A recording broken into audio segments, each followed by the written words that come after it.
What's up, ladies and gentlemen? What's going on? We back up in this thing again.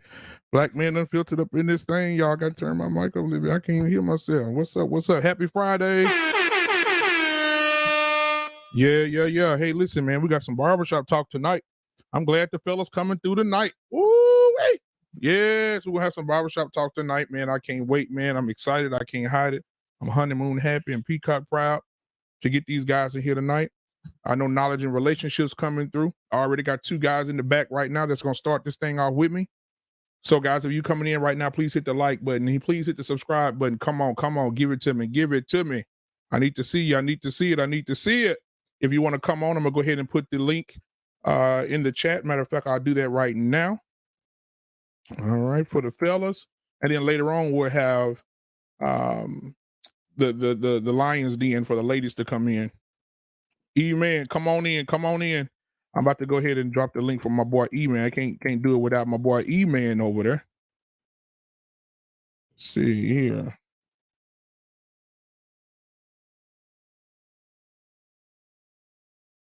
All right, here we go. All right. Yeah, that's what Denzel said. All right.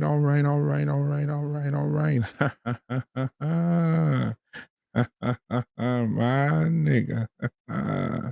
You thought you can get away with me right now, nigga? You thought you can do that to me? You thought you can do that shit to me? That's Denzel, man. Wow, man, that laugh though. I'm gonna introduce my guest like that right now. We got K-Soul in the building. K-Soul, you think you can come in here and talk to me like this? I stand by what I said, K-Soul. I stand by it. K-Soul's in the building. Here he is. K-Soul, what's up, baby? You muted. What's up, man? What's up? Hey, you a funny dude, bro. You a funny dude. Hey, you nailed that joint, though. That's Denzel. I appreciate it, brother. Appreciate it. Hey, I got another guy in the building tonight. L-Dub, you think you can come in my house, L-Dub, and do what you do, Dub? Huh? You think you can do this to me? I'll have your ass working at Kroger's 9 to 5. You don't talk to me like that. I promise. I stand by that. L-Dub in the building. You stupid. Yeah. What do you say? You got my evidence now. Do you want to go home or do you want to go to jail? Yeah. Hey, just breathe. Hey, when you shot old boy training day, just breathe. Just breathe. In and out, breathe. All right, man. Now I got last but not least in here until all other fellas get here. We got M3 in the building from Knowledge and Relationships. Come on. Give it up. Hey, boy. Good evening, gentlemen. What's up, Black Man Unfiltered? Man, you know what, man? You look like one of them undercover cops, bro. Ooh, look at him. Undercover cop. I thought he was gonna say I'm like a soul like little brother.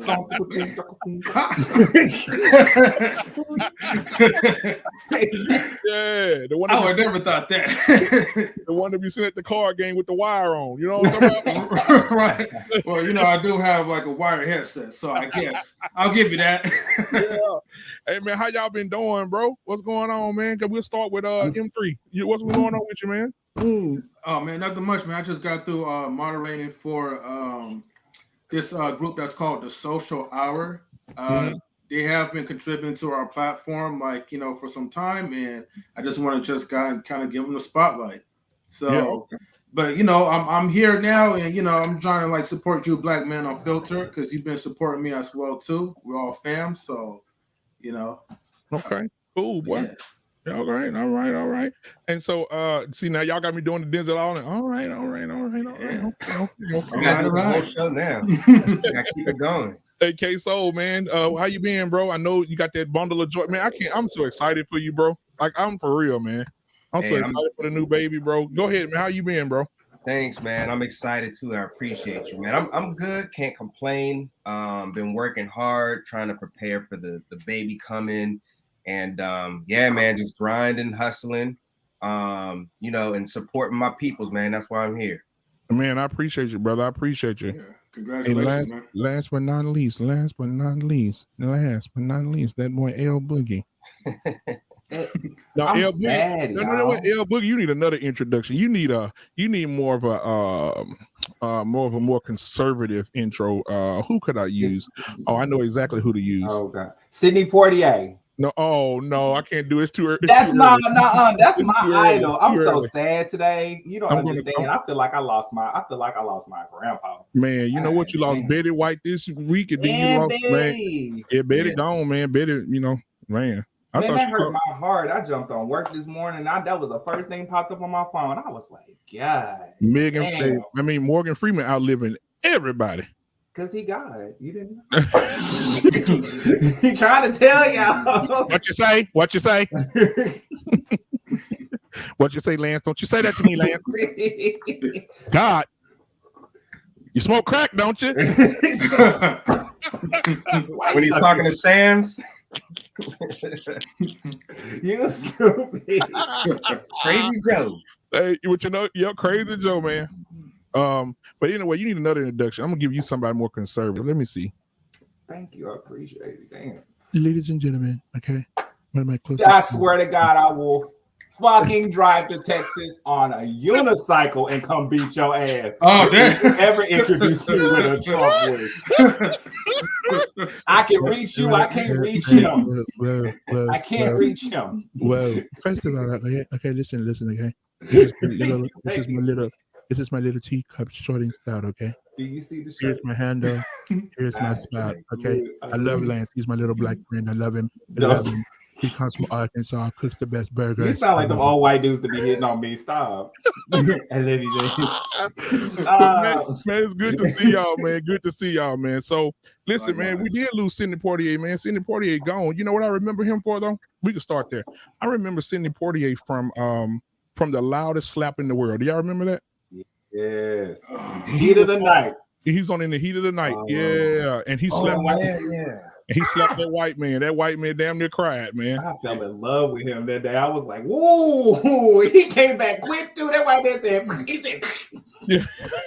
he said, Gillespie, did you see what happened to me, Gillespie? He said, I saw it. He said, what you gonna do about it? He said, I don't know. He said, there was a time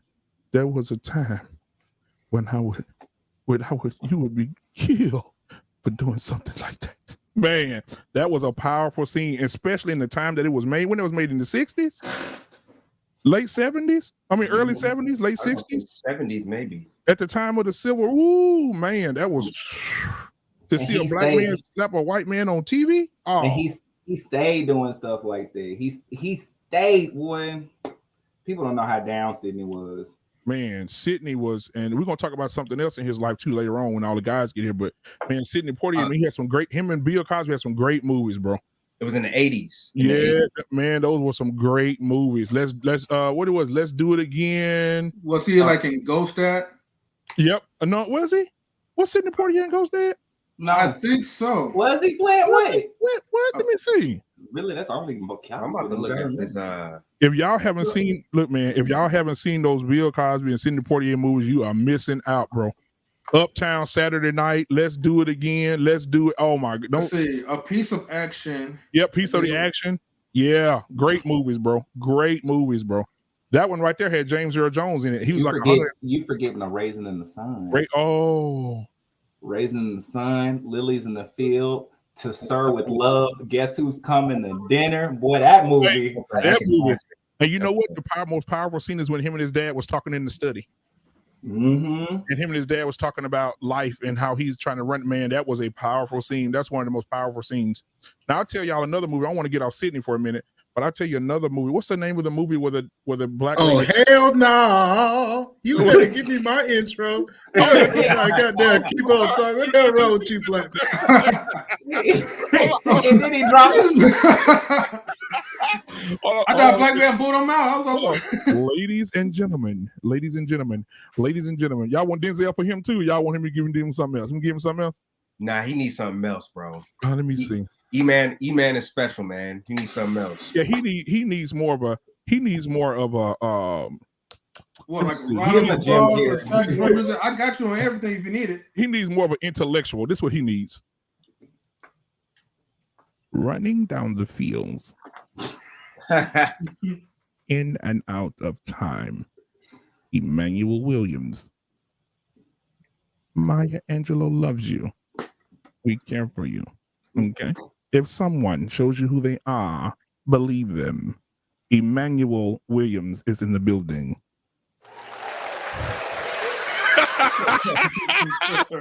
We ain't signing. What's that, man? We ain't signing is in the damn chat. Hey, we ain't signing. Let's go. You see the stream yard up there. Come on, man. Click that link. Get in here. I said queso. Can you hear me now? I got to hear, folks. Well, I'm telling you, I had to go get the beat today. Man. Queso. Hey, so let me ask you, E-Man, how you been, bro? I've been good, man. I said I done learned that I usually take my Friday slow. You got me working harder so I can get off and make the live, my brother. You know what I'm saying? I appreciate you too, brother. How's the baby and the wife and the kids? They good. They gone. So got some time to myself. Well, you didn't put them out? No, they just you put them out. She got that check, so she gonna go have a good time. Oh, okay. Yeah. That's why I can't claim my kids now. You know what? And guess what? And guess what? E-Man look like one of the men that say, "Hey man, get your shit and get out." You know, I don't have time. Don't want to argue with you. Get your shit. Where's your bags? Compress your clothes. Get the fuck out. I'm telling y'all, man. Especially getting married, man. Man, once you got money, if you want to get rid of them, I'm telling you, it's the easy thing to do. I'm gonna tell you that. Just for a couple hours. What you call say it's cheaper to keep them. Oh yeah. Hey man, did you hear what Anton said about that phrase yesterday? Which one? What was it yesterday? Anton said that if any man that says it's cheaper to keep her, he weak as shit. It's cheaper to keep a woman, he's weak. Yeah, that's what Anton said today. Oh, sure. It's cheaper to keep her. He said phrases. He said that he knows a man is weak when he says stuff like it's cheaper to keep her. What was the other one? Happy wife, happy life. He said all that shit. He said, man, why? I don't. That's how all relationships lasted, ain't it though? Huh? Ain't that how the old school relationship lasts? Like you married, like Papa was knocking years.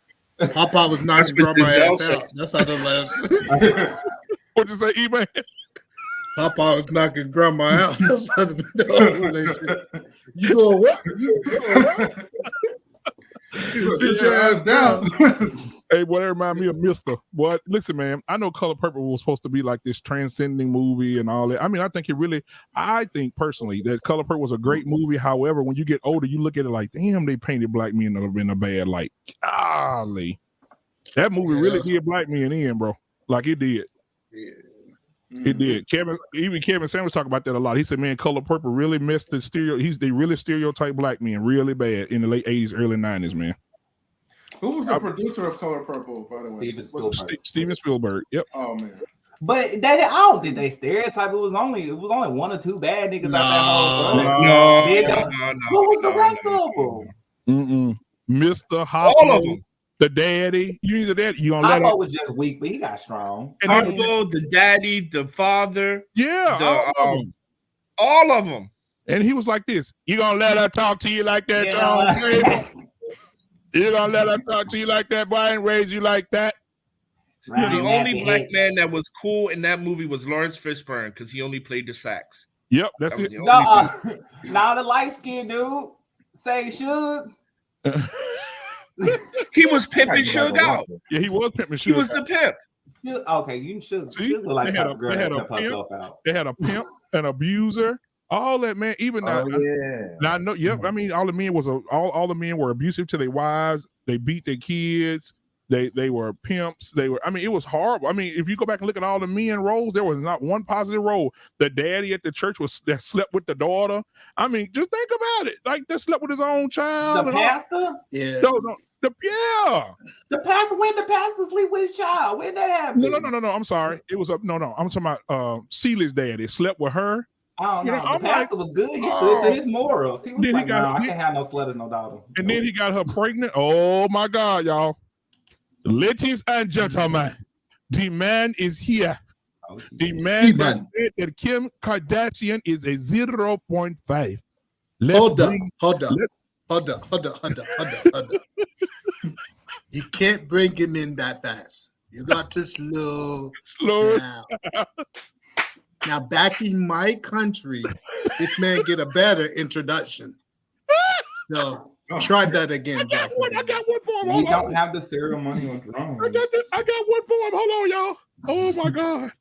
Oh, I got one for him. Watch this. He's gonna love it. Oh God. Who is black man about to transform into?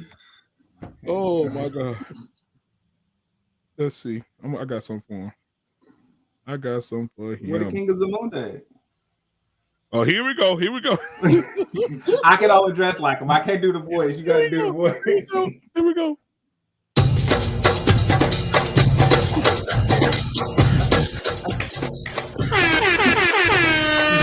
Ladies and gentlemen, coming to you from all the way from Canada, the Canadian-born Nigerian himself, Black David.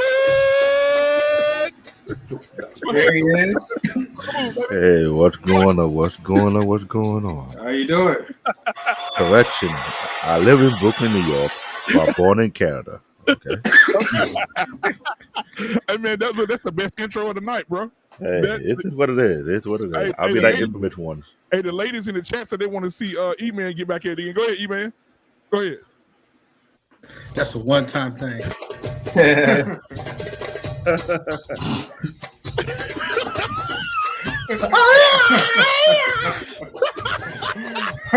Nothing to do. Hey, why you freeze on him, E-Man? You was like, stop. And you got to go. Oh my God. Bro, I am over here about to die, bro. Oh, that is hilarious, man. Wow. So, Black David, how you doing, man? How you feeling tonight? I've been good. I think I'm pushing myself too hard these days this week. Trying to do so much. What you been doing, bro? Let me see. Work, housework, being a father, being a handyman. Doing all stuff. Yeah. Doing all those moves in the bedroom. Now, you can't do no more. Black David, we gonna let you say you gonna do your regular man duties and say you're doing too much, my brother. Hey, Black David doing all them new moves that he know he's too old to be doing. Walking in with baby all over him, jumping in the bed. You can't do that, Black David. I know. I ain't getting younger. So I have to slow down.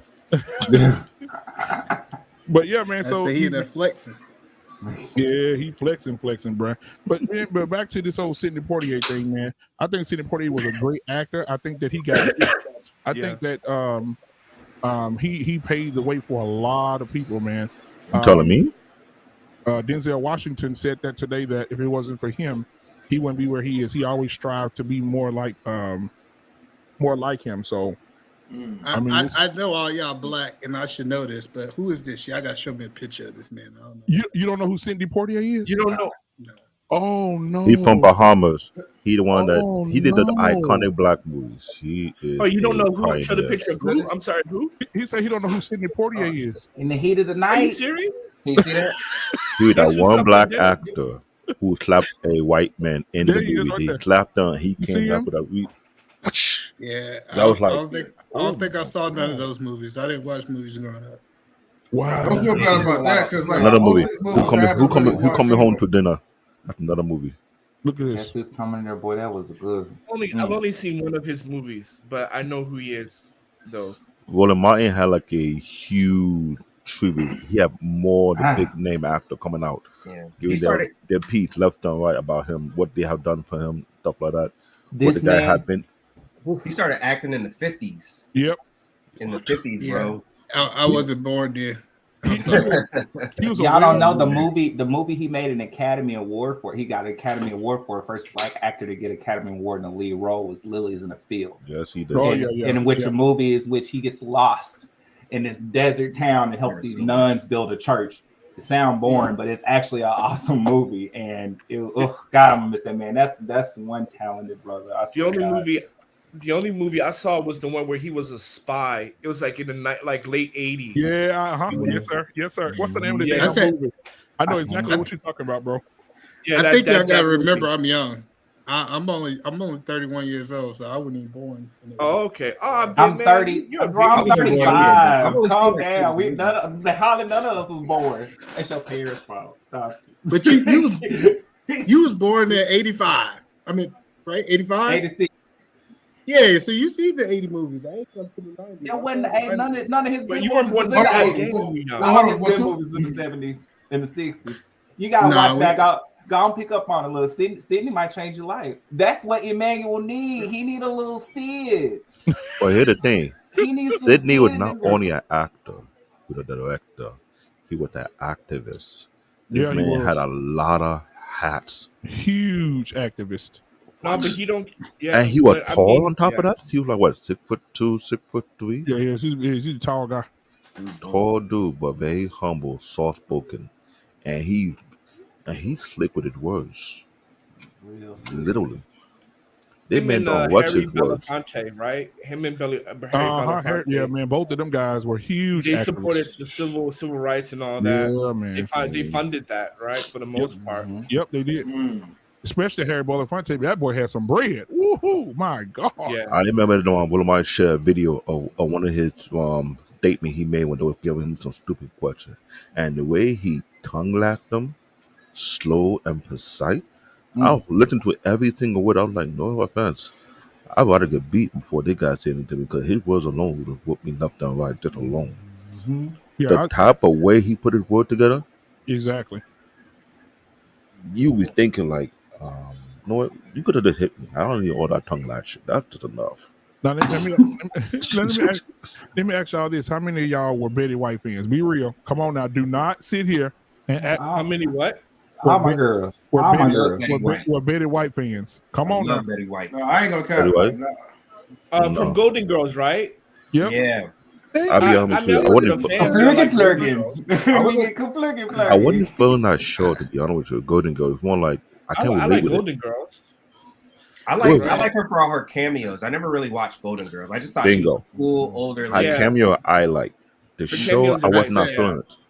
No, Hey, black man, how Boosie said that we was thugging outside. We didn't need cable, so I don't know who she is either. Damn. Betty White a whole thug. And you know what though? You know what? Betty White was an activist too. She was. See that part? I didn't even know. I just looked at her like as a funny comedian. That was it. Did y'all see her on that when they said she had her own TV show? They gave her own TV show, and she did a late night show, and she had a black guy as her co-host. Oh, I heard about this. And the network told her he needs to go or you go, and she said we both going there. Okay, bye. I recall she did that. I recall. Yep. And she never married. That's Nope. the funny thing about it. Never. No, she married. She No. never had. She was engaged. They never got married. No, she wasn't gay to be married because she thought about it. She said in the article she was thinking about if she get married, she would have to have a kid and stay home, and she didn't want to do that.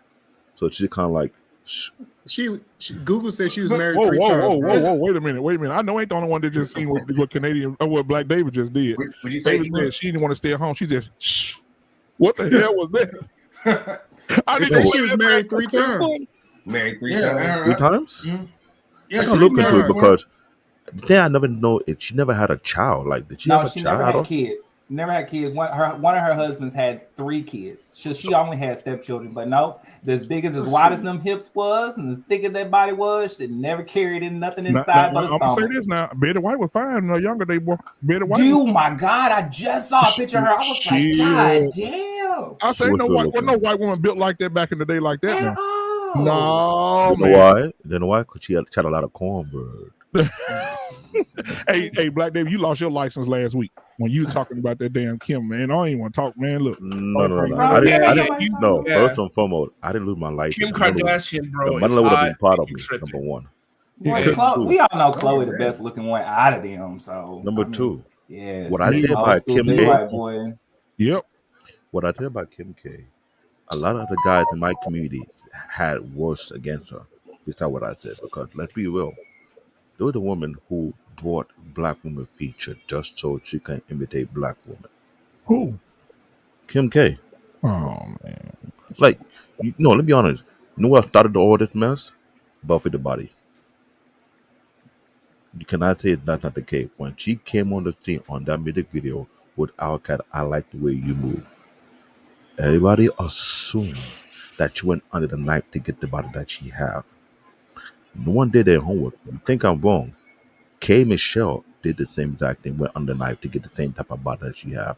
A lot of other women, both black and white, and other races will try and do the same exact thing to get the kind of curve that even the rappers knew about this. So let me ask you this: who do if it's standing side by side, you need a date. You walk out of the door and there's 2 women waiting on you. You need a date, and it's Serena Williams and Buffy the Body. I mean, yeah. Who you going on a date with? Serena Williams. Ugh. I'm gonna stay single. You don't like Serena Williams? No, I'll stay single. Look, he married. He's not gonna incriminate himself. Who said they'll stay single? Who said they'll stay Me. single? Me, I'll stay single. Queso, you too. You said you'll stay single, I stay Queso. single, bro. No, I'll take it. Why Queso? Come on now. Why? It is I'm just not I'm not, sometimes like when people like fall in love with like these huge butts, like that jump don't really mean that much to me, bro. Yeah. Like it's just, it's too much sometimes. Like, what are you gonna do with that? Well, Bro, all I here's the gotta say, this is Serena what I Williams got gotta her- say on this. This is what I gotta say on this. First and foremost, I like tall, thin women. If I can't see the last 2 ribs, then you too big for me. Damn. Second, You think like, I'm I like girls like 5'10", around 5'9", 5'10", 5'11" would be better. Nice, 150, 160. Second, I'm not a fan of big butts for 2 reasons. Number one, how you gonna fit on the toilet when you older? Number 2, if your hands are too short, how you gonna clean yourself right? Bro, that's What kind of ignorant shit is that? Right, streaks in Hold the on, bed. hold on. You like 5 feet, you got a 40-incher, and your hands short as hell. You know she ain't clean. Bro. Know she ain't clean. Streaks all Black up in the man, bed. black man. You Do gotta you take not know that. that women can Black piss man. from like 40 feet away? Like Hold on. that Black whole man. Spider-Man over I'm talking there. about number 2. Hold on. I'm talking about number 2, not Hey, number I'm 1. I be Oh, thinking you about You that. know that Lou she's got Simon. streaks. Oh, You my know God. the streets got. You know the sheets got streaks. Black man. Oh, I be thinking the same Yeah, thing yes, about sir. like Yes, bodybuilders. sir. Like, how they get Hold there? on. I need to plead my case. Black man. yes. We ain't signed a death prove his point. I'm not that bad. Based on his what his standard is. So you can't blame me for what I say when this butt right here slaughter a woman. Literally. No way, your butt that big. How you gonna turn into when you get old? You can't reach. So hold on. So we ain't signing. So Kim Kardashian, she's too big for you. I like thin women. but I mean, her arms are long enough, so she's cool. So it's about the ratio. Say she can't be no T-Rex. Wait. Those your arms. Well, Kim is like a thin woman just with a big butt. Oh my God. So M3, what about you? You walk out, you know, Kim K standing there. You know what? What's her sister's name, the model? She's beautiful. Courtney. No, not Courtney. Chloe. Yeah. Ooh, Chloe And Courtney look better No, than no, Kim. no, not Chloe. Not Chloe. Which one? Which the one? Wait, there's Kim, there's Chloe, there's who else? The baby girl. The baby girl. I forgot her name. One of the two. Oh, shit. Not Travis Scott baby mama, the other one. Oh, yeah, the one that did the lipstick. Kylie Jenner. Man, she is beautiful, bro. Who, Kylie Jenner? Kylie, bro. No, Not but yet. do you guys Didn't she know? get like Do you lip guys know? surgery though? Do you guys know Haley Bailey? Ooh, yes, sir. Really? That now she is up there. She's like a 9 right there. That is nice right there. She is. I don't give her that. Wait, she's she's short. Halle She very Berry? much is. And Haley keyword. Bailey. No, Haley, the two girls that sing, good God, Chloe and Haley. Yes. Yeah, they're in Grownish. They're in And Grownish. Beyonce little proteges. 1 minute she was a kid, bro, and then just like a time warp happened or something. And I saw her walk on stage in a thong. I said, "Oh, this is illegal. I can't be I'm watching." like, damn, like time flies fast, huh? Oh no. She's like 21. She's like 21. Oh no! And then her sister's playing Ariel, right? Oh, the world went crazy when they canceled her. Yeah. What was up with that? How y'all gonna get mad that the little mermaid is black? It's an underwater creature, a fantasy underwater creature, and you're talking about the right. Lance, I don't think Here's the people be problem. getting mad. Here's the problem. When it comes I to don't think people Hollywood, be getting mad. they I want think to it's- have their standard with the people what not to, what they call whitewash. I- The movie was made by white people, so they want to keep it the way it is. That's why they Bro. act the way they act. They don't Nobody. want you to change. For example, Superman. Superman would been white for how long? The moment he would make Superman black, oh, it's an outrage. No, you can't have Superman black. Yeah. Take it easy. It's a They just fantasy. decided to make them buy. But hold It's on, a hold on. fantasy. Well, they finally made I think Spider-Man there's two black. things. I think one, most people don't care. I think it's a loud few on the internet that are saying something. I don't think most people care. Hey, Tamika. Two, I do hate when we try to when there's like Superman, for example, right? When we go, we need a black Superman. It's just like, why do we have to change? Like, make your own superhero up. Like, everything doesn't have to have all. Like, we don't need a black Superman, an Asian Superman. Like, let's make up. I don't know, Blank Man. That's our superhero or something like that. I don't know. Stop. Remember Green Blank Lantern, Man? Green Lantern. No, but I get what Black Man. you're saying. Yeah, but see, I get what you're Queso, saying though. Queso, you're wrong for that. Black man, really? Blank White Man, Blank Man was the shit though. Blank Man was the It shit. was. You know, It's like a good your own superhero. original thing. That's it. Media Man was better. I get what you're I'm saying, cool, because you have a lot of comic nerds that likes to stick with the originals. Yeah. I think No. it really hurts to Media heart Man when was- you switch a gender. Media Man was better than a Blank Man. different race or color. Blank Man was a nerd just like me who got the courage to put his gadget to 10 and able to get a girl. So you compare yourself to Blank Man? Hey, No. ain't nothing wrong with Blank Man. Don't get But- on Blank Girl, Man. Canadian black man. That was But- his last good movie. That The was way his last Damon good Wayne movie. did that character was so hilarious. I cried for days. He was. I was Oh my like, this man is wrong. Dude, I'm over here weak. Look, hey guys, we gotta do an intro here. Gotta do an intro. Uh-oh. Ladies and gentlemen. No, Denzel gotta do it. Hey, Sir Hill, you gonna come in my building tonight and not say nothing to me tonight? Ha ha ha ha, my nigga. Ha ha ha ha, Sir Hill. E-Man. Hey, Sir Hill's in E-Man. the building, man. What's going on, boy? Hey, Sir Hill. All the women Hey. want to hear you, bro. All the women want to see you on the. All the people in the chat want to see you. You ready? All right, here we go.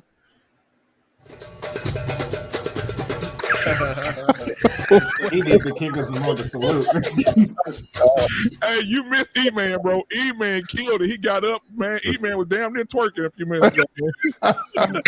Yo, Emmanuel, check the back chat. The full story is in the back chat. Oh my That's what god, I'm laughing at the back chat, bro. I saw that.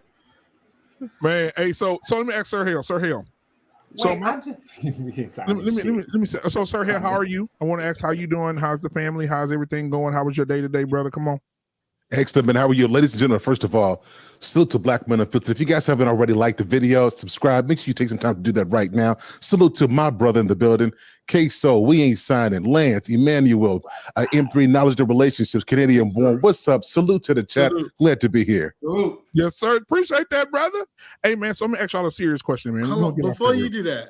Okay, go ahead. Before Go you ahead. do that, Go ahead. I gotta say, Sir Harold, thank you for saying my name right. Oh my God, we've been on this thing for like 2 years. I've been Iman. I've been all kind of stuff. Understand your struggle. Hey, look, hey, right. I understand you, man. I can empathize.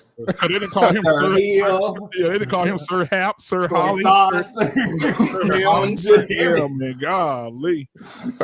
But Emmanuel's the right pronunciation, right? Yeah, man. Come on, man. But let me ask y'all this, man. So when it comes to preferences, why is there right now there's a huge pushback right now on Black men that have preferences? Why do you think that is? Arrogance. What was this for? Anybody? You can go ahead first. You can go first, Sir Hill. Also, but no, listen, knowledge and relationships is here, and I want to make sure I respect this, man. So, knowledge and relationships, you go ahead. Oh, why? Thank you, sir. I appreciate it. You got shades on, man. Shades override everything, man. You go first, bro. All right, for sure, man. Much love, bro. Well, I was going to ask you, like, is the question based off of like the recent controversial between Fresh and Fit? Well, because we can go there. Let's catch everybody up first. So. He said that he would rather not. Well, E-Man knows a little bit more about it too, because he was talking about it the other night. E-Man, catch us up on it. What happened with Fresh and Fit? All right. So, long story short, he came out and they asked him. It was asking him would he like to date Black women, right? And he said we prefer not. He said a couple different things, to be honest, but he said I typically don't dabble in the dark. I don't mess with the Shanikas, the Jaquisas, and he was really trying to make a point that he don't mess with ghetto women, because we got a lot of pictures of him actually being with Black women. But he said he didn't do it, and there was a lot of controversies because they said that he didn't have to insult women on the way in on calling them Shanikas, Queechas. Insult them. Okay. All right. Yes, so they felt that they was insulted, but we say Pookies and Ray Rays all the time, and I think that was the whole different thing. So, okay, no, I get it. I mean, yeah, now that was a clip that was resurfaced after when he kicked out this celebrity named China Doll. Yeah, I remember that. Yeah. And so the Shade Room pretty much dug like an old footage of him and footage of Fit and Fresh talking about Black women. Now I get like as far as like the whole theme of having a preference. To me, like you can have I don't discriminate Asians, whites, Latinos, whoever. But the problem is that all right, if that's your preference, just call out, be honest with yourself, but you don't have to insult, Black women or other nationalities. You don't hear nobody else going around and be like, okay, I like this person.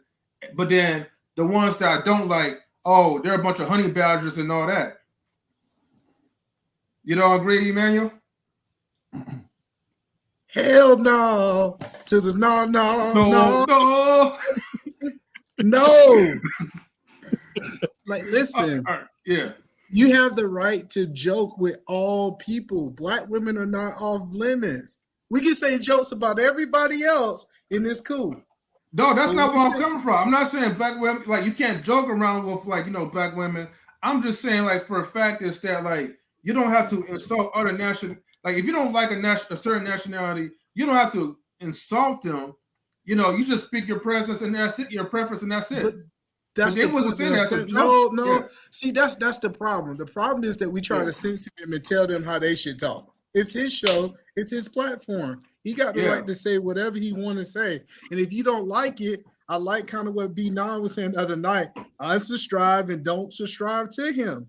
But it's crazy that we're going to try to tell him what he can do on his show. He jokes all the time. He jokes about every single nationalities, Black, white, Asian, Puerto Rican. He say jokes all the time, but the only people who got offended was the black people. So I don't subscribe to that. But it'd be different if he was picking on one and not joking on the all. But he always do that. I did some research. We had like a whole conversation about this. He's making jokes about everything. He don't care if you Chinese, Japanese, Puerto Rican. He's making the type jokes. Oh, well, that's different then. Like, you know, if you could be universal with your jokes, then I don't really have like a problem with it. But I'm just saying, like, you know, you have to understand, we do live in a very sensitive type of society now these days. So you say one wrong thing, oh my gosh, they're gonna blow it up to the full. For me, I know I don't really watch Fresh and Fit all the time because I mean I just don't have the time to do that. But no, if Fresh and Fit was the type of people you joke on all nationalities, then I mean black women are not like, you know, exceptional or whatever. It's just what I think there's a difference, right? I think the difference is our black people, we've been put down. So all the history, all the stuff we know about, I don't even have to go into it. So we take it with a little bit more sensitivity because of the ugliness that we are only about 60 years removed from. So I think the pushback we get from that comes from all of that piece. So that's just perspective. I just want to say that we got. Yeah, I want to push back on that a little bit because I think when we talk about sexual preferences, black men have been highly over-policed there. Because at the end of the day, black women date out, nobody says anything. We only hear this problem when black men voice their preferences. For example, if a black man is with a white woman, they say, "Oh, you lost your black card," but then Maya Angelou, what about her? Cecily Tyson, what about her? Wanda Sykes, what about her? You know, Robin Robbins, what about them, right? But we always hear about rich black men always dating out, et cetera, et cetera. But when we look at exceptional black women, you know, they date out as well, right? I mean, nobody's questioning Maya Angelou's black heart, right? And she married 2 white men. I don't have a problem with that.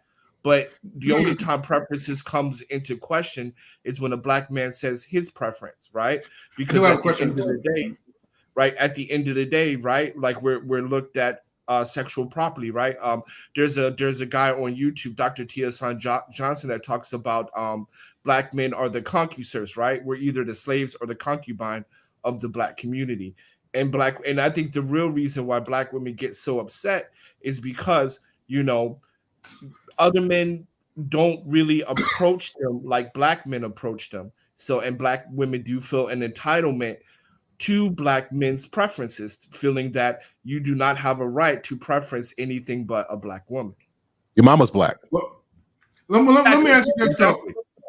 Why? Okay, let me ask you this: is the reason why, like in society, there's not a lot of pushback when black women date outside of race?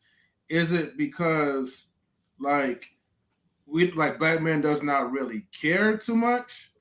You know, because some of us men, like, we could just be chilling, we just do our own thing, and then that's pretty much it. Maybe that's probably why, like, there's not like a lot of pushback because not a lot of men complain as much as opposed to the other way around. Could that be the case? Well, I mean, I don't know. Black men, for the most part, right? Black men prefer black women. I mean, I think that's what it is. I mean, people are getting fucked on a more regular basis. So, I mean, the women are the only ones that feel fucked over. So men already are kind of short-sighted, you know, when it comes to sex in general, if that's their goal. And usually they're just kind of like, they're focused on their goal. So, I mean, ain't nobody out here really not getting any, you know, so who's really, I don't think people get offended when you talk about black people. I think people get offended when you talk about a certain type of person. Like, people aren't going on here and saying, "Oh, I don't mess with Asians. I don't fuck with yellow fever, chinks, and you know, oh, I don't fuck with no kikes." Like, they're not saying that. Like, they are saying, "I don't fuck with no LaQuishas," or no, like, automatically, like, LaQuisha is just like equated to like, and there's a lot of LaQuisha. Hey, Lance, you got to be careful with some of the. Yeah, words. you got to be careful with the because those are. Y'all know I'm dirty mouth. Stop. I'm sorry. I'm sorry. No, I'm dirty mouth. But y'all, they doing shit. Appreciate it. I know a bunch of Shaniqua, LaQuisha types, and none of them act like the stereotype. Like, they mama named them that. It's a name. Like, they not even necessarily they get offended, but they got that name, and then you throw a stigma onto it. They got to carry it around. Lance, But I'm what about okay with Karen? Shanika. I'm okay with if Shanika, my sister named Shanika. If Shanika was offended by the comment, that's her name. My problem is that your name Brittany, you mad that he said something about Shanika.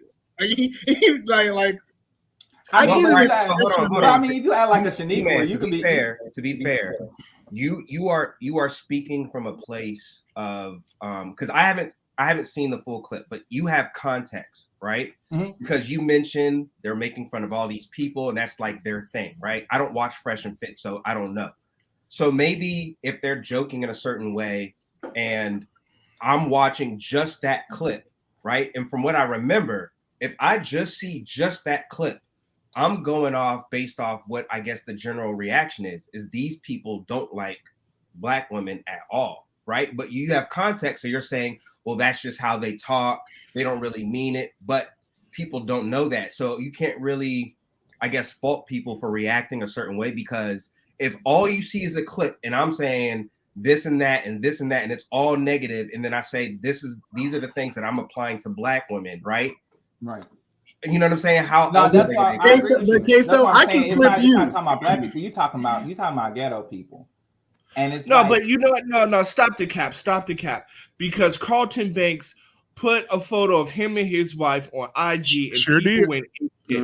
And he didn't say nothing about no Black woman, period. what is white People woman? went What ape is shit. what is white Stop look the like? cap. She white. Let me show you the picture. She white. Maybe we All I should, would he have did never was guessed put that from Carlton. maybe we should play the he clip. Right posted now. his wife, and his kids, and people. He got roasted Oh, yeah, in the they shade flip. room, right? And he didn't say anything about Black women at all, and people went apeshit. So you don't. So it's not talking down on Black women, right? Black men are sexually policed, and that's just how the cookie crumbles. Shit. Mm. And the cookie does crumble. But I think as far as like actual, like not talking about the Fresh and Fit situation, as far as preferences go, I think it's a shock to society, because I think for a while on just like actual, like not talking about the Hey, mute your YouTube, Cap. preferences go. I think Hey, mute your YouTube, Cap. the I think society, that's you. I think you had a lot of women talk shows and things like that. So, women were kind of voicing their opinion on what they wanted, what they desired, what they preferred, and men didn't usually do that. So now a lot of men are doing that. Yeah, it's still on, Cap. It's still on. Pause it. women were kind of voicing their opinion on what they wanted, what they Hey, and Cap, you just came There in you go. here. And I'm just Ladies and gentlemen, the pilot is in the building. Where you at? You fly? Where you flew out of today? Can you hear me? You Can't muted. hear. You muted. All right, we're gonna have to talk about him like we in a barbershop, y'all. Yep. I'm about to fire you up. You came over here with these old Malcolm X glasses ass.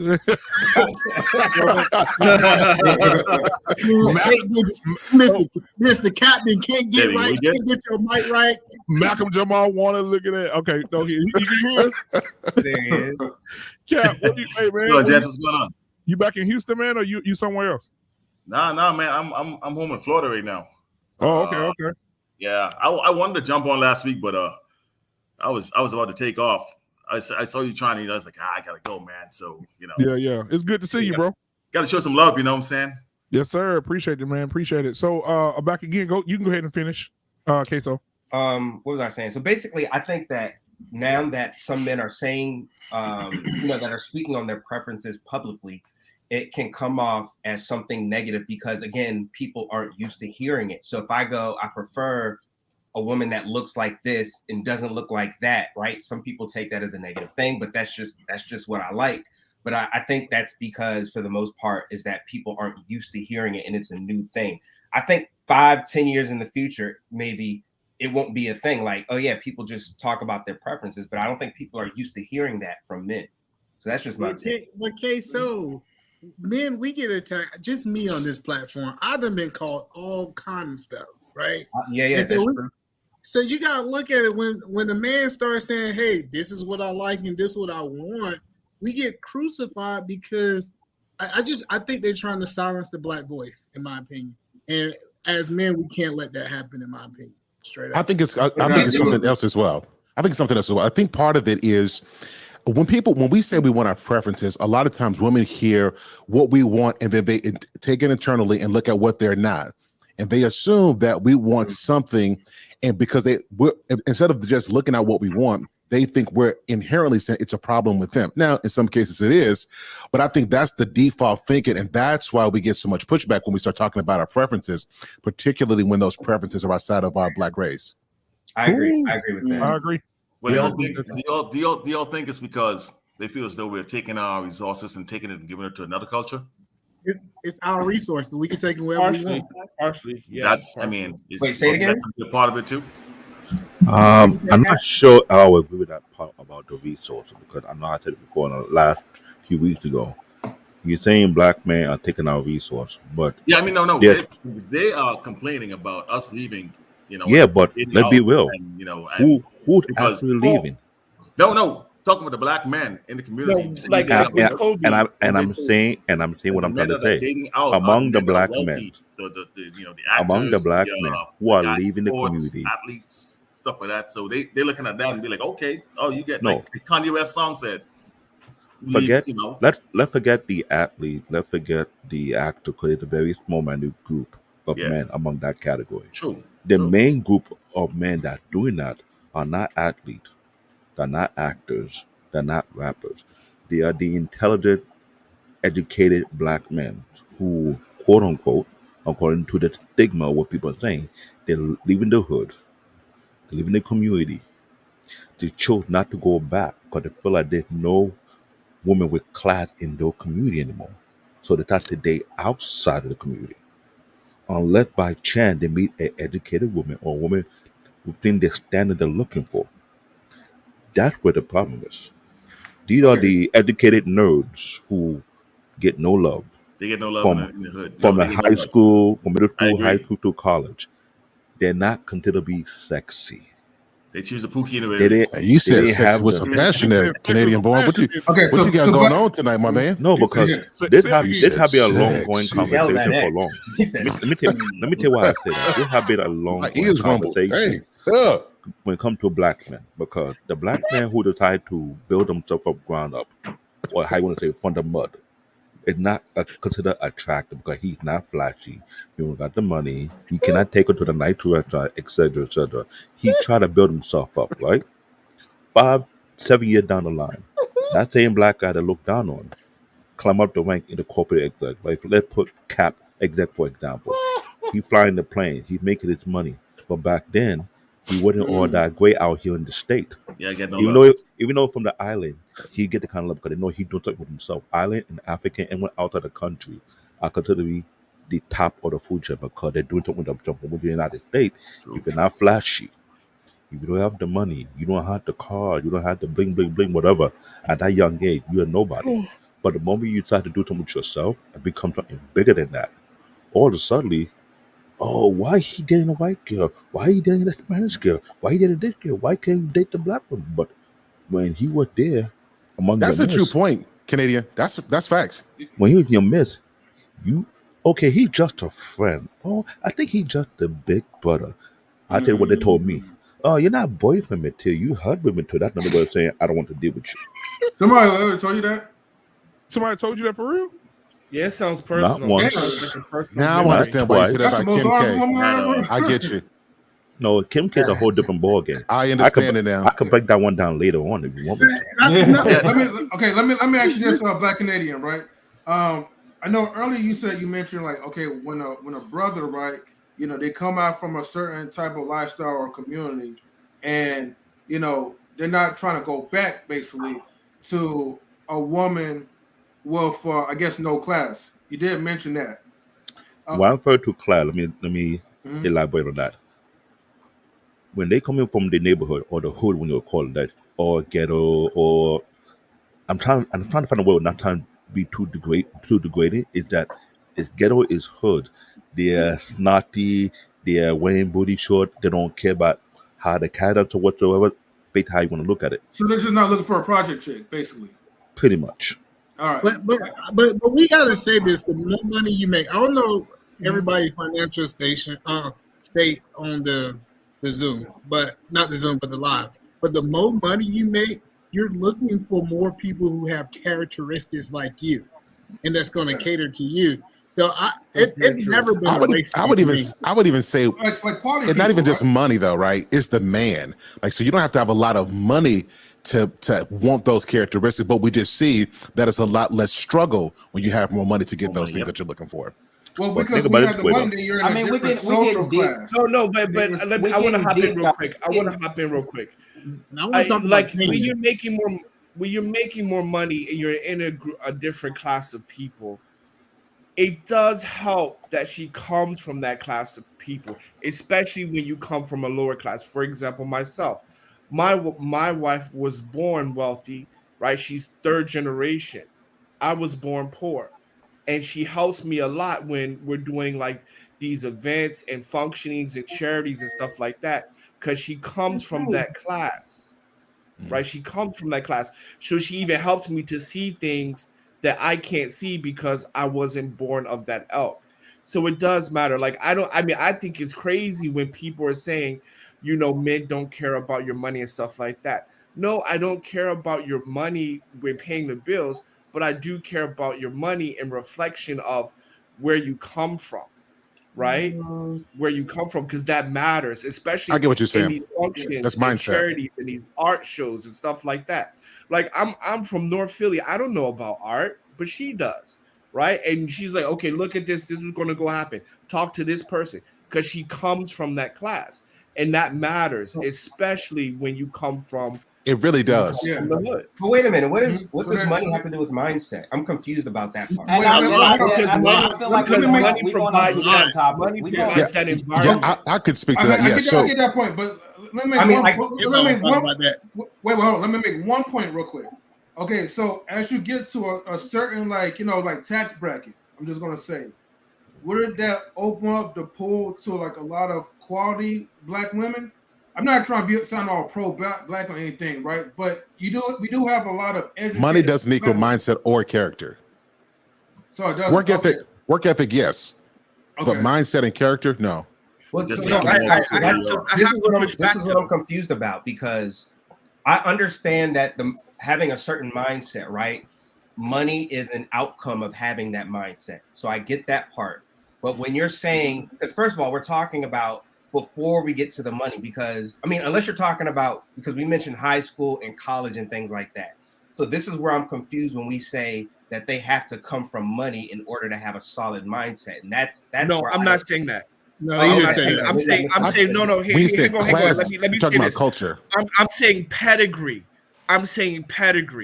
For example, she comes from high school where kids are privileged, dads are CEOs, stuff like that. Pedigree, traveling around the world, speaking different languages, pedigree, and that helps when you have a person that comes from that same kind of pedigree when you're dealing with other people from that same pedigree, right? Okay. Whether it's the elite class here. So I'm not saying mindset. I'm saying pedigree. She went to elite school. I went to elite school. But I went to a horrible high school. I went to a horrible elementary school. I don't come from that same pedigree. And even when I was dating, there were some fathers that said, no, I don't want you to date my daughter because you come from a single parent home. I don't want that in my child's life. I don't come from that same pedigree. Yeah. Yeah, can we deal with new growth? Like, what in the world? What in the world? Men are screaming, black women aren't like they used to be in the 50s, but they was super poor. All right, somebody read that for me. Black men are screaming black women aren't like they were in the 50s, but they was super poor. They got to do They context clues. This is the barbershop, man. We trying to get it wrong. But they was super poor. So that contradicts this argument. Talk about that. She said they. I'm not gonna. Let me contradict. Okay, Negro, we with you, Negro. Can we just note that we're talking about two different things though? Because first you have to. There's a difference between prefer and exclusion. There's a difference between prefer and exclusion. Just because somebody's saying they prefer something doesn't mean that the options are gone. I mean, we know a lot of dudes that know they want to end up with a white wife, but they still fucking ghetto bitches. So I mean, like, it's not even really about. And then you got to pay attention to, like, we've been ingrained with thinking that white is right. So I mean, like, there is like a small part in most black people that are trying to get to that. They're aspiring to get to that pedigree. They're aspiring to level up because we've been told that's a level up. I'm just saying, when you in the right rooms, now I done been in rooms, like, I'm telling you, the woman that you with might make the difference whether you get the deal or That's not. what I was going to say early, E-Man. That is facts. That is absolute facts. The woman you're with, either she can open up doors or she can get them doors shut in your face. That's just what it is, particularly in the corporate world, right? It really is a thing. Yep. But isn't that about any good any company that you keep? I mean, because like I'm not gonna go to certain churches with some let me of my think on that. friends. Let me think on that. Hold on. Let me tell you. I want to say this because I want to finish that comment. So I want to tell you this right here. If you in the right room, say you're trying to close a deal, you're trying to get $500,000 for a flip or whatever, right? You got a woman, I don't care what color she is. She come in there with red hair, or she come in there with a skimpy dress, tattoos everywhere. They're gonna judge you right then and there. They're gonna cut it right then and there. So you gotta understand, when you start talking about making business moves, that woman you bring in, it's something magical about a woman who can walk in the room and shut up, don't say nothing, just look beautiful. And I'm telling you, I think it's so many other, I don't want to say black women, but it's so many ghetto women that want to be heard and they want to be ratchet and they want to be the center of the party. And I feel like I had a banquet, I think, to go to like about a few years ago, right? And doing what I do, I had like, my superiors and all, the boss, everybody around, they invited me. Say, hey, we want you to come. They know I carry myself on the job. I look a certain way. So I was like, okay, so I tell my girl, I say, hey, check this out. We got this banquet to go to. She know how to speak, she know how to talk. At that time, she know how to speak, she know how to talk, she know how to carry herself. So I was comfortable enough to take her around them, and she was able to mingle and move around the room without even having to say nothing. She basically brought more attention to me, and it kind of elevated me to another level.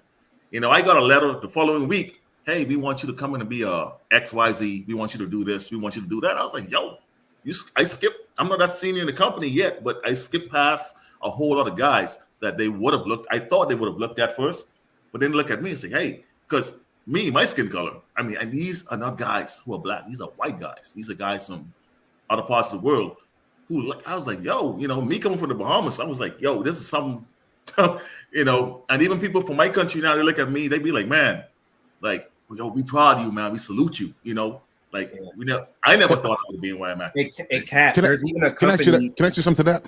Yeah. Like, so I've seen where, like, when you get into the real money and real decision powers, you start to realize that these people with money, it's not just you that they're focused on. They want to see what your interests are. They want to see what you're influenced by. Yes. And when you start getting to real money, they want you and their wives to mingle and see how y'all get along. Yeah. Because when you get the more you move up the corporate ladder, it's not so much about your talent, it's about shared values. Yes. And I think a lot of us miss that. And that's when you have a woman who is cultured well, who speaks well, who knows the difference how to wear a nice dress, and not too low cut, but just enough to accentuate, not too tight to be ratchet, but just enough to be nice. That stuff can make a man, that stuff can be the difference between a man moving forward in his career or him staying at that level. Because when people with real money see them, they see values. I get invited to let me speak on that. Hold on. I get emails, letters coming into me left, right, and center. But sometimes I have to decline because I'm so busy because I have my son to deal with and stuff to deal with. But I'm just telling you, it takes you to another level. That woman is basically, she makes you more than you actually are. That's why, And these corporations look at your girl's Facebook. They look at what she posts. Like for y'all listening who don't know this, they don't just examine your life. They examine the people you're connected with, their life as well. And so this stuff absolutely matters. So like when you guys hear like, other platforms, and I won't call out any names, but when they talk about stuff about this social media stuff, it's because in that corporate world, that footprint matters very much to the image of you. And your image is it has to be nice because they're seeing how your image can make the image of the corporation look even better. So this stuff makes this stuff is very important. Yeah, Sir Hal. I just want to tell you one thing that this wealthy man told me one time. This wealthy man made this statement right here. He said this. He said, choosing a wife is the easiest thing you could do from a wealth point of view. And I said, what do you mean by that? He said, if you can't make right decisions with women, how are you going to make right decisions with money? And that just blew my mind. Oh, wow. It blew my mind. Oh, wow. And let me add to that. What he's saying, that's a barbershop drop. That's drop the Clippers moment. Dang, bro, that was good. What he said right now, he's not lying because here it is. At the IT professional in 20 years, write that down. At the IT professional, worked for 20 years in the financial firm, aka corporate banks. If you see the top of that when they go for these big level meetings, they're not playing around. Because me and my peers, we were watching them come into one big conference that we set up for them, and the lady they brought along with them wouldn't know ghetto chick, wouldn't know. It was like top of the line, on point fashion that relate with the corporate arena, and we can tell there was no joke. It was not a joke. Even in law firm, I heard about this before. The type of men that trying to come out the rank, they're not bringing just any woman with them. They can't. Because you know why? That woman can destroy your career based on how she conduct herself. So what E-Man talking about, what Cap is talking about, I see that clear day. So when you come down to the corporate arena, that's why Kevin Samuel said what he says. He comes from a corporate arena. And look, Canadian, you know this in Proverbs, it talks about the virtuous woman. Now, we can switch the context. It's in that setting. It says that because of the way she carries herself, his name is respected at the gates. We know what that means. That's at the market. Like that's 31 women. This has been proven years ago. Right. Yeah, exactly. Yep. And a lot of these women think, no, this is not a game here. That's why Kevin Town went the way he is, because he say he's the image consultant. He deal with corporate people. He does not deal with athletes. So is he that does why not deal with actors? He does not deal with rap artists. What you talking about? Fortune 500, Fortune 100 corporate companies that dealing with not only billion but trillions of dollars. So when you're in that arena among men with real power, I'm talking about they can buy your politician. But here's my thing, Lo. I see people like Tiffany Haddish. I mean, I think that's why Common dropped Tiffany, because he kind of just kept it like vague. But I see people like Tiffany Haddish and white dudes all over her. Hold on. Remember what I said. Remember what I said. They want the experience. That's actors, and here it is. They're actors and actresses. They're athletes. We gotta remember something, guys. That's a whole women who are marriageable get taken off the market quickly. Not in their 40s. Yes. Let's just be real about that. Come on. And it's not to say that she's a bad person, but we got to be real. Wives, when men see a wife, we want to take her off the market as quickly as possible. We're not waiting until we're in our 40s or dang near 50s for that. That's just what it is. Is it because we feel like they're like a rare breed? Yeah. So hold on. Now watch this. Ladies, if you're listening to what he just said, if you in your 40s or you in your 20s and you playing the whole phase or you playing the games, and when you get 40, you're gonna look around and the only thing you're gonna see is a car on the side of the road that says free puppies. Grab you one because you're gonna die alone. That's simply how it's gonna go. And when it comes to bringing something to the table, when all these women out here, man, I am the table. Okay, well, he just told you what to bring to the table. We're not talking about vagina. We're not talking about head. We're not talking about any of that. What we're talking about is we want to go into a space and you be my piece, but you bring peace to the room, and that peace draws everything I need towards me. But you got to bring what we say too, though. And let me add to that one quickly. He said, if you claim you're the table, you're referring to the picnic table. You're not the business table. Oh man, whoa. Canadian, like listen, now listen. You done came along for these last couple of weeks, man. We back in good standing, brother. Good grief, my God. I'm just keeping it real, because when women come over their ego to as if they know what they're talking about, they don't. That's what I call the picnic table. When you claim you are the table, Casey Willis, don't you disrespect my mama like that. Hey, look at this. So some of y'all mothers died alone also. Wow. Well, you know what? You know we what? all die That's, alone, that's, shit. that's, Hold on. relax. Hold on. This is the same female that Brian. This is the same female last week that was up here trying to get somebody virtually. Didn't know him. This the one that wanted Brian, and Brian the one did it like this. And so, so I don't want to hear it. So yeah, because after Brian turned her down, it just went.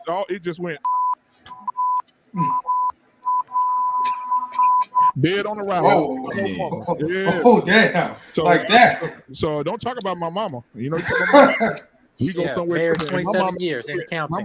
And let me tell you something. It don't mean you're wrong, but you don't got the right to say it. Right. You don't talk. Come on now. You don't talk about my mama. And this is the thing. This is why I say what I say, because what Kevin was pointing out, he was referring to the actors and actresses, the comedian, the celebrity. Celebrity are what they call the court jester. Remember that I said there's a certain setting that been put in place in the hierarchy. We had the king, then the queen, we had the dukes. And the one who entertain them are the court jester. That are the actors, the actresses, the comedian, the entertainers, the see now, look at y'all, we got to deal with this one. We got to deal with this one. You see, TJ? Get your mind right. I get you. Get your mind right so you don't end up being 51 before getting married like me. Let's CJ keep it real. That's why he's stepping with But to be fair, if y'all hear Auntie TJ's story, the thing that she did that most people don't do is she put in so much work. And that's why she has the result. She didn't take it easy. She put her foot on the pedal and put that work in, and that's why. And then plus, she look good. Let's just be real, right? So Auntie TJ, you fine, right? So with all of that, of course, somebody's gonna sweep her off the market. The question is, are we willing to put the work in to get the relationship that we want to have? What's the work? Okay. Dealing with traumas. Know where you mess up at. Learning how to listen. Learning how to relate to people. Learning from your previous. All that stuff is how you overcome and you make those changes. And that goes for men and women, by the way. Yeah, men how and do you fight against a society though that tells you that you're okay and everything's okay? And that's why I was going to ask. Come to the barbershop. Wait, let me ask you guys. Does anybody have daughters in this panel? Yeah, 2. I do. I have 3. Okay. Well, my question is like, how do you guys like teach your daughters, right, not to make the mistakes that some of these like older women, some of these women that did the whole face from 20s to 40s. Jedi. Marry a mama. Make a mama into father. Wait, hold on. Yeah, I'll be right back. Father, Be right back, y'all. hold on. All right. As a father and a grandfather, I had to show my daughter what it is to marry a man of substance. Meaning, you got to carry yourself with a certain character.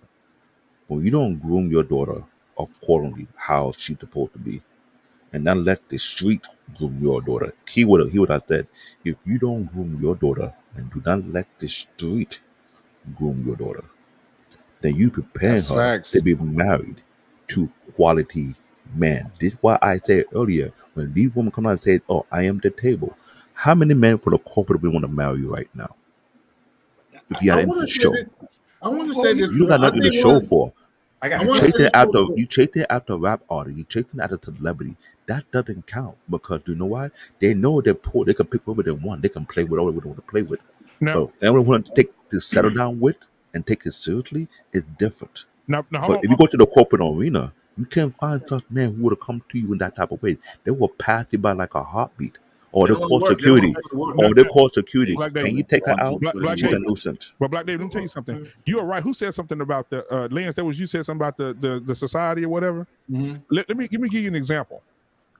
When all this stuff happened in Atlanta and they start rioting because of that man getting shot, right? They started rioting and the world Atlanta went crazy, right? They were burning down stuff, tearing up stuff, right? When they said, okay, let's get the leaders and the pillars of the community, they didn't go get nobody like Sir Hale. They didn't go get Black David. They didn't come get me. They didn't come get Cap, B9, M3, Emmanuel. You know who they went and got? Killer Mike and T.I. Killer Mike is to be fair. I'm gonna stay up with Killer Mike he's awesome. So just putting that out there. I just want to say, what I'm saying is there were no elders there. They didn't go get the old man in the hood, intellectual, none of that, bro. They went and got the rappers, bro. The elders fuck. I do want to say this though, like I didn't really understand it growing up, but now I do. So my mother really wanted to protect my mom. So we didn't have TV. We didn't have a whole bunch of stuff. So there's a lot of stuff that was happening in the world. It didn't happen in my house. So a lot of people who have like pain and trauma through the world, because a lot of people pick up pain in other people's trauma throughout the world. I didn't have that. My mother was so focused on me being the best success that I could be. And once I got older and I started when I started seeing the world, what it did to me is it gave me the ability to separate myself from the world because I had an identity from my family. And I think so many kids today don't have an identity from their own family. They get their identity from the world, and that's where the toxic mindset comes from. Oh no, they get an identity. We all get an identity. Right. If it's a good one, if it's a healthy one. So we all get one. We just don't get a healthy one in a lot of cases. So let's go back to the because I remember we talked about this real quick. I'm gonna pull this up real quick so you guys can see it. This is what I think E-Man brought it up or somebody brought it up. But this is it right here, what everybody was talking about, guys. When he posted this picture, you gotta eat alive, man. This is his preference, bro. But when he posted that, that's a beautiful family. Let's just put that out there. Beautiful family. Sir, hell, they ate him up. The black women ate him up.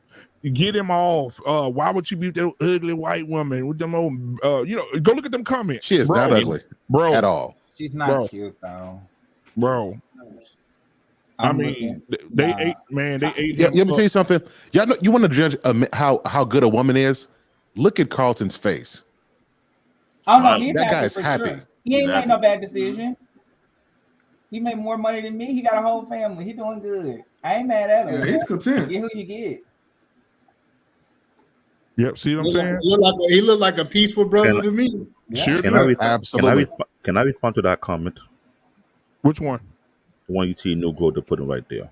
Right there? This one? Yeah. Let me respond to that. There was a huge problem when they had that little conflict with Killer Mike and T.I. and Kendall Jobin, and you had P.D. and the rest of them. As I look among the crowd, where are the real civil rights activists among them? There's barely anyone among them. What am I and roast them for that? Because if you have a real debate, you call the pioneer of the civil rights activism. You bring not the old head, but the one who coming after them. And you stay in that type of form. Let them ask you a real question. The problem with Candace Owens, she like to avoid the tough question. She don't go around people who don't play around with the BS she's doing. And T.I., this man foundation lack any strong foundation. He trying to redo his image. Killer Mike, he's an exception. P. Diddy, hell no. So when I saw that one, that proved a reason why they look at the black community as a joke, because they look at what kind of leader are you picking to represent you. That's what I'm speaking from a bigger picture, because black people don't get it yet. If you don't get it now, when you gonna get it? Until it's too late. Who you consider your leader, show the level of mindset you have. They'll think you're still back there. You haven't moved forward in life. What's up, Black David? What you're saying is right. But we got to show some respect for these men who have made some really significant business strides. Now, we can debate whether or not they should be put in quote unquote leadership positions, but we got to respect what they've been able to come from and accomplish, them being able to employ people and affect history. All that stuff matters. Because they're relatable. Yeah, exactly. They're relatable. It's not about being relatable. They ain't broke. They ain't broke. Yeah. They don't have to be broke. People, they can relate to the streets. You ain't going to get the broke guy. I don't care how much knowledge the broke guy going. You ain't going to get him to put him on the front line. You're going to put the person with the money. We're not disputing that. But here it is. There's other leaders who are not broke, number one. Who? They got multiple business, number two. We're not out in the public light with a lot of scandal left and right. The problem is we're not calling them out. Who? They're the long. If I had to pull out the long name, I'll pull out the long name. Like get a chance. They're not seen. They're not known. They're not seen. They're not known. But they're the one that out there. They actually want to build a foundation. But those people can't have the impact as the famous people. Famous people make an impact. Like if you had some random dude that none of us knew up there giving a speech, we would have turned the channel. We wouldn't even looked at it. But I'm telling you, when you got somebody who have clout, who got some kind of backing, those people can make a bigger difference, and that's why they was You replaced. saying the same thing I said, Yeah. Emmanuel? Yeah. I was talking Now, to about be Jay. honest, You I right, would you right, listen to Jack. them, but masses, right? That's absolutely right. They want somebody that they can identify and relate to Right, easier. exactly. Absolutely. Exactly. So let me ask you guys this. So I'm gonna go into this. Stereotypes of black men, right? This is gonna be rough. But the one I'm gonna segue into, because we just looked at the whole thing with Carlton or whatever. I want to segue into it. What tell me what you guys think, and we'll start with Sir Hill. Tell me what you guys think when black women say this.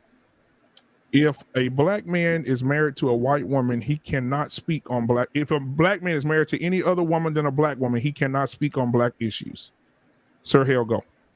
I think that's ridiculous. I think that's found now. So let's context here. If he's saying I don't like black women, period, I'm going to white men because I don't like, then I can understand he wouldn't be well received because that motive comes from a plate of vitriol. So I can get that. But if he has found love in somebody that is not black, then that comment is absolutely absurd. And it is sort of a reverse type of prejudice to say that because somebody loves differently that they can't speak to their own community. Right. Now, let me add some context, because you're right. Let me add some context. Thank you for that. The context is people like, and because we talked about it earlier, remember I said I would bring it back up when we get all the guys in here.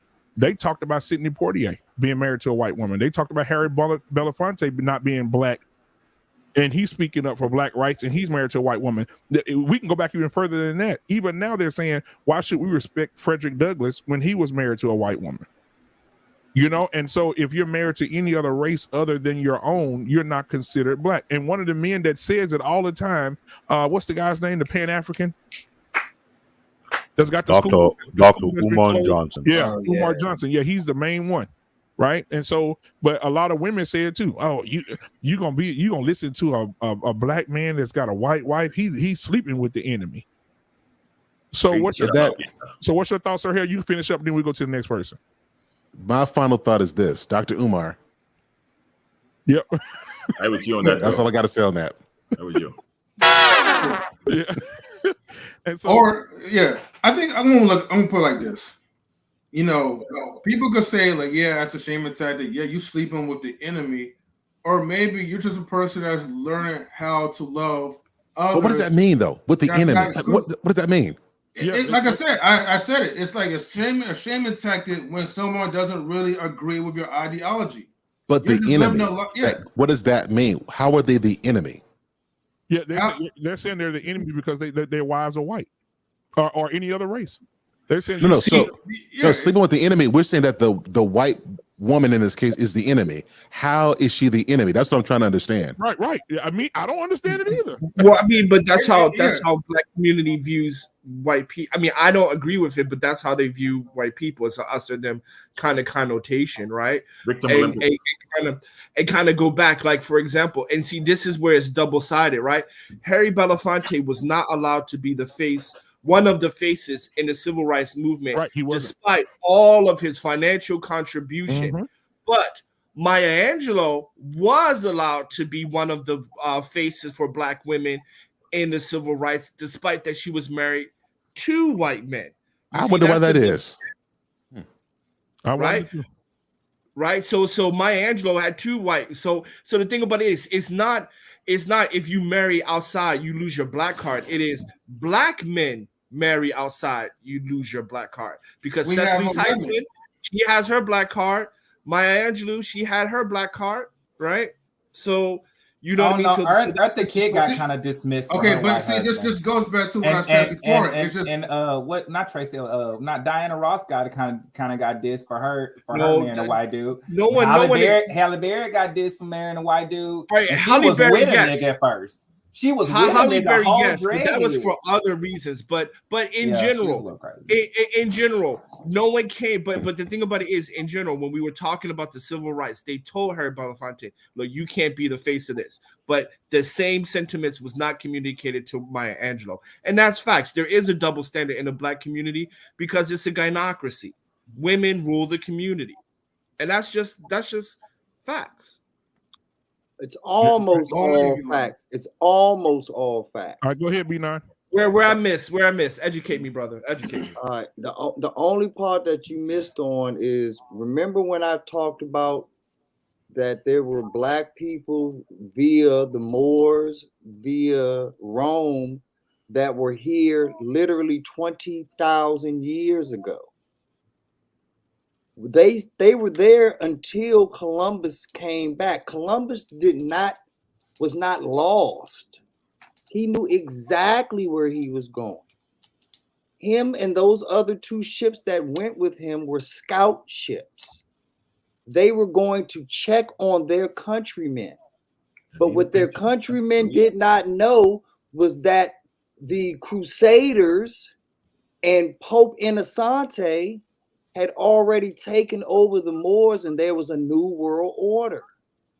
So they went over here to check on us. And when they came to check on us, and we had no idea of what had gone on over there, they said, okay, cool, the coast is clear. We even broke bread together, thus Thanksgiving. They rolled out. But when they came back the second time, they had cannons on those ships. They blew us, they sneak attacked us, and we never saw it coming, and they just wiped us out for the sake of civilization. So because of that, we are literally prisoners of war. And when you are a prisoner of war, one of the first things you do is you make those prisoners women yours. So it was part of the rules of war that they beat us, so they now take our women. It doesn't work the other way around. The prisoners of war don't get to go around with their women. This thing has been written in since the beginning of time that a white man can have any woman that he wants because he won. And the black man has to stay within his race because he lost. I agree with you. Except please reconcile this part, because I have no pushback, because we agree.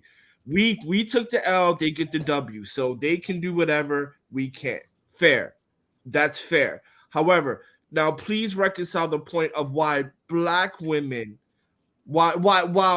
please reconcile this point where black women and black men tell black men you can't do that, right? Because I don't hear white men saying you can't do that. So please explain that. It's not a pushback. It's just a sincere question. I'm glad that you asked. You don't hear white men say nothing because they don't feel why like that's coming from black men and black women and not white men. Because if it was coming from white men, bro, we on the same page. White because men don't have limits. We lost. We do. Okay, hold on, let me say this. Let me respond to this, y'all. We got to deal with this. Let's deal with this. So Kaylin is saying that, and Brianna, my girl Brianna, where's she at? Where's she at? Because okay, so they're saying that when they dated other races, and Kaylin is saying when she saw other women with other men that are from a different race, men had a problem. I don't know what me and you around. I don't give a damn. If it is, we ain't checking for that. It's a small number. I don't give a damn. Broke dudes. If it is, let me correct that. Hold on. Let me correct it. It's not. It's a small number. It is more. It's a different community. When you're not in among that so-called community I was saying earlier, if you're among the educated community, they don't care who you date with. Yeah, we don't care. When you're still in that hood community, they got something to say. But once you leave that hood community, because you're not doing much anyway, so you ain't got nothing to do but preoccupy yourself with your time about who the fuck you, who else you're dating. Like you ain't even your space is not even. That's ignorance though. There's ghetto people that aren't ignorant. There's ghetto people that just be like, I just want to fall in love. And a lot of but when you leave that community and go to an educated community, everybody's all about getting the bag. They don't care who you date. Yeah, a lot of people like Michael B. Jordan. He was forced into Harvey to dating a black girl. You know why? Because for years, Michael B. Jordan was on a yacht, all white girls, no black girls, right? On a date with a white girl, date with a white girl, in Italy with a white girl, in Spain with a white girl, and all the white women, all the black women started saying, "We're gonna stop supporting this nigga," and then all of a sudden, what you see? I'm so in love with Lori Harvey. Oh, she's my everything. They was going to Of boy all women, Black Y'all Panther. say, hey, you got to change it up. Yo, he maybe black it women was were on reversed. Twitter. Maybe if you Black women were on Twitter saying they're going to boycott Black Panther. Yeah, we're gonna boycott Black Panther. He don't date a black woman. And next thing you know, he found the one that was out there for the streets, and he got with her. Because Marvel's like, yo, fix that shit. Fix that. Marvel was real big. Like, yo, fix that shit. Killmonger can't have no white woman. Killmonger need a black woman. How much do we have to increase your contract for you to date inside your race? Right. But to answer Kevin your Feige question, was like, yo, fix this shit. Michael B. Jordan fixed this shit. Kevin Feige wasn't having that. And because see, Killmonger needs him a black woman. He don't need there be no white woman on this Black Panther movie. That's Wait a minute. Can we acknowledge though that when a black man is saw as like a sexual device to white women, can we acknowledge though that when black men reach a certain level, white women aren't letting black men even get in the eyesight of a black woman? Showing the hell not. White women are very women, protective of their men. Oh, they're very. I disagree. Black women had the first right of refusal. Black women had the first fucking right of refusal. Right? So before Becky, Lee Ming, whatever, like I come from North Philly. I am very successful. Now I'm in Shanghai with my wife. Black women had the first right of refusal for me. Period. Black women had the first right of refusal for every successful black man. All of them. See, he proved my point again. So Brianna said, my point again. You see what Brianna said? Brianna said, so y'all going to say that black men don't care? Listen, okay, I think that some black men do care. I think it's a small percentage. Small percent. Anybody agree? If you disagree, say it on the panel. If you disagree. No, I disagree. I disagree. Okay. Black men care when other black men date out, because right now you look at SYSBM, Passport Bros, there's all these reactions of this one black dude who went to Thailand, and so many black men are hating on him, talking about, oh, he's just going there, spending his money on tricks, whatever. Black men have a serious problem when other black men date. But who are these black men, though? I mean, what I want to talk about this. Can I talk about this? I'll answer that question. Let me close it up and then I'll pass it. So my point is, black men actually have more of a problem when black men date out than when they see a black woman date out. So if we want to keep it a buck, right? Black men have more of a problem when they see that from I kind of disagree on that part, and the reason why I disagree is because like I kind of feel like it's the opposite. Like I feel like when black men see other black men date out, unfortunately, I see like a lot of people like, yo, you got this, Becky, you got Maria. Man, that's what's up. Hey, yeah, man, you feel me, Cap? You're a lucky dude, bro. You're a lucky dude, bro. Okay.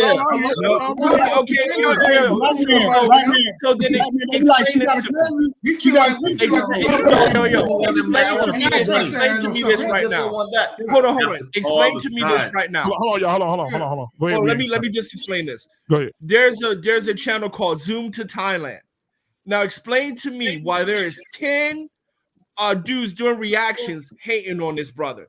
10 black channels of black men hating on this brother because of Zoom to Thailand. He'll simp. He's simping. He'll simp. That's why he's a damn simp. Yeah, he could be simping.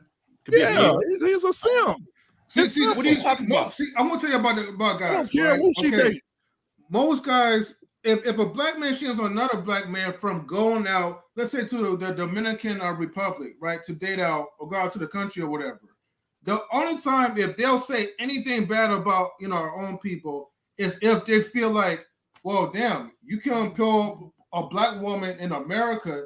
You must feel like a loser because now you got to go fly out to another country. See, there it is. And hoping or thinking that you're going to That's the That is the only time that I would hear like any black person put down another black person, right? Because of that. If you're doing out of simping purposes, though. But where are you hearing this? Where are you hearing this? Is this just online or is this in real life? No, I'm talking like I'm talking those selective few, and most of them are from the manosphere that would talk online, about that. Online. Yeah, of course, like online, online, whatever. I think that makes a difference. Yeah, but in real life, I mean, ain't no black person gonna be hating on another black person, especially if they feel dudes like don't they hate on pull dudes, out man. some That's other it. woman from a different nationality. Dude, dudes be hitting people all the time. Yo, man, I want one of them flight attendants. I want one of them snow bunnies. I want this. I want one of them. Exactly. I'd be like, bro, I say they here, man. I say cap. Yeah. Cap. Like I said, Oh, the point. That ain't no hold on. cap. The That point ain't no is, cap, bro. let me make sure real clear. The point is, though, we're not going to be hating.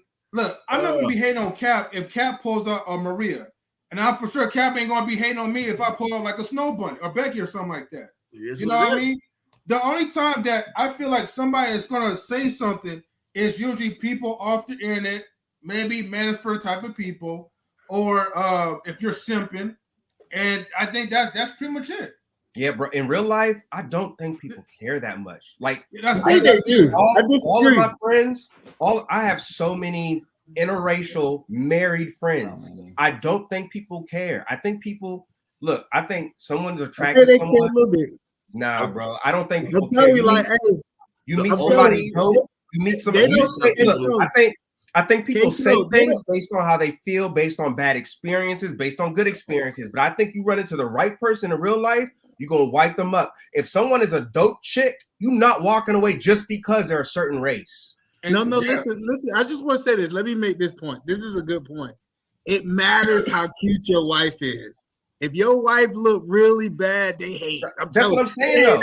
But that's what I'm saying. That's all. I don't think it matters when people say, I don't want to date black women, or I only want to date white women. I don't think that's real. I think that's just a reaction. Because if you walk into the room and you see the opposite of what you said, if you say, I don't want to date black women, and you see a bad chick, she's dope, she's the right type of person, you're gonna wife her up, bro. You know what I'm saying?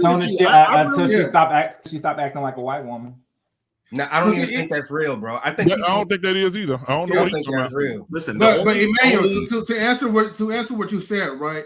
I would say it's like this: you could hate, but you could also respect at the same time.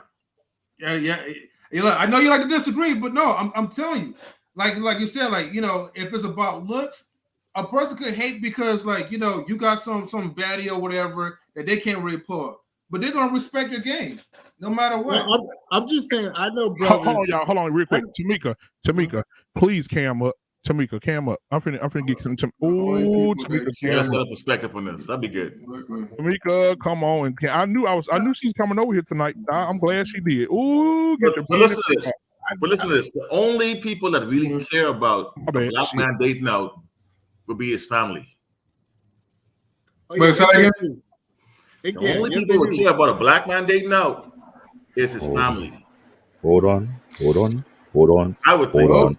Hold on. That's true. Hold That's on. true. I'm just letting you know that's true. His family they'll be like, yo, what's going like?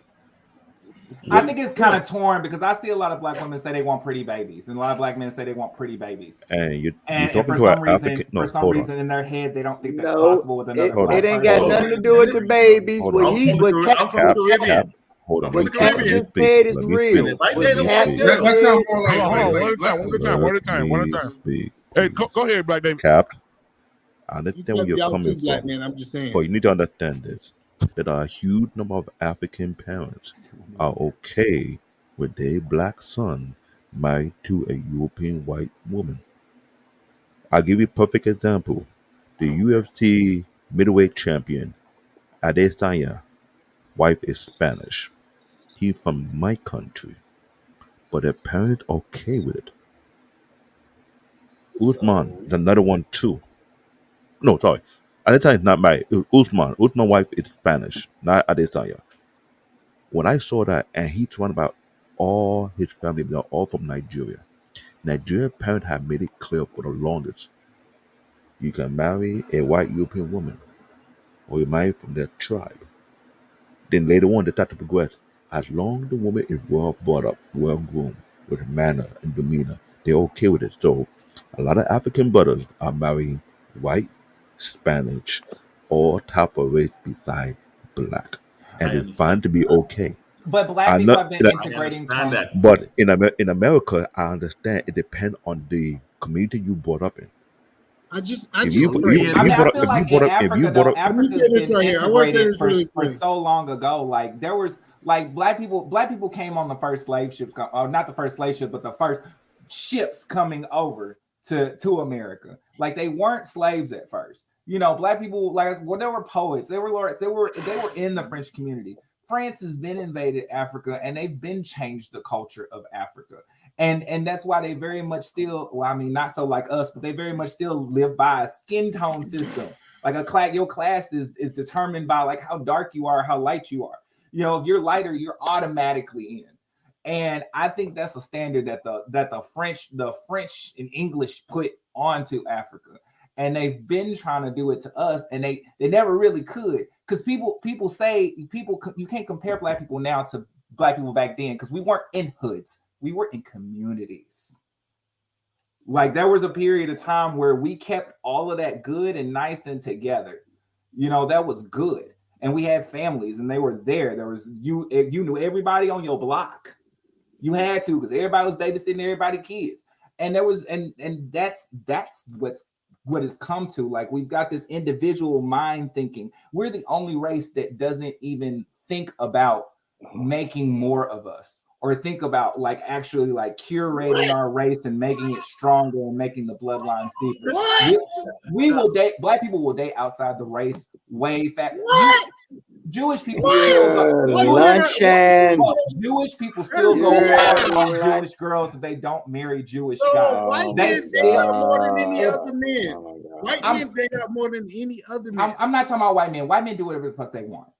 Okay, they do it. I'm talking about black culture. I'm talking about black people are the only race that doesn't. You'll see a lot of white people say, I love black people. Just I want them in the family. That baby's black. If the daddy's black, the baby's black. Exactly. That's DNA. No, daddy's black, so they still making more of theirs. No, I'm not saying that there aren't white girls out here getting smashed by black dudes and making mixed babies. I hear more white people say they not mixed babies, they black babies. They black, they mixed, they whatever. They ain't pure. Interracial dating is on the rise too, bro. It is. Oh, it is. It is. We're not pure. You think you pure? We're talking about the idealism of the white man. Ain't nobody in America pure. Don't be slow. We all some motherfucking mixed breed. To go back, why we trying to keep a pure race? I'm talking about. Have you ever had a conversation with a group of black people about how we need to keep our race good? Like we need to stay. We ain't pure. How do you keep your race good if we're not pure?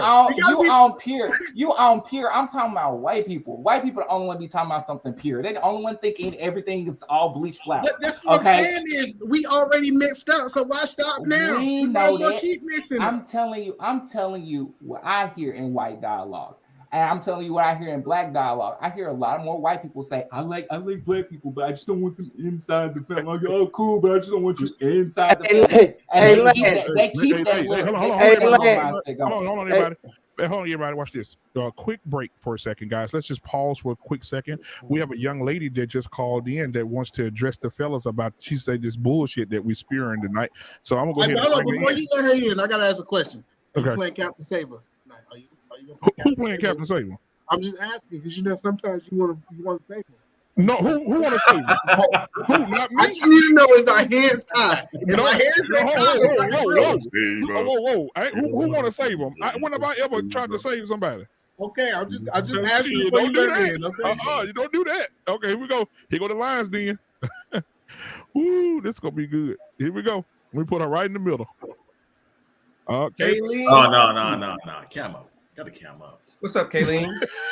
Y'all ready for that beauty? Hey, so you gonna get my name right? It's Kaylin. Thank you. I apologize. No, you good. I can't get on the camera right now because I got my hair twisted up right now. It's deep conditioning right now. Okay, so listen. We're gonna let her cook, y'all. Everybody mute, because I know y'all gonna be saying I'm gonna mute too. We're gonna let her cook. Go ahead, Kayla. Everybody mute. Oh Lord! First of all, that whole thing about men don't care about it and it's a small percentage. That's not true, because I know I've come across many men that have told me they cannot date a woman that's been with a white man before. That they cannot, they don't respect women that date outside their race because they look at it as if you know, the white woman is sleeping with the slave master. I've heard that so much. You got to understand the media. Women are in the media more than anybody. Women are on social media more than anybody. That men are not in the media like that with that. And then it is a lot of men who are in the media like that say they only date black women and they can't, you know. So we do all have our preferences. Don't get me wrong. But to say that that's a small percentage, I wish sometimes y'all would give that same energy when women say things like it's a small percentage of women that say the things that they say, some of the crooked, messed up things that they say. Hold on, Kaylin, real quick. Yesterday, Kaylin, I want you to go find me. Yesterday, I was on a show called Security Boss Unsolicited. And I want you to go on that platform and I want you to watch me yesterday with those two ladies that's on the show. There was one that was an older lady. She's bought the security boss. She's 51. Then they had a younger lady that was on there. She was probably 30. And I want you to hear what they're saying out of their mouths. And they're saying the same thing that we are saying. That you would, the thing that you just said you're against, they are saying the same thing that the men are saying. And when you say, oh, the small percentage, no, these women are saying there are a large percentage of women that don't listen to the elders. They don't listen to direction. Black women don't listen. These women are saying black women don't even listen to the women anymore. We damn sure know they're not going to listen to a man. So these are black women, successful 6-figure women that are saying we submit to our men, we submit to our families, we submit to our whatever we need to submit to. We don't overtalk our husbands. We respect our husbands. I prepare food for my husband. I give my husband what he needs. And they're like, hold on, that's a lot. That's a lot. They were talking about ratchet. They were talking about ratchet women, but they weren't saying that there was a lot. Wait, hold on, Lance, but you are right. They were saying that, and they were talking about submission. They were very much those kind of women, but they weren't saying that was all women. And they actually did defend the women that do. That do, right. And I did too. I defended, you did as well. I defended the women that do it too, but that's few and far between. Shit, you ain't gonna find no women like that walking around every day. You're not. If you meeting girls like that, that's few and far between, then maybe you just in a few and far between area. No, that's not it. Lance, you gotta go out and go out and walk sometimes. These females are 100,000 men are not gonna say the same thing and the shit not be true. You gotta be kidding me. It's 6-figure dudes that's making 6 figures flying off getting other women in other countries because they don't want to mess with them here. That's what the 6-figure women is. This is my thing. That speaks like a whole lot too. Dude, it's a whole group of dudes called passport bros. Let me say this. Let me say this. Bro. Lance, hold on. Let me talk to Lance. Let me talk to Lance for a quick second. Wait, hold on, wait, Kaylin. Let her finish. Please. First of all, I understand that women don't listen to certain things when it's coming from a man's mouth in certain instances, just like with the whole dress code thing, like I was saying last time I got on here. A lot of times, for whatever reason, it holds more weight when women tell other women about the way we dress, and they feel some type of way when it comes from a man. I do agree on that. But when it comes to that when we're talking about this interracial relationship stuff, the way that I look at it, date whoever you want to date. But what I just said about men, first of all, like the women in my family, they've been married for years. They listen to their husbands. They're great examples of successful black marriages and relationships. You know, so to say that women out here not listening and this and that, it depends on who you are around, because I can't say the same for a lot of the women I'm around. I can sit here and say that that's a small percentage. When you go to the media, first of all, a lot of people that's in the media don't have nothing else better to do with themselves. If they on social media all day and they ain't got nothing going on for themselves. Me personally, I don't really rock with people that's just always on the internet, not really talking about nothing. They ain't got nothing going on for themselves. Kaylin, hold on. You keep talking about the internet, Kaylin.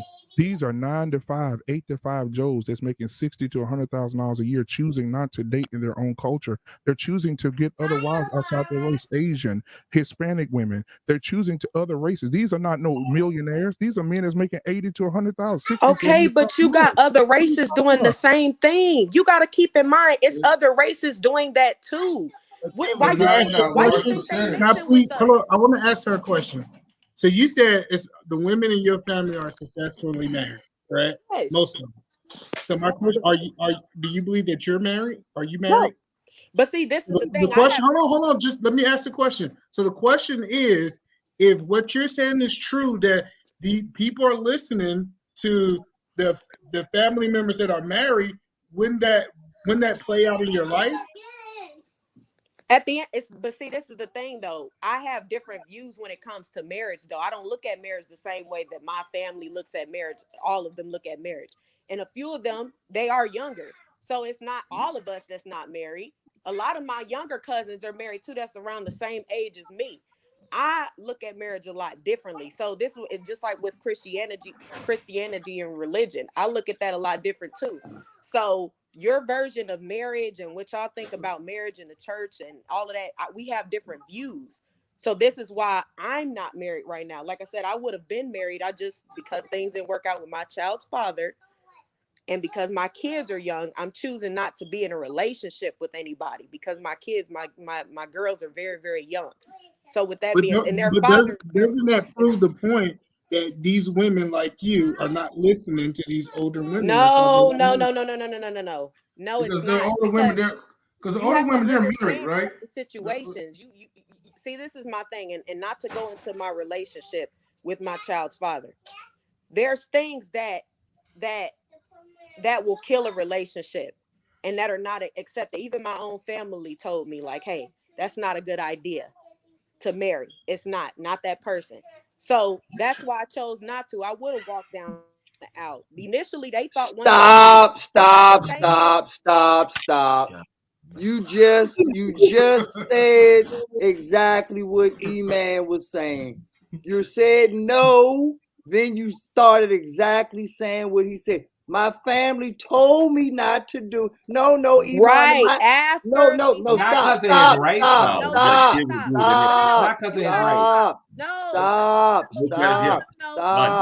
Let me tell you why. You just Rick James yourself. You just stepped on the couch. But you gotta be quiet. Let me finish. You never let me finish. Let's let her cook, y'all. Let's let her cook. Let her cook. Listen to what I said. Initially, they were all for it. Listen to what I'm saying. Initially. But when that time, when the engagement happened and they just started paying attention more, they were like, Kaylin, we don't think that's a good idea. Initially, they're like, okay, he got a degree. He went to college. You know, he do this, he do that. They was for it at first. So they was for you being a baby mama. Your family was for you being a baby mama. They were for me. They weren't for me being. They wanted her to get married. Mama. They were for me getting married, but they didn't understand when things started happening around that time we were supposed to. They said no. They thought differently of him. I get it, but the baby, we got to account for the babies. How many kids you have, buddy? Exactly. I have two children. All right, hold on. I just want to ask this question. So if you got two kids and these women was married and they felt married was the way, it just makes sense for them to advise you to marry before you carry. Did they just change their mind and didn't want to follow those rules, or what? I'm trying to understand. Again, my family, I did listen to my family. When they told me no, I went with that answer. I went with no. At the end of the day, we don't live in an absolute world of this is how you do everything by the book and it's going to give this result. But you got two kids. Okay, did you know he was not for you for the first baby or the second baby? Choices. Accountability is a serious thing, bro. Hey, Kaylin, I think what you have to do is nobody's attacking you, darling. Nobody's messing with your personal situation. What we're saying is we're trying to use your example on a macro level because I could understand what you're saying from your personal situation. But if I go two houses down the street, the other girl is going to tell me her personal situation, but it's going to be the same result. Then two houses down the street, and when you add all of that up, you literally have millions of baby mamas out here that are not married, and they all have their own personal stories, which I'm sure are always going to be valid to them. But in the statistical grand scheme of things, it's all the same. It's not just statistics though. Like y'all don't even know her situation, and y'all literally just all Y'all It's literally just all got the into a same. whole Stop being an upheaval about agent, a Lance. marriage that didn't happen that y'all don't even know. Lance, They Let me don't speak. they don't have Let me no speak. clue Let me of speak what on really this. went Let on me in speak the on this though. space. Let me speak on this though. Oh my Let me God. speak on this. Let Let me the speak on this agent though. speak. And just assume Kaylin's one of my best friends. I met her in Dallas. they Me, her, and Joe literally worked at saw the the same 2 place. kids and that's I it. rocked for her nigga hard.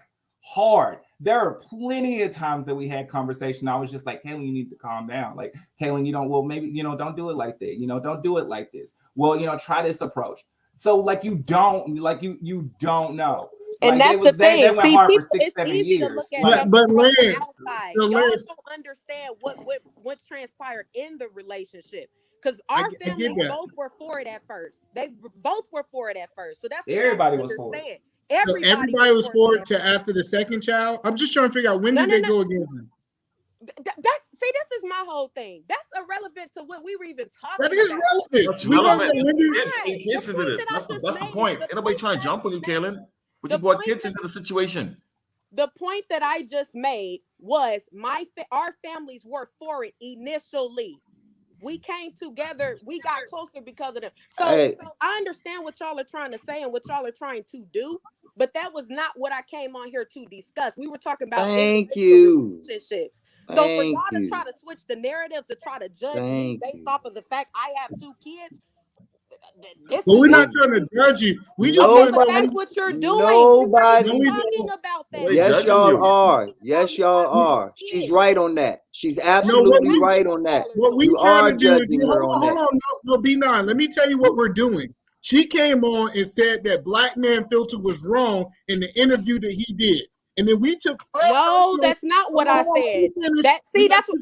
But see, I said it was that's wrong. not what I said. Let me talk. We let you cook. I have no respect sometimes of the things that y'all say, because that is not what I said. I did not disagree with the interview because I wasn't even on the interview. What I disagreed with was the women saying, okay, that all women don't listen to their men and all this and that. That's what I disagreed on. But he didn't say that. He said the older women, the women are not listening to the older women with the successful marriage. I disagreed with the women. She has a whole grandma that she listens to faithfully all the time. Faithfully. None of this stuff. Stop. Hey, Lance, stop making it personal about what her grandmother. It's not personal. That's the whole point that we're trying to do. We're trying, and that's what I said at the beginning.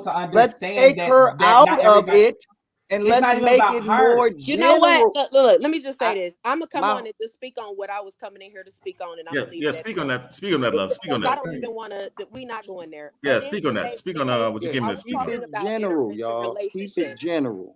I know many men that have told even myself, they're like, I cannot respect people who date outside their race. Now, do I agree with that? Absolutely not. I feel like you should date whoever you want to date, be with whoever you want to be with.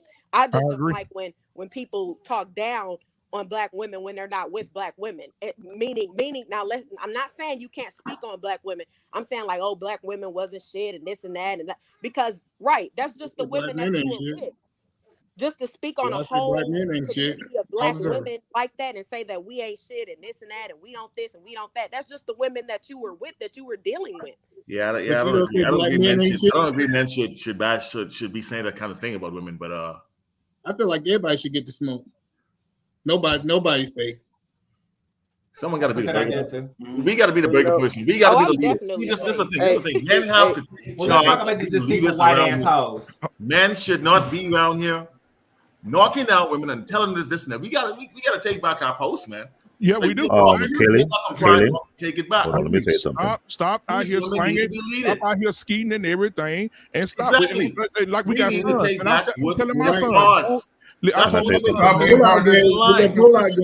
Yeah, man. I told my son, bro, if you get to the chance, if you here, just to give just a little clarity when it comes to my child's father, even though I'm not married, my child's father is very involved in his children's life.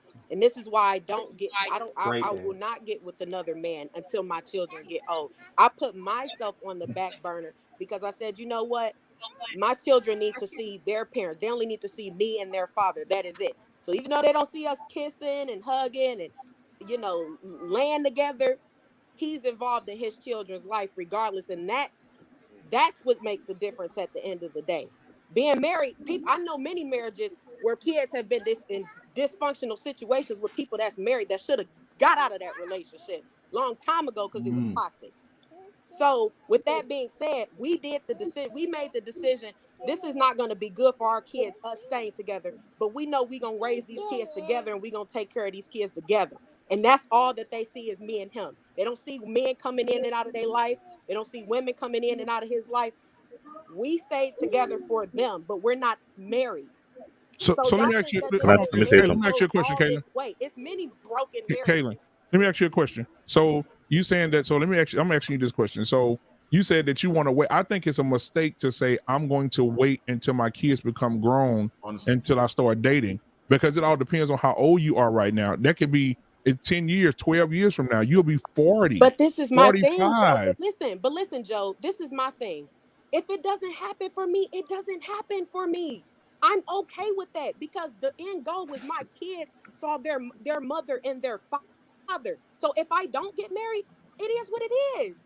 I made bad decisions early in life. I'm content with that. That's why I say we don't live. Y'all have to understand we don't live in an absolute world. Gotcha. Everything is not okay. Do this, do this, do this. You're gonna get this result. Like I just said, it's many marriages that people should have got out of because it was toxic. Hold on now, I'm gonna push back on that too. It's a lot of marriages where people don't listen. Okay, because hold on. Yesterday, the lady she was just in the chat. Her name is TJ. We call her Auntie TJ. She was in the chat just a few minutes ago. She said, "Ladies, don't be like me and be 51 and find your husband." She was on the show the other day, and she said she used to be one of the women that used to talk against other women's marriages and try to break up their marriages because she knew she was a hater. She said, I used to talk against other people's marriages to break them apart. That's what she said. And so she said, now that she's 51, she said she never should have waited to 51. But now that she's in her 50s, now she's in love. She said she got lucky. Right. And that's the thing. If it happens for me, it happens with me. I'm okay with that. This is my thing. When I get 50 years old, if I don't find the right man to settle down with, at the end of the day, I'm going to be happy with the decision I made because my kids only saw their mother and their father. They don't know what you're going to be. I got to respect her on what she did. She made up a bed. She's lying in it. That's just like I said, I'm lying in my decision that I made. At the end of the day, like I said, my kids, they're only going to see me and him. They're not going to see all these other women in all of these different situations because we knew us being in a marriage was not going to work. Just y'all think just being married holds some type of weight or something. Okay, well, you got to be married. That's an absolute situation. Yes, some things do not work. Some relationships do not work. Joe, just like when you got divorced with your ex-wife, it did not work. Yeah, yes, you're married now, but you were married before. So some things do not work. That's just life. Right, but you know what? Hold on. Let me speak on that. My ex-wife, you're absolutely correct. When mine didn't work, it ended, right? But then let me talk about, because I talked about this now with my current wife. I say, you know what though?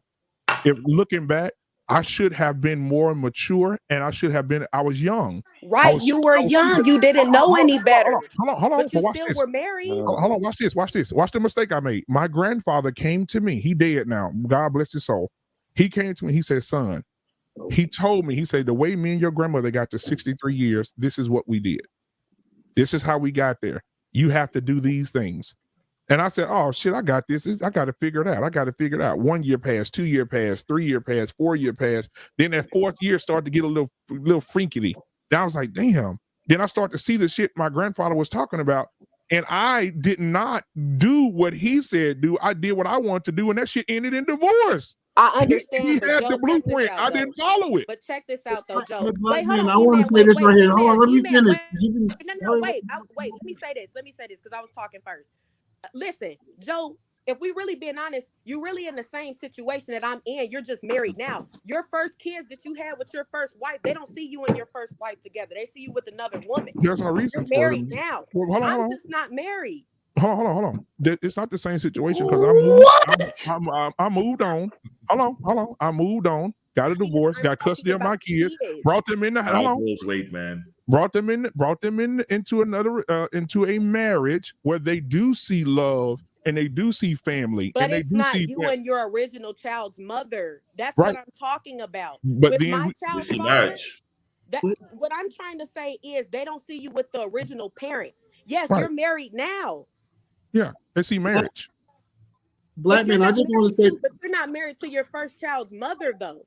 So But this- yes, the that's difference not a is fa- I'm that's just not a- not but married. but right black man, you can say all the stuff you did wrong, you did it right, you got married. I'm not saying marriage ain't gonna work. What I'm Right. advocating is that you get married. If it don't work, you get divorced. You marry before you carry. That's what I'm advocating for. Y'all would have, the story would have been totally different if we heard. What? You get married and you get divorced? Can't hear you, Emmanuel. Listen, Did you just say you get married and then you get divorced? listen, let me finish what I'm saying. So, black man, you did it right. You did it right the first time. It didn't work out. Cool, life happened. But we cannot just give people a pass. But I thought you said last show that you don't believe in divorce, period, though. I don't. Don't talk. Let me okay. finish. All right. Well, So what I'm saying is this right here is I'm saying do things right from the beginning. If you do it right from the beginning, you get married. but that's your before you version carry. of right. That's not my version of right. That's what you believe, though, E-Man. Everybody does not believe that that's right. Okay, I'm going to say this right What's before right I is have to head not to up. be in toxic situations. I got out of a relationship that was not meant to be. That was right. Just like Joe, he got out of a relationship that was not meant to be. So for you to sit here and say, because I remember last show you were like, oh, even if it was an abusive situation, you go over there and talk, but you think that they still Hold supposed to be in a on. relationship. I heard something that's now. Hold on. You said something that's now that was key. Black man Unfiltered was in a relationship, and he realized what he did, what was wrong, what led to the divorce. Did you realize what you do or that was wrong that caused your divorce? That's the question. No, they was never married. There was You said I divorce. mean, no, not that. Did you realize that what you were doing in your relationship that you did not get married? We both realized what we did wrong, and that's why we chose not to become married. We were engaged to walk down the aisle, but our parents talked to us, and they said no, it's not a good idea. But you had 2 kids. But you both had 2 kids. You had 2 kids before the marriage. Before that, right? And that's what we're getting at. That, and I mean, I that's The point that we're missing, guys. The point that we're missing is that there's more to the story. Yes, more to the story. There's more to the story. Yeah, We're not getting which we have to listen. Which we have to listen to get like a clear understanding. But I'm just gonna say this before I have to head out. Not everybody is meant to get married. True. But you can still make a choice to still co-parent, to still work together for the relationships for your kids. I don't a kids thing is that kids thing. I'm not saying like stay together for the kids. There's a difference. I'm not telling you stay together for the kids, but I'm talking about if you already have children and you're not married, don't force yourself to be in a marriage where you're not going to be happy. That's what I'm saying. And I was 17 when I had my daughter. I was very young. It was things that I didn't understand. That's why it didn't happen. At the end of the day, this is my whole thing. Again, we're choosing to raise our children, and that's the end goal. They're not going to see us in a toxic situation. They're still going to see us co-parent. They're still going to see us cooperate with each other. But the marriage, it wasn't supposed to be. Like I said, again, it's many marriages where kids have been in situations, have grown up in situations where their parents should have never even been together. So they've had to see things. Just having that marriage title, and y'all say that that's the right way, but I don't believe that that was the right way. My people don't believe that. That's the problem. That's the problem. Okay. Well, that's how you feel, but everybody does not think like you, E-Man. Everybody does not look at marriage the same way that you look at marriage, E-Man. I know that's why it's my responsibility to help y'all think the way I think. That's why. But everybody doesn't have Christian views, so you can say what you want to say, but it's still up to the person to make their own destiny for their life. At the end of the day, you still need to raise your children a certain way. Just being married does not mean your kids are going to grow up to be these great people. At the end of the day, my children are still they're still going to see their father and me, and that's what matters. We're involved in our kids' lives. So having that marriage status, I get what y'all are saying. That was the right way. That's the way it should have went. Like I said, that's from the outside looking in, because every situation is not absolute, and sometimes that's what y'all have to understand. Y'all think, okay, well, it has to be this way. People live and learn through things. That's why I say I'm living in the choices that I made. This is why I will Black man, can you put up that last comment? I wanted to answer that question. Okay, Keelan, the past is the past. The past is quick the past. question. But if you can go back in the past, is there anything you would change? Of course, we all can say that. Of course. All right. What would you I'm change? cool with you. I'm cool with you. We good. Yeah. I just want to know, what would you change? What would you change? About what? You said if you can go back in your past, you would change. What would you change? What would you do different? I don't feel the need to just share all of my personal business on social media. I'm sorry, that's what y'all do. And Yeah, that's why I didn't. That's why I didn't go into it. That's right. actually It's not another problem with relationships. Right. That another like that's irrelevant. It's things that I would have changed and did differently. Just like it's things y'all would have changed and did. Just like Joe, for example, he probably would have did different things with his ex-wife. We all hold on. Let me name them. I should have been more mature. I should have been a better man. When she did stupid shit, I should have been at that time, I should have been more forgiving. When she went off and with her friends on girls' trips, I should have been more. I should have not let her go and with those girls, and then she come back addicted to something that she couldn't shake that caused our marriage to crumble. Right? See, the thing about me, I'm gonna be transparent. I ain't gonna sit up here and say I got secrets and shit. No, it's not secret. I ain't talking about you. I ain't talking about you. I'm talking about me. Internet. No, I'm saying I'm talking about me. I'm talking about me because you never know. I'm talking about me. I'm being transparent because you never know who's listening, who may have gone through the same thing and may be embarrassed enough and don't know how to get out that situation. So for men out there that have gone through a divorce, I can be that light for those men that have gone through that bullshit. So if they've gone through it, you've been through it with a wife that had addiction issues, and she went off and got addicted to something that she couldn't shake, and then she started, taking from the house and start taking money and start doing this and start doing that and stop, caring and nurturing and doing everything that she would normally do when you first married her. Like those things, that's what shook the foundation of the marriage. It wasn't I'm done, I'm not gonna forgive. No, it became a problem, and every time you try to get help for it, she didn't want the help. She didn't want to do it. And then all those friends that she was out there doing it with, they disappeared. They left me with her. They left me to deal with the situation. But do you feel like y'all were meant to be married though? Absolutely.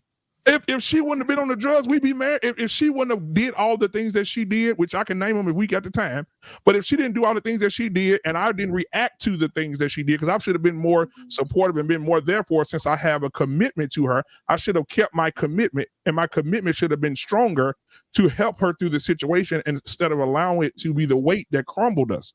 So I should have been the stronger person because she is the weaker vessel. So I should have been strong for her and myself. So you're saying it's your fault?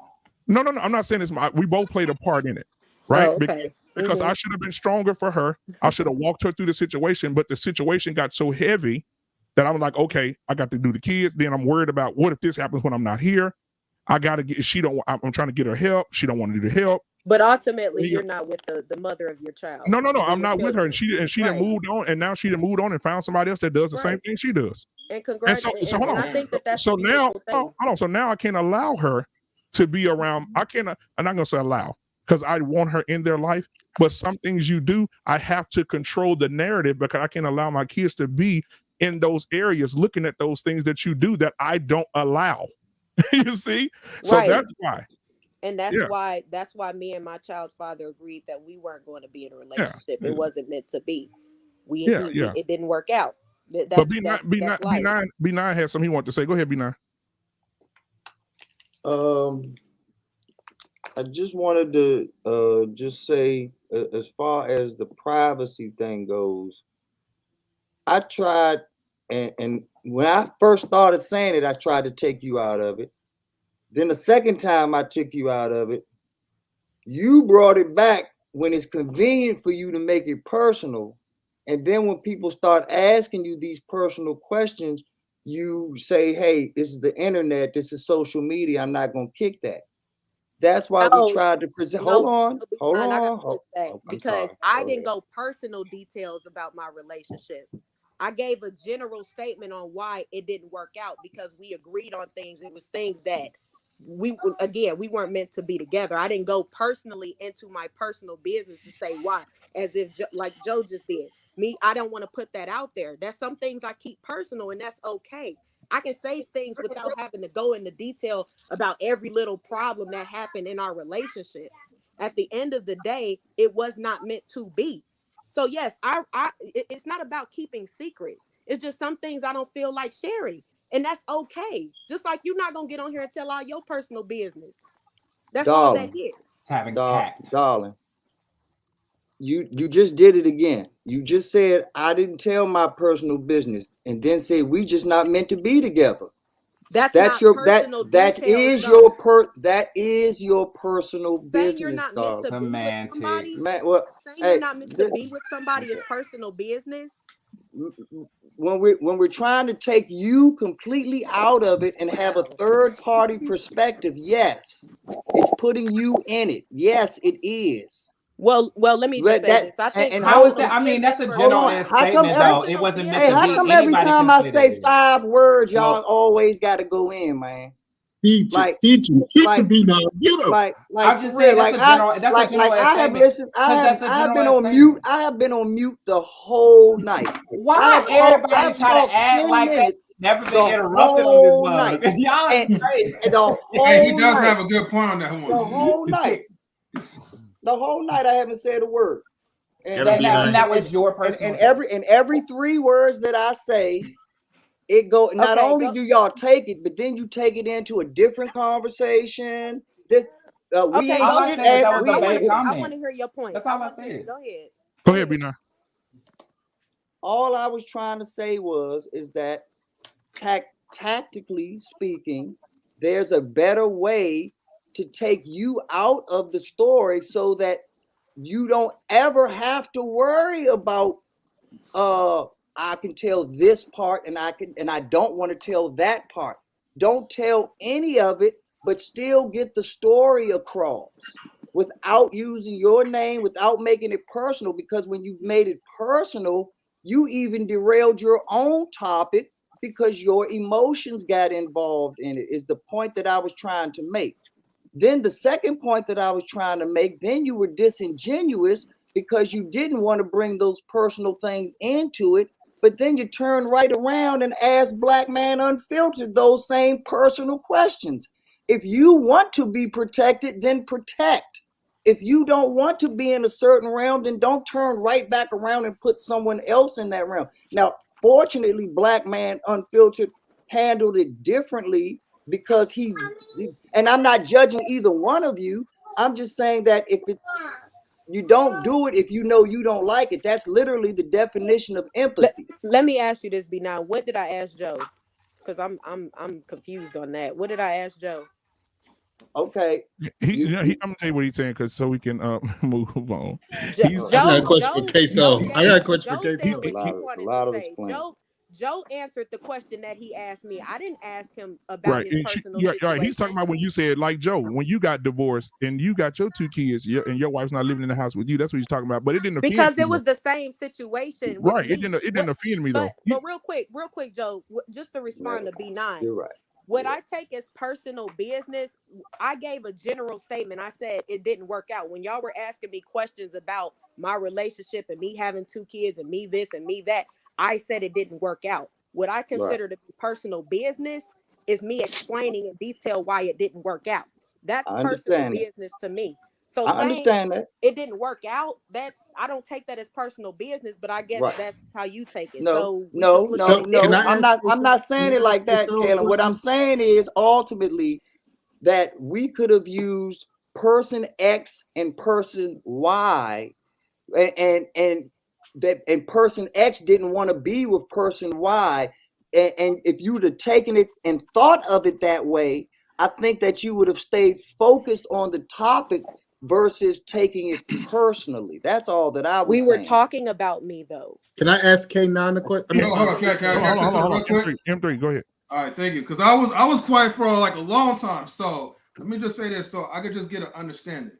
I think the whole reason why this kind of got derailed was because at some point, Kaylin, if I'm saying it right, when you mentioned that, because I know you was talking about like your family or I guess certain friends, they kind of like, most of them are married.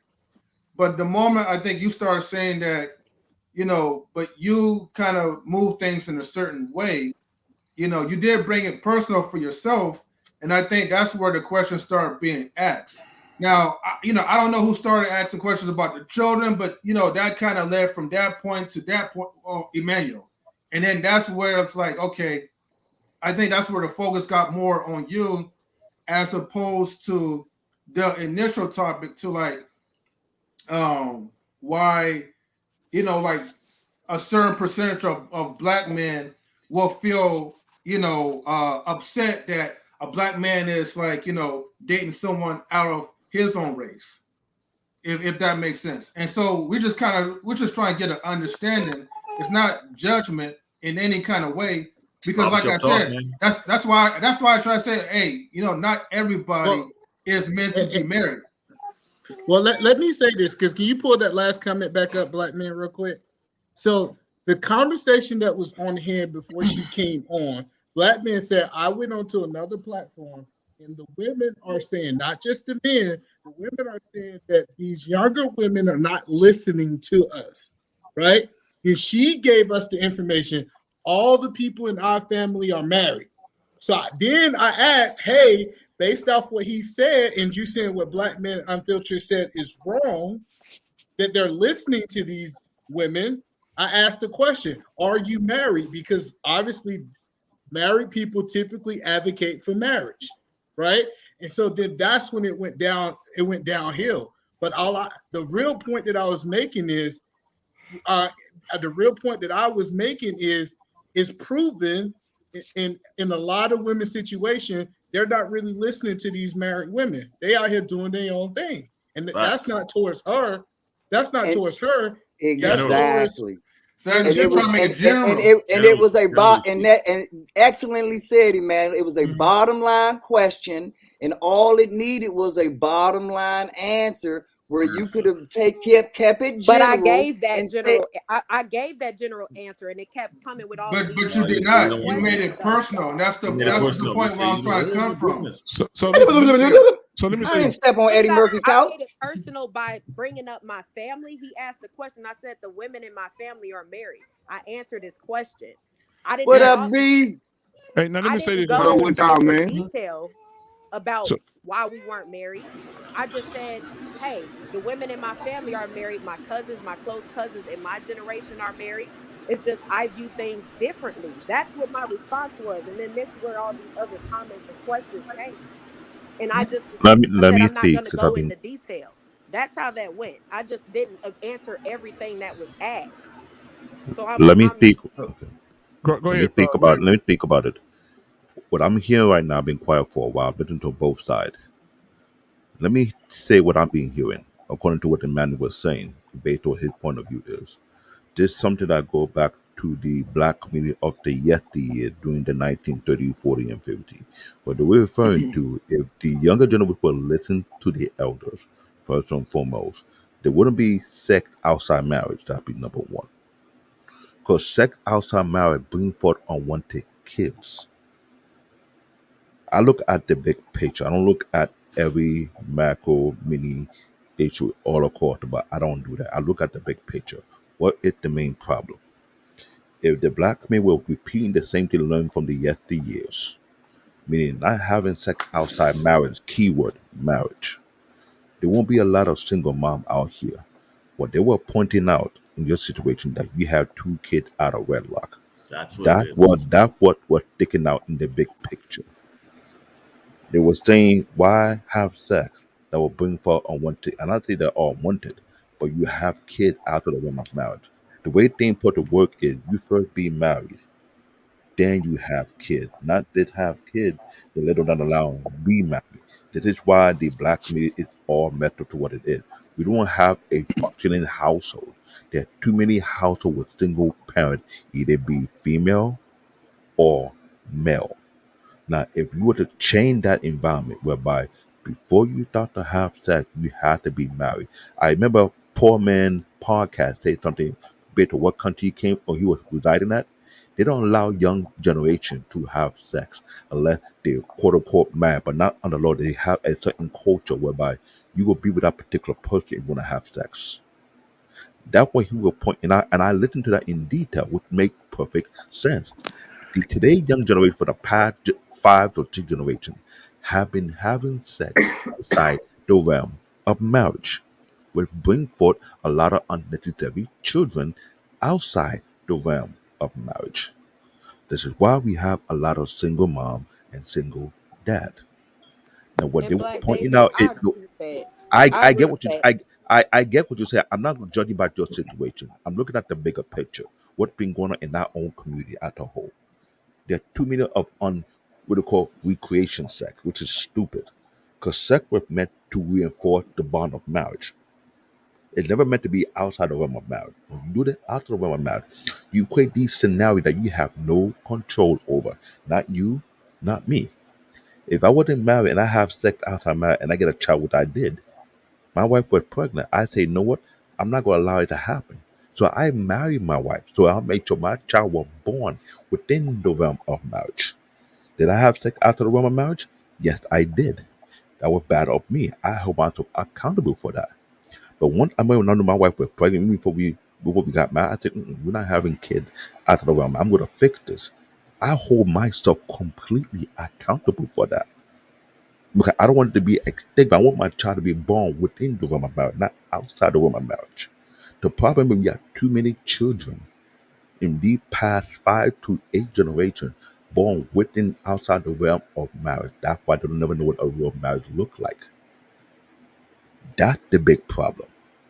What Kevin was saying earlier, back in the 1930, 40, 50, the percentage of black people married was higher beyond every other race.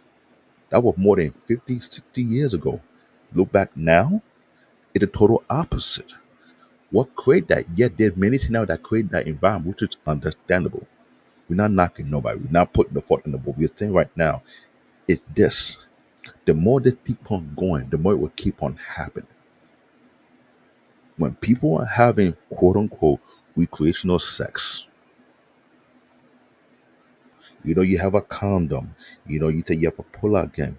You have no control of the situation that could happen. Besides getting pregnant, the disease, I understand, but apart from you bringing a wanted kid into the mix, they didn't act to come here. Keyword. They did not act to come here. So when they come Right. in that scene, it created a dynamic whereby what they repeat what they see.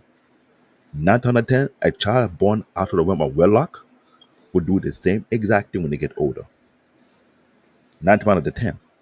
But okay, and I get what you're saying, Black David. I agree. I agree with that a I'm lot. just I being think that technical about it. parent I'm not child. putting my emotion in this. So I hear both sides. I hear Yeah, the yeah. argument. No, I fully I understand. definitely What I'm respect what looking you're at is the technicality about everything.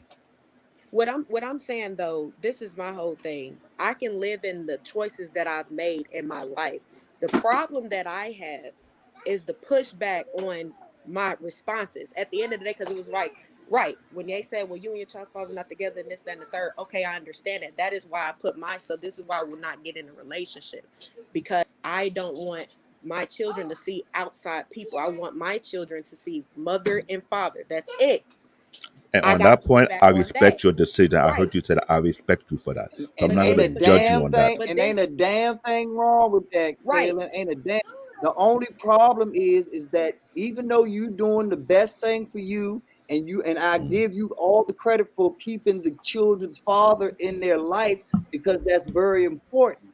But the problem is that you're comparing yourself, a young lady who was never married, to Black Man Unfiltered, who has been married twice. Whether it is successful or unsuccessful, you think that those are equals, and they're not. That's the only point that I was trying to make, that even though you and your child's father can play house and do a great job of it, and produce very productive children in this community, it is still not the equivalent of the commitment that Black Man Unfiltered, Emmanuel, myself, and anyone else, and Canadian born Black Biblically David though. are experiencing. And it's not, and we're not saying that we're better. We're not saying that we're saying that it's different.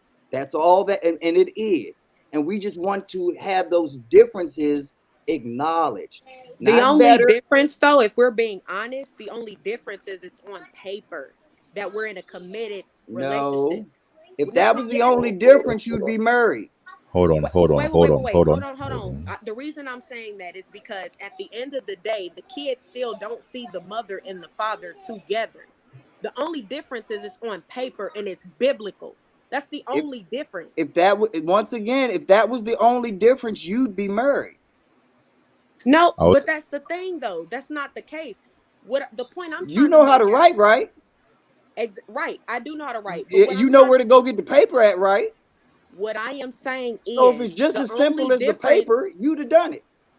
And that's my whole point, is that you're always making an excuse to get around the results. That's not. I agree with you, B9. I agree with you completely, B9. And you have to stop trying to create your truth and accept the truth. I agree with B9, because if marriage was that simple, we would just pull out a piece of paper and a pencil. Right. You're exactly right. If marriage was that simple, but it's not. Now, I want to speak to the bias. I've been on this show since episode like 2 or 3, Joe. 2. I've heard you speak about your wife candidly. Yes. But I've never heard you. This is the first time I've actually heard you say what part you had. And you've never went deep. And no one's ever questioned you. And no one's ever pried in your personal life or asked you to give details or accused you of doing something wrong even. They jumped on the bandwagon because that was the fucking topic. Thanks. And I want to speak on that bias right now. Because honestly, y'all really made a mistake. Really just kind of getting old. We didn't even know he was divorced. I didn't know you was divorced. Hold on, Lance. If you watch this can I just say one thing? I'm not done. Hold on, Lance. Yeah, you're right. Let him rock. Let him cook. Emmanuel, you wasn't on the show, okay? You wasn't on the show. I was here. Mm-hmm. I heard him talk about his wife candidly. Kaylin specifically said, I don't want to speak on it because of the baby daddy. And then y'all continued to question her, even though she's showing respect for this black man that she didn't get married to. It took a whole 10, 15 minutes before y'all even just let the steam go and cooled off and backed up on y'all the kept with the question. I will speak to the bias. I know a whole bunch of people that get on here and sit up here thinking I just stand up for women. I don't. I stand up for people, aligning them to the same accord. I ain't bound to you do gotta make the point that B9 kept bringing it back. Okay, you do gotta believe. You do gotta believe that, like B9 said, she kept bringing it back to herself. Every time we tried to go away, she would bring it back. You're the one who started the line of questioning. Shut down. Right. I have the right to question. Okay, hold on. I'll let you talk. Wait. First of all, just to let you know, I want to say this right here. One at a time. I'm gonna go first. Wait, hold on. Wait. Before you go, I just want to say salutes to everybody on the panel. Hey, M3. Hold on, y'all. M3, you going live tonight? Am I going live? No. We're gonna go live for tomorrow for like our ladies' night live stream that starts at 6 o'clock Pacific time. That's all right. Go ahead and shout your channel out, man, for everybody. Yeah. Okay. Thank you. So I am the founder of Knowledge and Relationships on YouTube. You could just type it in if you want to follow me. Black Man Filter, do you want me to send the link in the private? Would that help? Yes, sir. I'll put it in. Yeah, send it to me. And I'll put it in. I will definitely do that before I leave. But tomorrow we will be having a ladies' night live stream for the women to speak on the panel. We will have a controversial topic, so I'm not gonna give that away. And then a little bit before that, we will have knowledge in the afternoon that will start tomorrow at 1 o'clock Pacific time. All right, so, yeah. These guys have a great platform. I went over there, man. We had some fun, bro. He ended up having it. He had a 2-hour show, and when I came in, we ended up going for 5. So that was a good night, bro. We had a real. So good you night. hijacked the show? No, I didn't hijack the show. He brought church up in there, man. You know, man, it was crazy that night, bro. It was full. I just want to say this because I gotta go. I'm about to head out too. The one thing I want to say to respond to what Lance said. Since I've been on this show, I have gave everybody the smoke. I have not pulled. Matter of fact, Black Man can attest to this. Joe, to every platform I go on, I bring the exact same energy, point blank, period. So we can't make it seem like I just singled her out because she was a woman. That is 100% incorrect. I never said that. Yeah, you've given everybody the same kind of energy. I never said that. This is just the energy you got in response to that this time. That's all I'm saying. It was biased. It was biased. It happens all the time, and usually I don't really speak on it. People just be like, "Oh, you just sticking up for the women," and I just kick back in the cut, and I'm just like, "Whatever." They're not hearing me. But tonight you will hear me because wait, listen. Tonight it became personal. Tonight my bestie got on her. And tonight, y'all were disrespectful because y'all don't know your life. This is the most conservative, well-mannered, well-put-together woman that I've ever met in my life. And Joe can attest to that. This woman is class. She is wifey material 175%. You don't know her, and you try to angle your questions so that the perception could be skewed. Let me say it again. You try to angle your questions so the perception could be skewed, and I will not let you tarnish her character. That's all. You're wrong. I asked a simple question. Now you asked many simple questions about personal stuff. And I'm done. I'm not gonna say nothing else. I'm showing you I did what I did. I want to say this. If the topic, let me finish this so I can go. So, Black Man Unfiltered. If the topic was divorce and you told me you was divorced, I would have grilled you too. I would have grilled you because I feel like if we're gonna be on this platform, you gotta say if I get it. If a person come and say, "Hey, you know what? I don't want to talk about my personal life," change the subject, and they change the subject, that's a totally different thing. But I don't want to talk about that. No, you didn't. What you did is you said, "I don't want to talk about my personal life, but let me give you a little bit more detail. Let me give you a little bit more." Hey, hold on. Before anybody else get in there, the money in me has kicked in. We gotta respect the money, y'all. Let M3 kick out his. Oh, he done left. I'm trying to tell him. No. I put it in there. I put it in there. Okay. Yeah, I put it in there. I don't mess with the money, y'all. Y'all gotta let the man get his money on that. Yeah. So K-Soul been waiting to speak. So K-Soul, go ahead and get your say your point, bro. So I love you guys. All right, E. All right, E man. So I was only gonna say something to try to just bring us back to like even ground. Right. Because there's a couple things, right? I think that on all of these platforms, and this is just what I've seen anywhere, anytime in these conversations, when you bring your personal life into it, people tend to ask questions. Because what you're doing is you're adding context to prove a point. And when you add context, context from your personal life to prove a point, people are then going to ask you more questions to dig deeper. So that's the first thing I just wanted to say. And I think that, you were saying that, first of all, I didn't ask any questions at all. I was just listening. And I know, but I know you were saying some people were biased, and I don't agree because I've actually been on this channel and I've seen Black Man Filtered when he said something that didn't add up with something that he brought into the conversation. It was his personal life. It was about a way he would respond to his wife, right?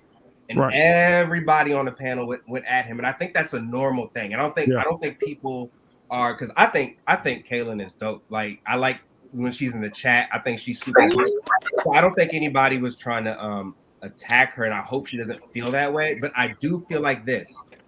Sometimes when two people are going at it, and there's people that agree with that person, and everybody jumps in. Like a tag team, like people are jumping somebody. You know what I'm saying? Gotcha. So I think we got to be careful of that. And then I wanted to respond to something you said, Kaylin. And so I think there's a difference between, and this is not about you at all, but like you had mentioned how there was a similarity of like, a mother and a father being in their child's life versus someone being married. And I think I'm only going to speak on this from like what I've seen in research studies done. And there's three main things that make those things different. Research says that married couples versus people who are just living together have shown a higher percentage of satisfaction. They've shown more stability. And one of the biggest things is they have a higher level of commitment. So there are marriages. I think I agree with you when you said that there are people that, get married and shouldn't have gotten married. Like, that's a very true statement, and we can't ignore that. But I don't think you can necessarily make that argument to say that the majority of marriages versus the majority of people who just live together are the same thing. So I just wanted to make that point. That's it. Especially the benefits too. But anyway, yeah, and the benefits. You out, Cap? Not what. Yeah, I gotta check out. All right, brother. That I Love Y'all you, take brother. it That was just a Hey, separate Cap. point. Hey, That was Cap. just a Don't separate forget point. Q.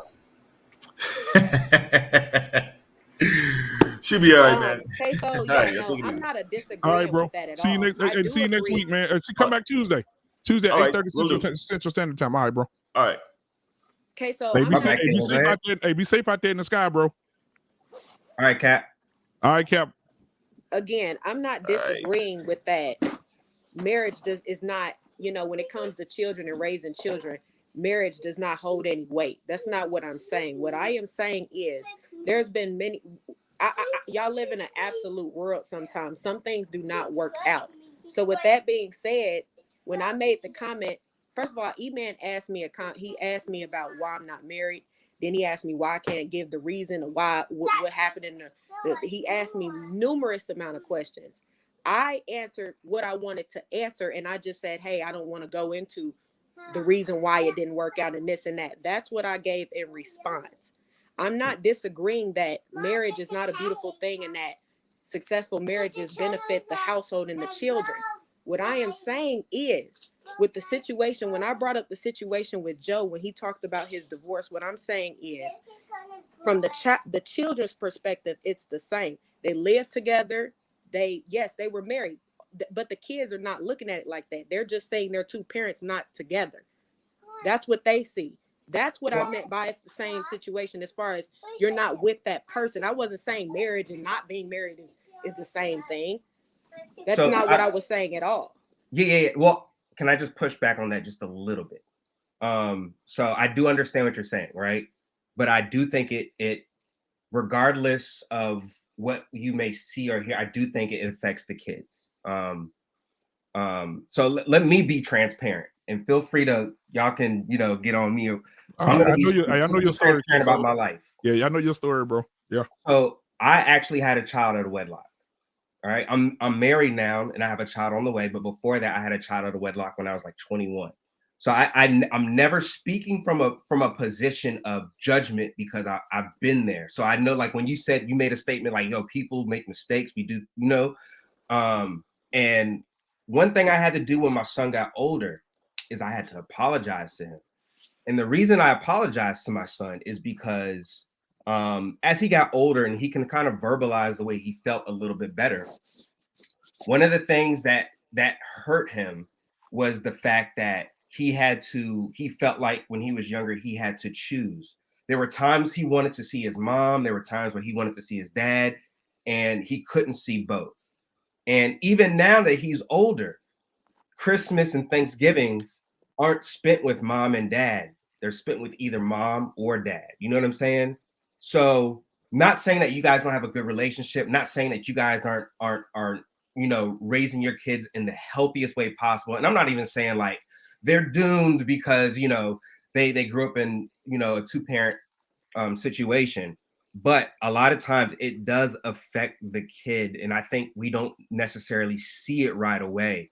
And the only reason I'm saying that is because I think it's important when we're on platforms like this to not make it seem like having a child out of wedlock is just a oops and then move on, right? Of course, you can't go back in the past. You can't change anything, but we have to understand that it does affect the kids in a negative way a lot of the times. And even though they might be young, even though they might seem happy, it might even be only these moments. But when they grow up, they still, I know people who have had kids that go, I wish my dad could just be the one to pick me up from school sometimes. Like it affects them. You know what I'm saying? Right. Let me add just something on that, Queso. But see, this is Okay. the difference. This is the difference, though, in what I have versus what you have going on. Yes, Gotcha. Are you married, Queso? I am married. You're married, but it's not married to your first child's mom, right? You No, said it. no. Okay. This is the difference, though. Right. And this is why I said what I said about the way I have it set up over here. Yes, it does affect the child when their parents are not together. But the difference over here is my kids do still see us spend holidays together. We are around the kids. They don't see anybody else. They only see mom and dad. So with that being said, your situation, they see you with a whole different woman. That's a whole, they see you with a new woman. Joe's situation, his first kids, they see y'all with a different woman. Over here, I put myself on the back burner. I'm not gonna have, and I'm not saying y'all did anything wrong. Y'all did it. Y'all are married, and I commend y'all. Y'all found happiness in a woman that y'all love. But the difference, the reason my kids are gonna see it differently than y'all kids is because they only see me and their dad. They don't see us kissing, hugging together, and this and that. But they don't see us with anybody else. We come together to do things with them. We get together when it's time to celebrate birthdays, holidays. Dad picks them up. Dad this, dad's that. Mom does this, mom does that. That's all they see. So even though we're not together and we're not married, we're the only people that they know, and they see us working together to raise them, and they respect it. Just like with my mom and my dad, they were not together either. Right. You know, I mean, they were together, they were in a relationship, it just didn't work out. But I didn't see other men. My mom didn't have other men. I respected my mother for that. You know, even though she probably wanted to find somebody in later on in life, once we got older, she decided to put her kids first, because at the end of the day, that's what ultimately mattered. See, the difference is when I made the mistake of not, you know, when I made my mistakes, I chose to say, you know what, I'm going to do what's best for my kids, because I want my kids to only see their mom and their dad. So even if that means I have to, you know, right, this is why I tell people, you know, when I talk to people and this and that, it's like, no, I'm not, we can't be in a relationship, we can't this, you know, I have friends, I'm cool with friends and stuff, but because my kids and their daughters, they're young girls at that, I want them to only see one man. I did that for a reason. So I held myself accountable on some things. And this is why I moved the way I moved. Kids, when they see their parents get with somebody else, they feel a certain way. I know I have friends who have went through that. Their parents getting divorced and then their parents getting with somebody else. That hurt them. They had to deal with that thing. They had to deal with some issues growing up, because they ultimately wanted to see their parents together. And then the mama or the daddy had bias towards their kids, but didn't really like the kid out of wedlock. You have situations like that. This is why, again, I chose to move the way I did, because even though we're not married, my children only see me and their father. Okay, so hold on real quick, Kevin, if I can interrupt just for a second. I don't mean to be, I don't want to cut you off, but I want to say this real quick. So you good, Joe. I want to move a little bit into the future here. I'm going to tell you this, because, you know, like I said, I'm trying to be transparent. I have an aunt, and my aunt did the same thing that you're doing now. She said, I'm going to raise these kids, and I'm not going to allow another man's face to be seen by my kids until they're adults, or until they are 18 and out and on their own lives, where they can understand it better. Right? My aunt's kids now are 18 and 17. Those kids right now are feeling like her oldest daughter feels like she feels like she's at fault that her mom didn't find love, because her mom chose to not find love based on the fact she didn't want her kids in a different. The daughter feels a little resentment, because she's like, "Mama, so you mean tell me, as good of a woman as you are, you mean tell me you didn't go find another man? You were beautiful, you were young, you were vibrant. You didn't find another man just because you didn't want us to see another one?" And now she's in her 50s, and now she I know my aunt, she's not gonna say it because she's so, you know, she's introvert. She don't really express her feelings. But you can look at the expressions on her face and say, and you can tell right now at 50, you can see on her face, she's like, damn, I should have married that guy, but that guy ended up marrying somebody else, and they've been married for 14 years now. Damn, I should have went on a date with this guy. But I'm okay with that. If it doesn't, that's why I said earlier, if I don't get married, I'm not gonna sit here and be like so down and depressed and this and that. I know y'all feel like that's what's that happens. Yes, that may happen for some. But as far as me, at the end of the day, when it came to y'all children and things like that, not y'all, I'm talking about, you know, the situation with, you know, people that y'all bring up outside of the show. Yes, there's going to be situations where kids feel a certain way. When, first of all, kids feel a certain way when they see their parents with other people anyways. When you're not with the father or the mother of your child, they're going to feel some type of way regardless. Even if you get married to somebody else, they may see you happy, but you're not with their other parent. So that may make them feel some type of way. And you got to think about it too.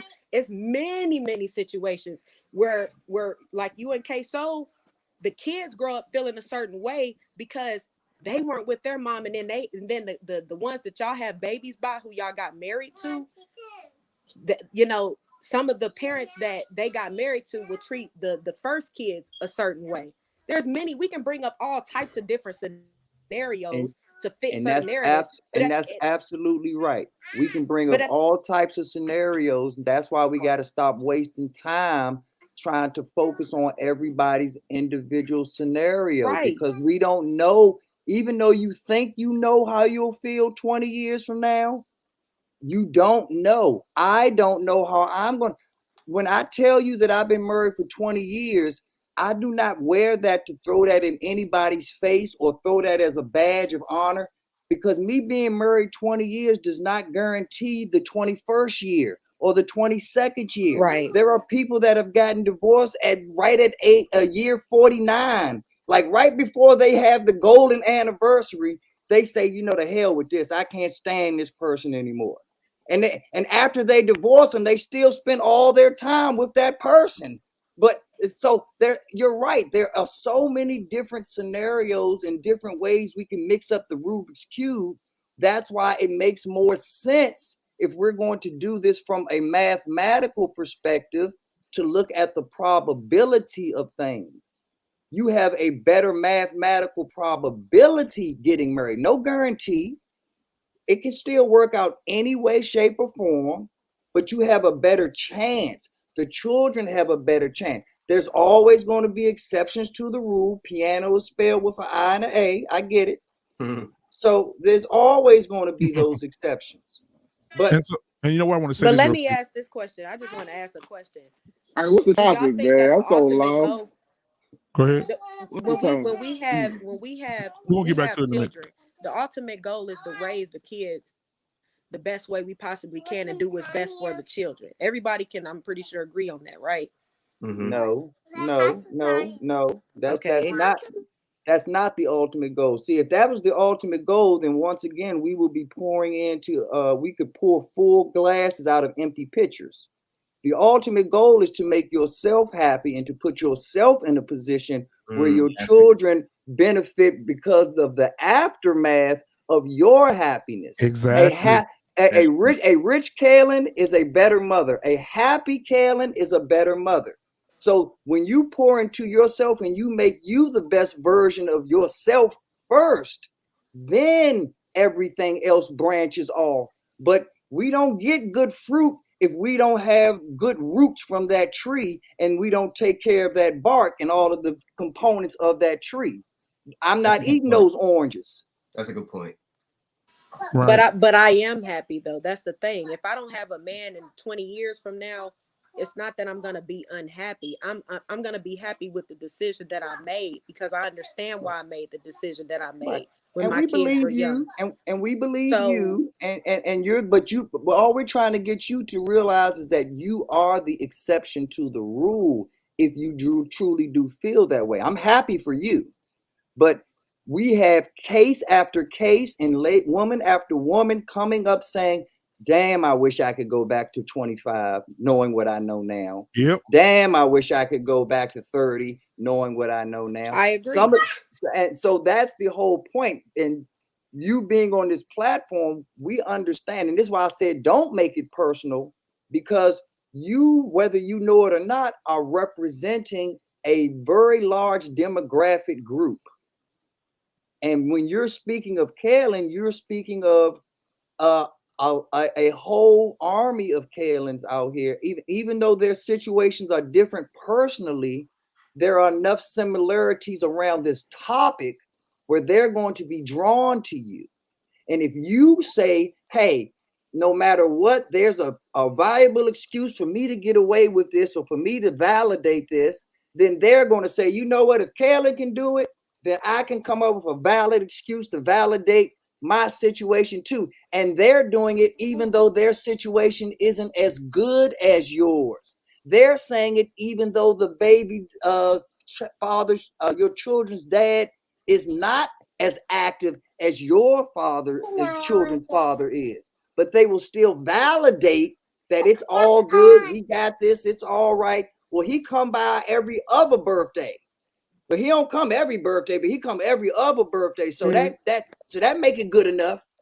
And That's B9, all that I I'm do trying know to that get I'm you to the see. exception, and I'm not, and I get that point. The only reason why I gave pushback was because of the comments that were made towards me. Well, you know, when you get older, you're gonna feel this way, and well, you know, you got 2 kids out of wedlock, and you know, so that's why I said the things that I said. It's not that I understand it. But you know what, Kaylin? I did the same thing though. Like right now, I'm 38, right? I look back now and say, damn, I shouldn't have done that. Right now. Now, when I first did, I'm like, oh man, I'm so glad I'm out of this shit. But I look back on it now, I'm like, damn. So I'm telling you from a person that gets older as you evolve and you look back and you say, damn, I could have did a little bit more. I could have said something differently. I could have walked differently. I could have done something different. I could have been there for them differently. You're gonna look back and I'm telling you from experience, you're gonna look back and like, damn, I agree with that. I should have done something. So right now, you feel like that, man. Yeah, you know, whatever happens, you know, I'm good with it. But when you get 38, 48, 51, you're gonna be like, shit, I shouldn't have done that. Damn, I should have done something differently. I should have, you know what I'm saying? Like, I'm telling you from experience from me. I just And want to this hear is why we Tamika's need to have voice. respect for elders I because hadn't heard but her no, yet. yeah, I'm sorry to jump in, Lance. I'm just trying to have to say this. No, you're fine. This You're fine. Go ahead, Black man. I was just saying this I is why hadn't we heard this is why Tamika we yet. She's been sitting there for like a solid. Oh no, like yeah, 20 Tamika finna go after Black David. I gotta get Tamika in because she been working sorry, and she came Tamika. right there after work. But go ahead, Black David. Tamika, I apologize. Let me just say, What so about this, me? I ain't said that yet. What about You just me? came in, Brian, damn. Brian, I apologize, my brother. I apologize. Let me Yeah, just I say don't even know the this. top. I'm trying to figure it out. Yeah, we're gonna tell you. We'll tell you. Go ahead, Black David. What Black Man was saying is exactly what need to be said because for one, when we have elder, we share our life experience because every elder life experience is never going to be the same. What we trying to teach is based on what mistake we made. We kind of hope that we don't repeat the same thing we did. This is why it been said a lot of time the younger generation don't listen to the elder because they come out after they know everything. And they fail to realize they end up repeating the same mistake that we made in a different fashion or a different look or through a Exactly. different genre. That Exactly. is where the problem comes to play. This is why I'm not gonna compare our community with other communities because every community have their own flaw, which is understandable. What is happening, certain community is trying to make sure they keep the foundation intact. That's the thing. We lost our foundation 50, 60, 70 years ago. If we would have held onto that foundation, the black community would have looked completely different than it is right now. That's the thing.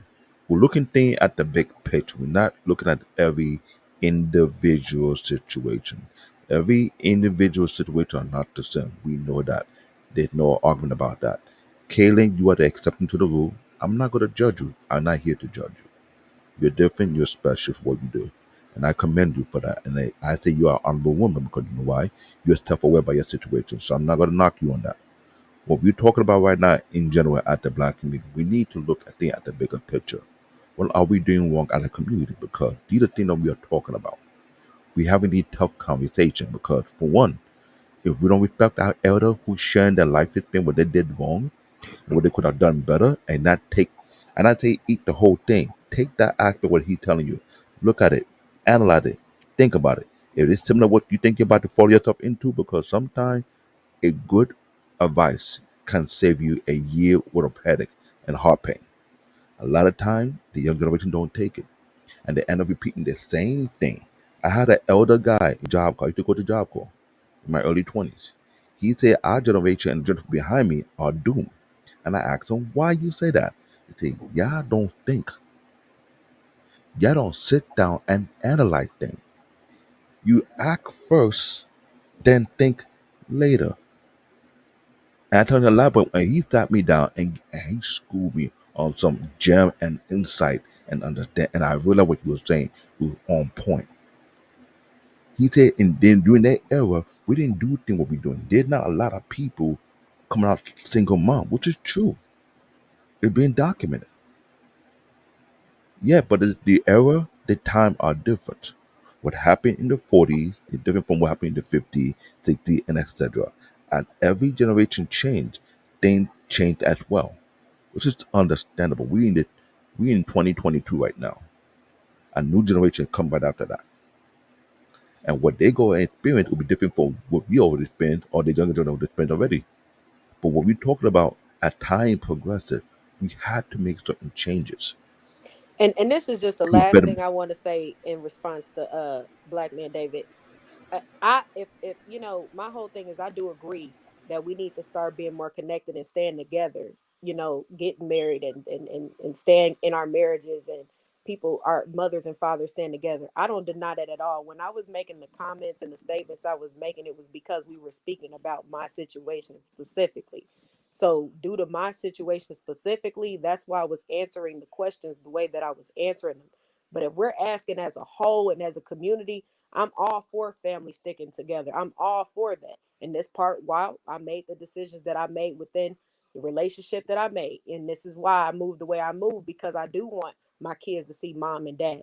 So even though it's a different way from the norm, but when we're talking about a community as a whole and Black family, yes, I totally agree with that. I know it's situations that don't work out, like my situation, for example. But I do agree we have to start sticking together, the Black man and the Black woman in the household. So I'm not denying that at all. I just want to put that out there.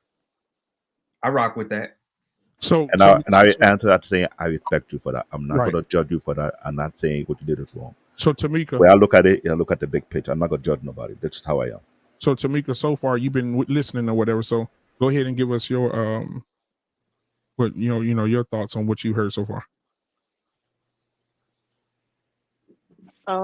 In particular to this situation, I don't have any input. I think y'all covered all grounds, flipped it over, covered it again, and flipped it over.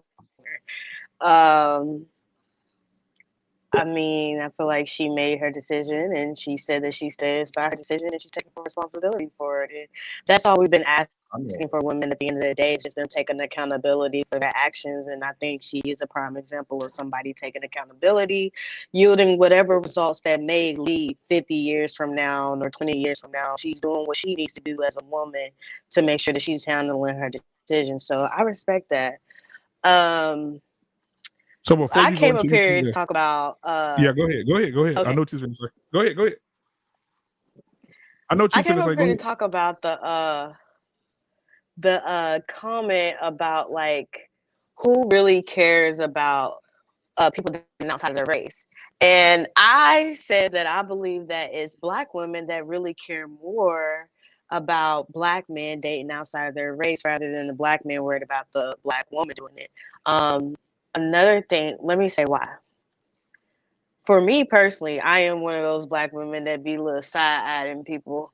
But it's not necessarily side-eyeing because you with Becky or Marisol or Mailing or whoever you decide to be with. It's more so Marisol. I'm looking at myself now.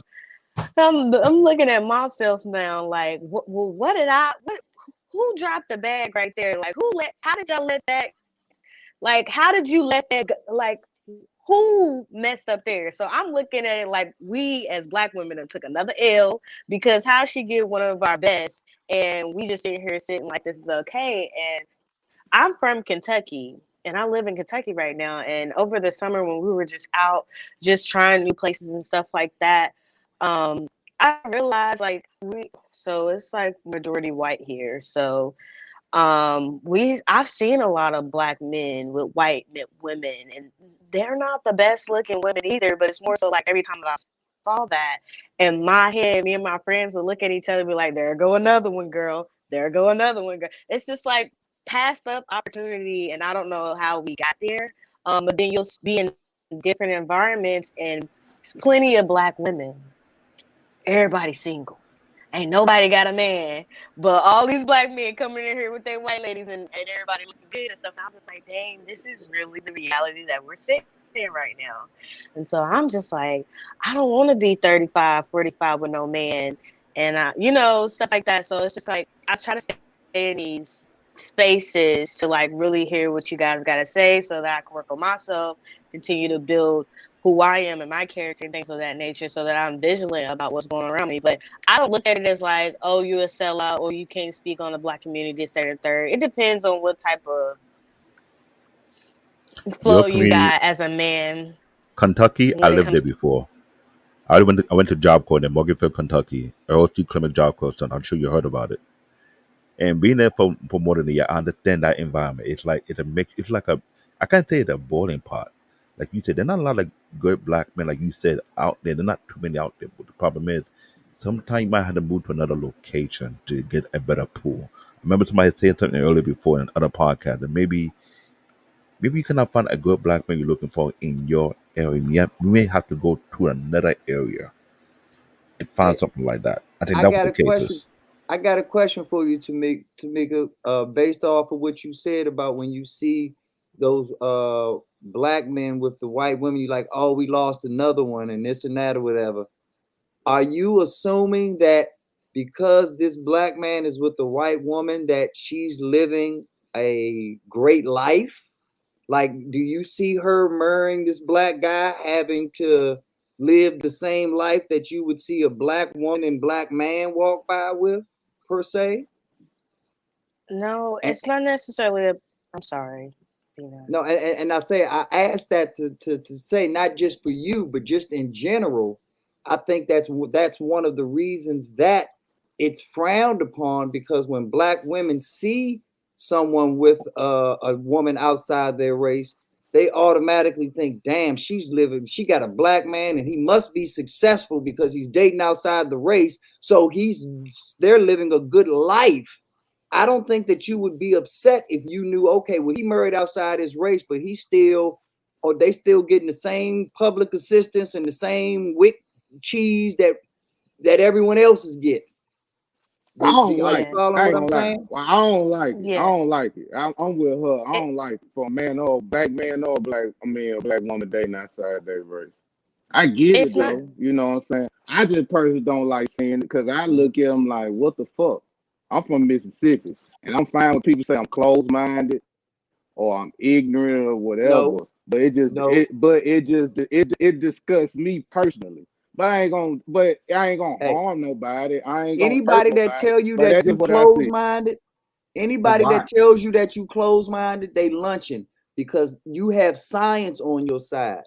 Anytime there's an albino, anytime there's any type of albino animal, that albino animal only wants to breed back with the natural color of that breed to try to bring them back to the natural strong state. So there's a scientific reason. See, now, but we're talking about society. So there's a difference between human nature and our inner I workings still don't get it though. I still and don't what get the human society gets. nature of it though. But I my just don't point get the is don't human let nature nobody. though. But my point is don't let nobody shame you over that, Right. And we because gotta that is science. right, and we also Oh gotta no, that is, understand. nah, I don't care You know, about that. I'm a nerd. I'm a nerd. So Yeah, I guys, so love it, man. I I was apologize for motherfucker being. with this I'm shit. a nerd, but when it comes to the science thing, I got you. I got you, Brian. Black What nerd matter. what happened? Right, black nerds matter. What happens is this. This is what we have to learn, and science teaches us. The DNA of us as a black people is trail marks and trademarks and skids of it in every being on this planet. Watch this. I saw a show, I think I mentioned this before, where there's a Klansman on stage calling people niggas and jigaboos and all this, and they did a DNA test on this man's blood, and he was 15% African American, but he hate black people. And so the lady on the stage said to him, she said, welcome home, welcome home, my brother. And he almost, I think that man probably killed himself, because for 30 years he's been saying niggas, burning crosses in people's yard and doing all this, and he's 13% African American. His uncle was 23% black African American. His sister 8% black. So all these stuff is trailed in all these people. So when we say, "Oh, this is what a white," and I also heard a scientist say this. Now I got to research this. I'm gonna say this. This is for research purposes only. I heard a scientist once say that the reason that the pigmentation in Caucasians is light as it is because when they migrated and they moved up north, the sun was not as effective on the pigmentation than it was in the deep African ways of where they came from. So me and Black David come from the sun. We were kissed by nature's sun. But as you move further north, you didn't have that because you had cold weather, this and that. Your skin didn't get a lot of pigmentation. And that's what goes into the whole thing I told you guys about when you die. When a white person died, how many of you know a white person that died and it took them 7 days to bury him like they do a black person? Raise your hand if you've seen it. Right. The reason that you have not Man, seen white that, people ain't even human, man. Them people right? not human. White folks ain't human. When white people They die, the reason animals. that They some of them got that animal DNA on them. the white That's why when the they white stink. people die, when the white I don't people agree with die, when white people die, they bury them very quickly because the pigmentation in there. Google this, science fiction, whatever you're gonna do, go to the library, look it up. Their They skin ain't turns, human. their skin turns right back to this color right here, or a little bit like black, a little bit like Black David's. It loses its what did the man say? Oxidation or something. They In their not pigmentation. human. They So, not human. You just Lord, said they ain't from the sun. Them people ain't from the sun. so They ain't okay. from the sun. Now let me ask this. I'm glad Kate. We have two ladies on in the Lions Den here. So let me ask y'all this. I'm gonna go through the stereotypes of men, and I'm gonna get everybody's responses on what those on what y'all feel about those stereotypes. All right. Now I got these from I Googled these, and I was like, damn, I can't believe this is on Google. Damn. But the stereotypes of black men. Boy, some dudes in the chat mad at me. Oh yeah. White mommy. Okay, so here we go. I know they mad at me in the chat, boy. The White number. mommy, don't talk about white mommy, boy. I can love my white mommy if I want to. If I want to date a white mommy and smell like a dog, I can. So so here we go. So number 10. Black men can't handle a strong masculine woman. That's number 10. We're gonna go from 10 to 1. Number 10, the stereotypes of black men. This is coming from women, black women, our sisters here now. Black men can't handle a strong masculine woman. That's number 10. Let's see who will go first. Tamika, you can go first. We'll let the ladies go. Go first. Are you asking me if I agree or disagree with that statement? Agree or disagree and Like, what is explain. the question? Expound. So the question is, we're talking about stereotypes. So the stereotypes of black men is black Okay. men can't handle a strong masculine woman. Your thoughts on that? Expound on that for us. What you think about that stereotype? I agree. Black men cannot handle a strong, masculine, independent woman because why would you? If she don't need you, why are you gonna keep putting yourself on harm's way to get beat up by her? Like, she's just as big as you. No, thank you. I would reserve myself and not even go through that trouble. You wanna be strong, independent? Go let her be strong, independent. Like, no, black men, I agree. Black men should not have to handle. Women shouldn't be handled. We are cared for. Okay. Ooh, So yeah, shit. no, I Write agree. that down. Wait a minute. Wow. Shit. B9, go ahead. B9. Yeah, I'm right here. Go ahead, Doc. I mean, you got me following Richard Pryor right now. Right, I mean, that's what I said. like she just said it all. I mean, you get what you get. I mean, everybody wants to put this into a literal thing, but what she just said is you get paid how you weigh. That you get out of it what you put into it.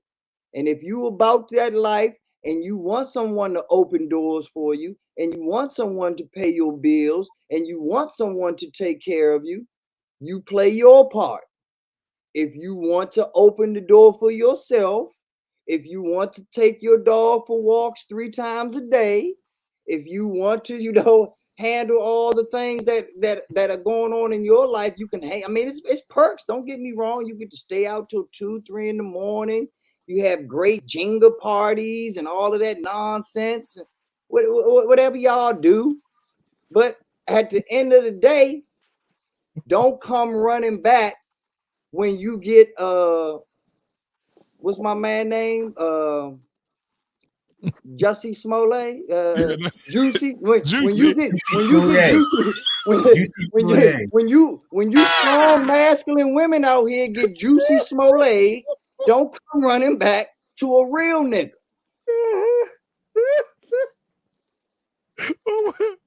Oh, what's it juicy? Oh my god, it made me the Dave Chappelle special, bro. If y'all ain't seen it, go watch it. So we'll go to K-Soul. Yeah, I agree with Tamika. I mean, I just looking at it practically, if you are somebody who has a very masculine, strong personality and you're difficult to deal with, I think a lot of times, and me and my wife were having a conversation about this the other night, and I was like, I never understood why people do this thing. She watches this show called Married at First Sight. And it's basically, if you guys never seen it, it's basically these people who they meet with these matchmakers, and these matchmakers say this is the perfect person for you. And before they even meet each other, the first time they're meeting each other, they're getting married. And so at the beginning of the show, like I'll be sitting there doing my work and she's like watching it. And at the beginning of the show, they go, they like do these profiles of the people. You get to meet their family. They're going to tell you a little bit about themselves and everything. And these people will talk about how difficult they are. I don't play. I'm very difficult to deal with. So I need a man with a lot of patience. And I'm just like, why would you not sit there and think, all right, I'm about to enter this situation where I'm about to be fully committed to this stranger. Let me get myself together so that the person doesn't need all these extra personality traits to deal with me. Exactly. And it's mind blowing. And most of these marriages, as you can probably tell, they don't work out at all. But at the end of the day, it's just like, I don't have to deal with that. Why wouldn't I just find someone who isn't like that? So I don't have to be extra patient. So I don't have to be extra strong. So I don't have to, do all these extra things. So I agree with Tamika and B9. All right. Can I answer it next? Yeah, go ahead, Kayla. I'm gonna say this. I do agree with Tamika. But I will say this: she ain't got with the right man though. Because the right man gonna tame her. Because at the end of the day, she's still a female. He shouldn't have to. I agree. No, Joe. I agree with that. Shouldn't have to at all. You shouldn't have to. At the end of the day, though, she's still female, so she can play all that masculine shit if she want to. If the right one get with her, he gonna tame her.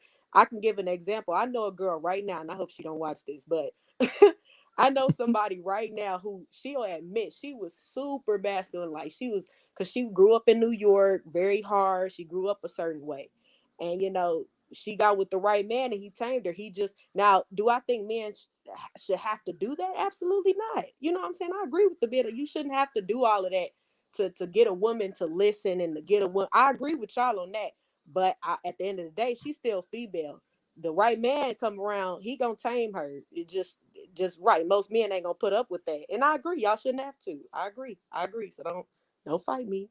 But I'm just had to throw the point out there that she's still female. So you can act like a man all you want, like even, and I ain't even gonna go there, but even with like studs, for example, y'all still female at the end of the day. You're not a man. So that's just my whole eBay ain't watching this.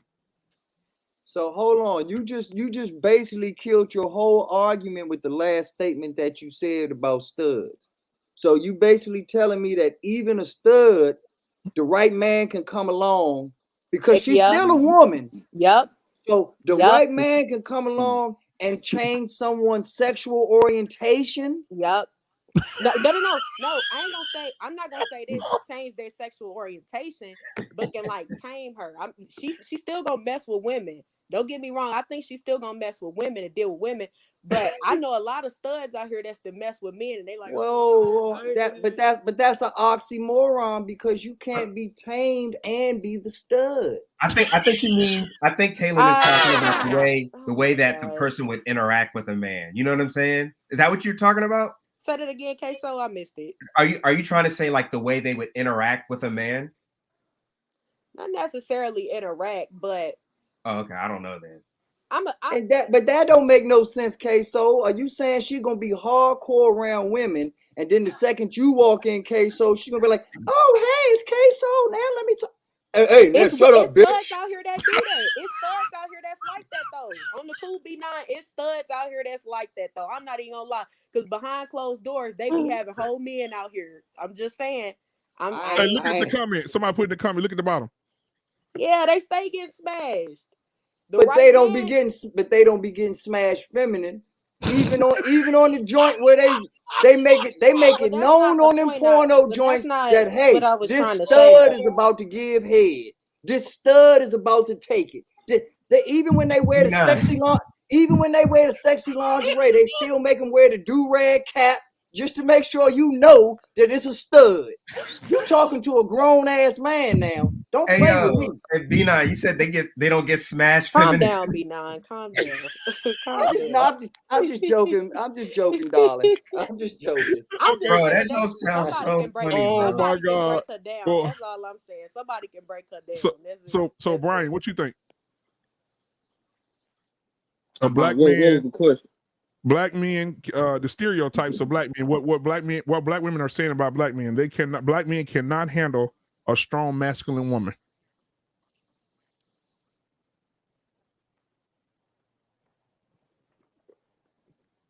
I ain't messing with none, you know. I'm cool on them. So I agree with mostly everybody, what everyone said. So I can't fight that fight right there. But hey, studs is getting smashed. I hear the stud before. She was very aggressive. She told me, don't grab nothing. We can't do missionary, and it gotta be from the back. That's why I had to deal. And she used to pull her pants down with them boxes on. I used to feel a certain type of way, but she was a female. And all that thing Still a had a female. heartbeat. Still a female. Thank you. She Wait a did not. minute. Thank you But she so was fine much, though. She Brian. was fine.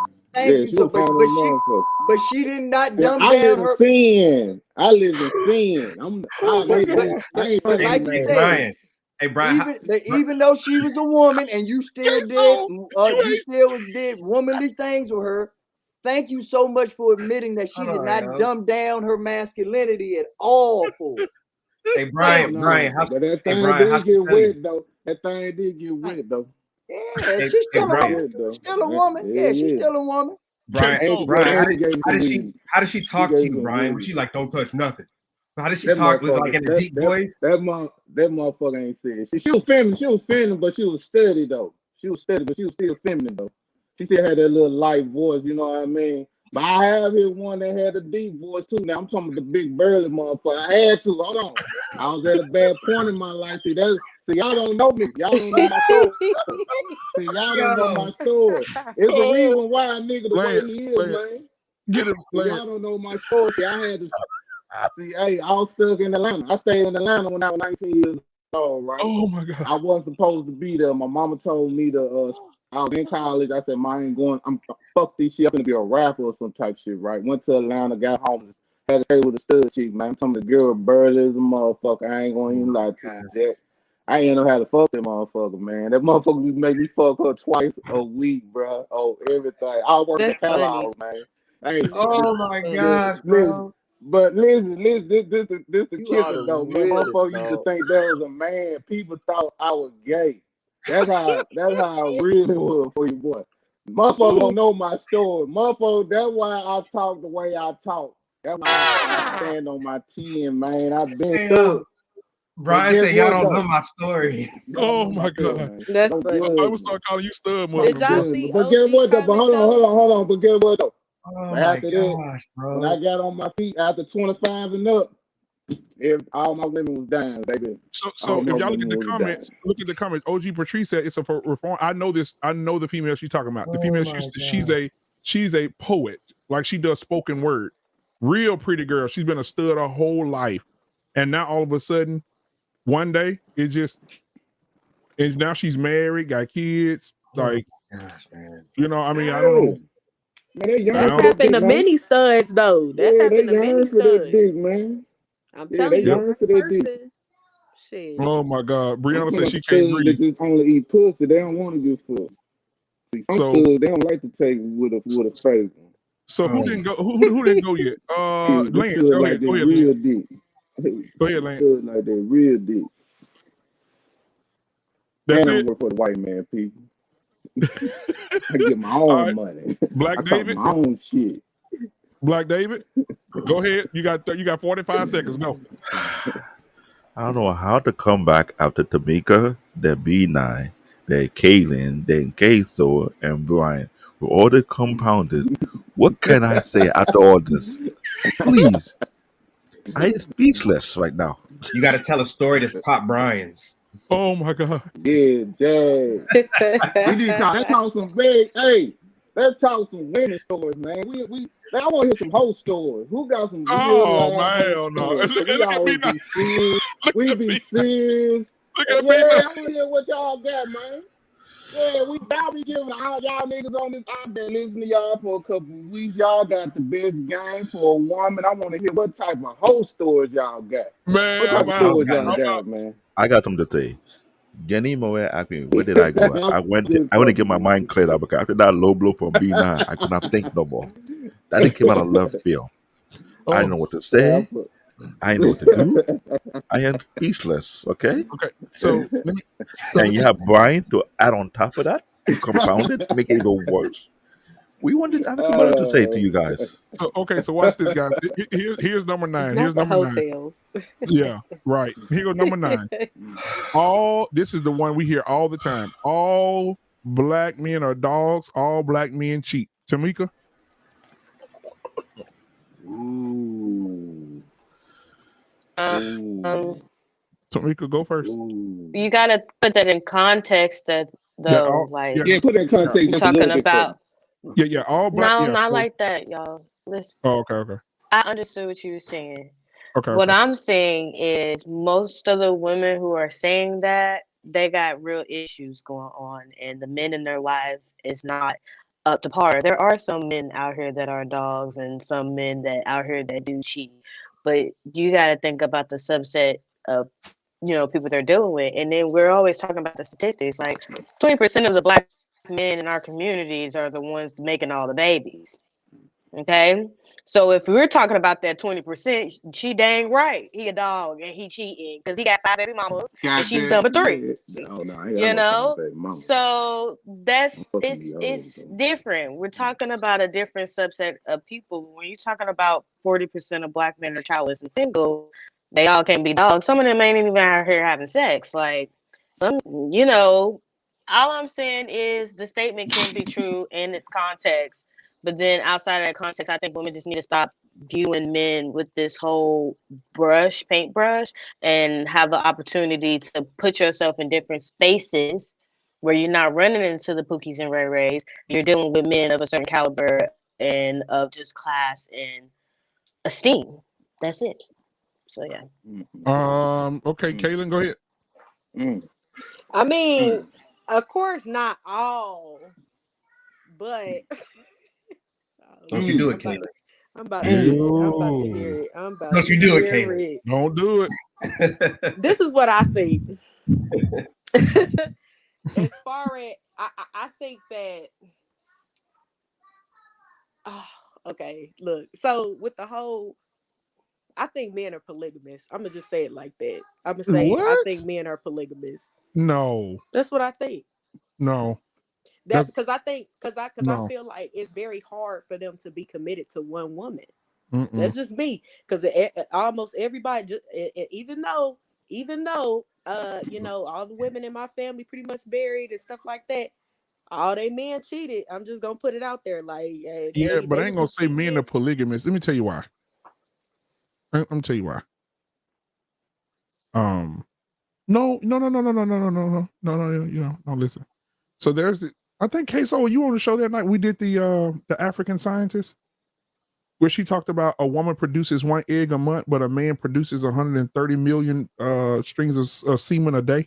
I've heard that before, but no, I don't think I was on She that. said 30 men can pregnate every woman on the planet. That's how much sperm one man creates a day. And it just recycles every day. 30 men. That's why I think the way I think. She said a woman can produce 1 egg a month, but men can produce 130 million strings of sperm a day. We got a lot of work to do. Remember when I talked about God's math? That's exactly what I was talking about.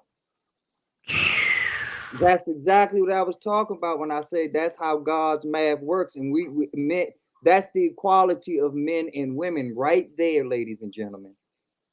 That it takes 30 men to impregnate all of the women on the planet. On the planet. So, but ultimately, Carolyn, you are right on that. Men are naturally built that way. You're right. But we do have the mental capacity, if we're wired correctly, to withhold ourselves, but it is a struggle. Even if you are a successful husband or a successful wife, I'm sure that it's a struggle both ways because we're And I not see wired that way. most men give into that struggle. That's why I feel the way I feel on it, honestly. A lot Like of them that's a do. hard struggle. Man, that's tough.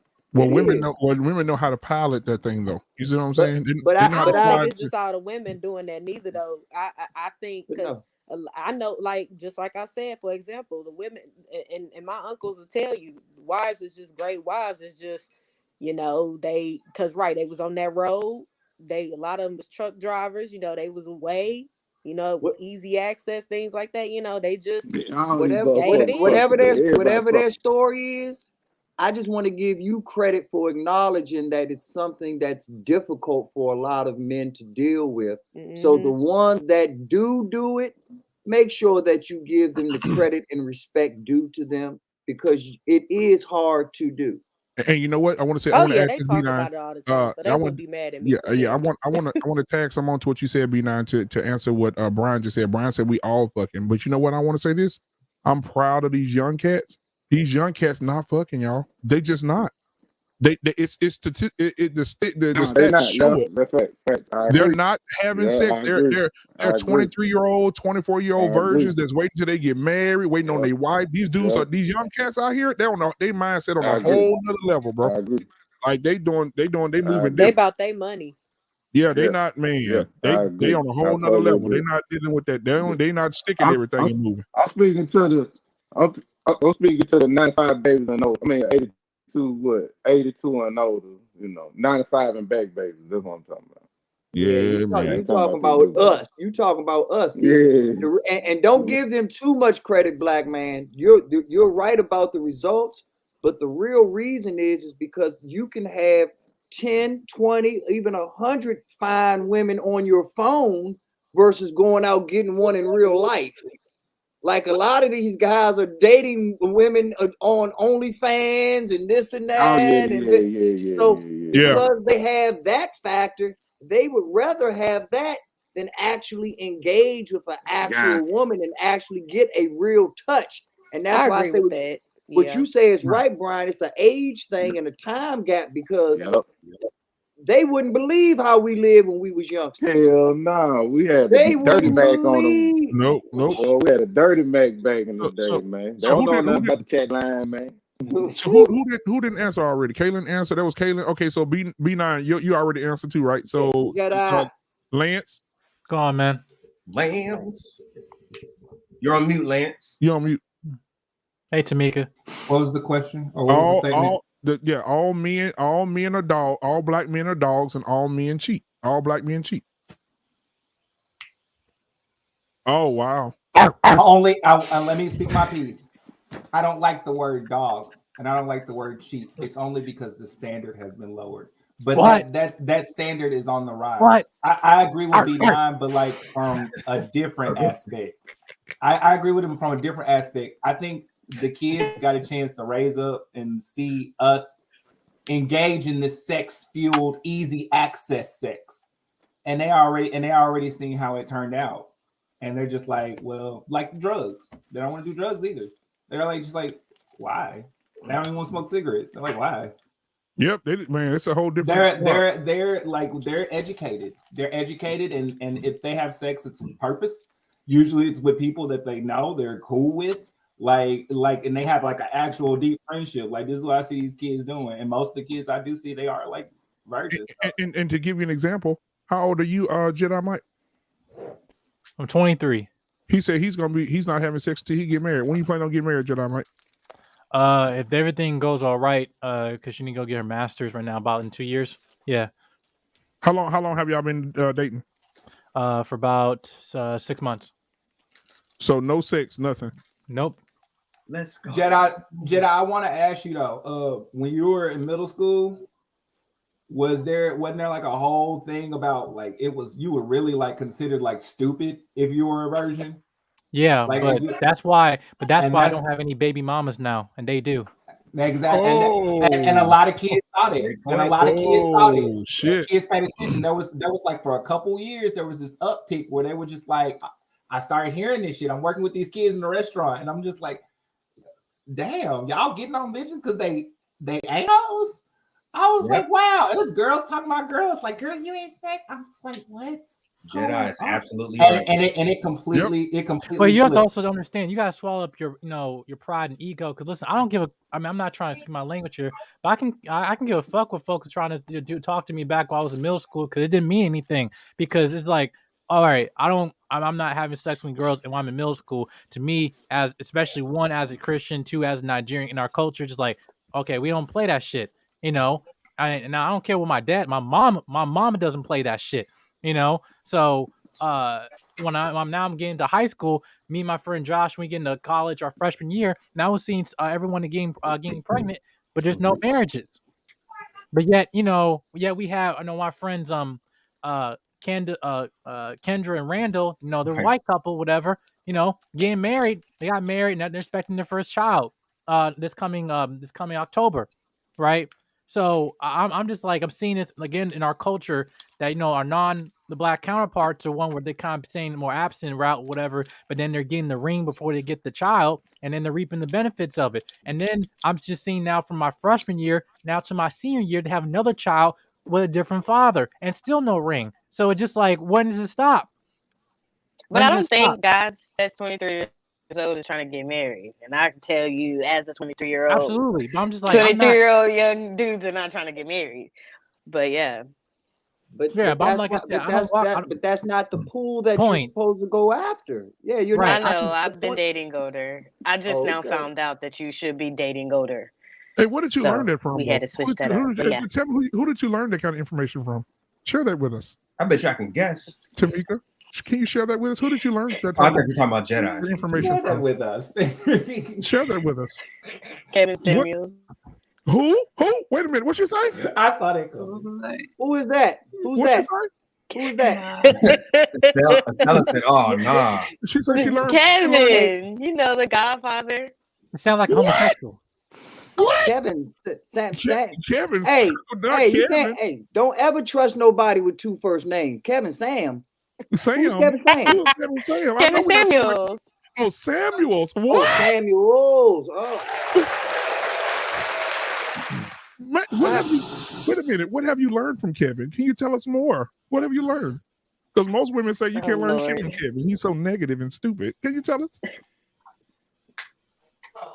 I don't take think your Kevin's time while I look him up on Google. I don't think that I learned from Kevin Samuels that I'm average at best. Oh, wow. Why I'm an adjustable 6.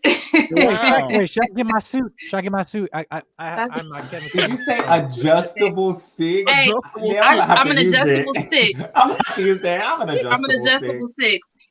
I got added in the chat and I said, let me hop on here real quick. I just got done working. But what's the topic for tonight? I'm just trying to catch the flow. He's going through the stereotypes of black men. The stereotypes of black men. What's what we're talking about right now? Yeah. So the stereotypes that black women are saying about black men. So we got to adjust the room on that one. Okay. Now let me ask y'all this one. We already talked about if he's married outside of his.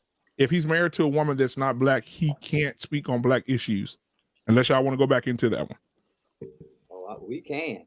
Because we already talked about that one. Well, let me say this. I want to answer that though. Go ahead. Me personally, I don't see nothing wrong with interracial dating. There's nothing wrong with, I just don't like it. But for me, I do find it kind of hard for me to fully listen to someone that's married to a non-black person telling me about nigga issues. I mean, I'm sorry, black issues that's going on in the community. That's all. It is hard for me sometimes in certain instances. So why? Why? Because I judge people. I'm being honest. I don't like it. Like there's nothing about. Hold on, let me turn my camera on so you can see me. It's just me though. It's just my personal thing I have. Like when I meet people, sometimes I just wonder, like, why are you dating some? Like, why you can't find no one that look like you? You know what I mean? So, and sometimes I understand. Sometimes where people grew up, some people have the MLK love in them. They want MLK wanted, but I judge, and I can admit that. Right. And the only So- reason I asked you that though is because Candle of the evening, ladies and gentlemen. usually because you usually tell us, Brian, that when you Dark you temptation. you pick Wait. your women. Did you say MLK love? What? Yeah, What? yeah, you know how MK want everybody to What love that everybody. mean? Wearing darkened. Like love Because everybody. his He wife wanted was the a black, black the white, woman. the Chinese. And I'm talking about what he And was his preaching after mistresses us, were but black he women. and white women. Nah, And they white was women. He white slept with too. white women. They was He white slept with too. white Oh, he women. was with white women? Yeah, Oh he slept with white No, women. they Yeah, ain't you talk trying to about tell me, that. baby? I'm a little more. I know what I'm I saying, baby. What you love was saying, be like, me some white Yeah. women. Okay, MLK love. I'm on it. yeah, Okay. Hey, you know, I know what I'm talking about, baby. Come hey, on, Martin Yeah, man. but King, the point, Martin King said, oh, Martin go King ahead. said, go over there That is and stupid. grab Sarah Yes. from over there and bring her to the hotel room 1608 because That's why they and shot him. let her know it's going down tonight. That's why they popped his ass. They let Sarah walk out first. Yo, y'all remember what was the movie? Was it Boys in the Hood? No, it wasn't Boys in the Hood. It was the one with the Wayne brothers when the African dude was like, what? Oh, don't like, drink juice what's in up, the man? hood. My sister's over here. Now scoot over to the side, ma'am. Hello, ma'am. How you doing? You white Yeah. chocolate looking, pink toe looking. Yes, yes. Oh, But yeah, Lord, have I'll mercy. make it quick, Brian. The moral of the story is that I'm shocked because a dude like you, I usually thinks like me, and I would never let where another nigga sticking his dick at stop my blessings. You know what I mean? Like It's you if though, you got brother. some, That's if you got you. some, I if can't you knock got it. some, yeah, if you got some good Even the information for woman, me, even the woman. and That goes for a right. woman This is too. by the darken. So, and that's why I Element say, so at the collection. end of the day, if you got the answers that's going to take 20 million or 50 million black people in a positive direction, but after you do that, you want to go get you a little Becky, I ain't mad at you because you've helped 20 to 50 million people that look like you. Look, we've been getting fucked too much as it is as a people. I don't care who you fucking. I care who Can you I? helping. So if they This is the dedicate to help unpopular anybody, opinion. Ma'am. You can't overtalk me. You can't overtalk me, ma'am. Don't. All right, that's your final warning, ma'am. Respect the platform. I gotta add this in. This is an unpopular opinion, but I always say every black man grab a Becky and every black woman grab a Tom because the more we blend them out, they could be gone, and then we could really work on our issues. Damn. But they won't be gone because all we've done is spread more of us. We're the dominant ones. So all we've done is make more of us. So we still That's all I'm gonna have to saying. have the leader. So, but at the end of the day, we're still gonna Issues have is to code for have the white. leadership. Issue is code for white. We can really work out the issue. That's the code. Just love on them. Just love on them. Love them to death. Just everyone Okay. grab one. Love them to oblivion. Okay, so the next question is this. Everybody can just answer it, I guess. I ain't gonna call nobody out. So look, watch this. So let's see. Oh, this was Get my likes up. This hold on. Oh, this for you. This for you. Look, he changed his name to Kevin. I'm not playing. Look at Jedi Mike's. He didn't change his name to Kevin. He is stupid, bro. So this for you, Jedi. Then hold on. This for you, Jedi. I ain't gonna play you. Here you go. He give me them Sydney vibes today, though. I follow nothing to say. Big Charlotte.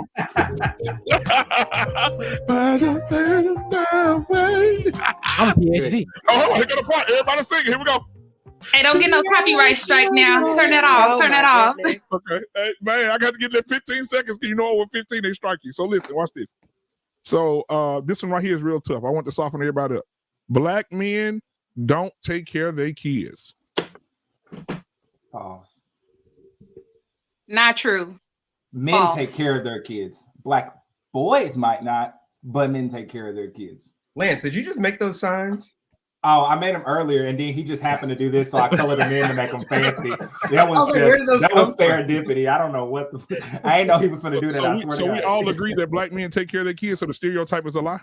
Yes, that's a The lie. stereotype is a lie, but the facts are not a lie, but the facts aren't telling the whole story. There are a lot of black men that don't take care of their kids because their mother won't let them see the kid. Even though they paying for the kid, they're not allowed to see the kid. They're not allowed to pour into their children. They're not allowed to pass on legacy. So yes, there are a lot of black men out here that aren't being fathers to their kids, but it's not that black man's fault. Now you do have that situation. Then you do got a lot of black men that just procreate, just want to have babies, just to have babies. So you know it is. It's a lot of different reasons why that statement could be valid for sure. But like I kind of agree with what Lance said. Black men, they gonna take care of their responsibility. Always. That's what I think.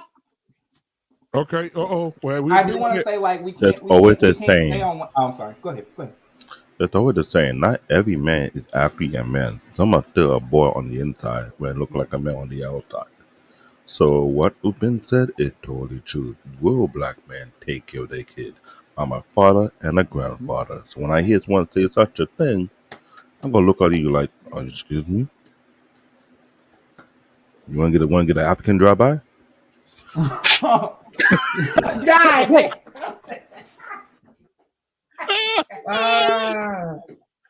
Oh Lord. Okay, y'all. Okay, the number one complaint from black women about black men is black men ain't shit. Tamika, you go first. Let me ask you that quick. Go ahead. I see it a lot online, but not in real life. Yeah, go ahead, Tamika. Can I Ma'am, people don't say black men ain't shit. People say niggas ain't shit. When you say niggas ain't shit, I agree with that. But when you say black men ain't shit, I don't agree with that. There's a difference between niggas and black men. Now you handle them accordingly. I don't deal with niggas because I don't like niggatry. I don't like that behavior. But black men, oh no. Black men are awesome. The niggas, yeah, they ain't shit. But I don't deal with them. So the moment that I stop saying niggas ain't shit, because I used to be one of those girls, okay? The moment that I stopped saying that, I started getting better quality of men. You used to be one of those girls until what happened? Yes. Until what happened? You gonna beat this horse to get to the Get ready for it. Don't tell him nothing. Don't tell him nothing. I warned you, ma'am. I warned you. Respect the Your platform. attorney, plead the Until fifth. she got with the right one. Tamika. No. Until what happened? Tamika. Hold on, goddamn, we gonna get this answer. Hold on. I'm your lawyer. I'm your attorney. Hi, Plead the Stella. fifth. How you doing? Plead the fifth, Tamika. As your lawyer, plead the fifth. No. Tamika, you asked the question. Tamika, how did you get to this point in your life that made your life turn? Who was your mentor? Now, Tamika, don't be afraid to give men credit. And I hate that black women do that. Like, or women in general, but black women just have a tendency to like not give men credit. If Kevin Samuel did something great for your life, even though I personally think he's a piece of shit. Wait, man, sir. Kevin Samuels Sorry, Kevin. Hold on, Tamika. Go ahead. Gave me the reality check that I needed. Okay. Can y'all hear me? Yeah, I can hear you. We hear you perfectly. Okay, yeah. I definitely 3 years ago, I had to realize I needed to drop 25 pounds. I needed to stop being rude to black men. I was able to go apologize to my father. Like, I had a whole reality What's your dress check, size? and yes, it's a 6. He is talking about. We're not like a 4 or 3 or 2, but yeah. No, we getting down there. Can I ask you? You say you've been listening for tall are 5 you? years. 3. This would be the 3 years. This is an extremely personal question. Are you in a relationship? Or She will be. currently married? She will be. Okay. No, I'm 23. No, The plane ticket to I am Kentucky is dating already going attention, next but morning. I do have to move. Kentucky is very small. Mhm. Louisville's very small. Yeah, But I do have to DMV move. is we have some open space in the DMV area. We do. DMV's expensive, y'all. Cost of living. No, don't worry about that. You'll be taken care of. Oh, okay. Ooh. Well, the truth be coming out, boy, like that. I don't know what they call it down there in Arkansas. They call it proposal. Coming out, boy. Hey, listen. So, okay. That's a hard beat. So, listen, I'm going to ask you all this because, we're having a lot of fun, but I want to get real for just a second. You know how we say everybody say, like you say, Kevin ain't shit. Everybody say Kevin Samuels ain't this, ain't that, right? Me and Brian talked about this, I think, and I think Lance was a part of that conversation as well. How do y'all feel about Cynthia G? Here we go. I just found her channel like 2 days ago. Yeah, she said that. I don't know. I don't have an opinion because I don't know. I don't even All know right, who let that me. is. She's clout-tastic. Black body, white mind. Black body, white mind. Let me, if I may, I want to Go ahead, explain this too. Jedi. Go ahead. I'm breaking character at this point. Stella, how you doing? I think I've met you before. Nice to meet you.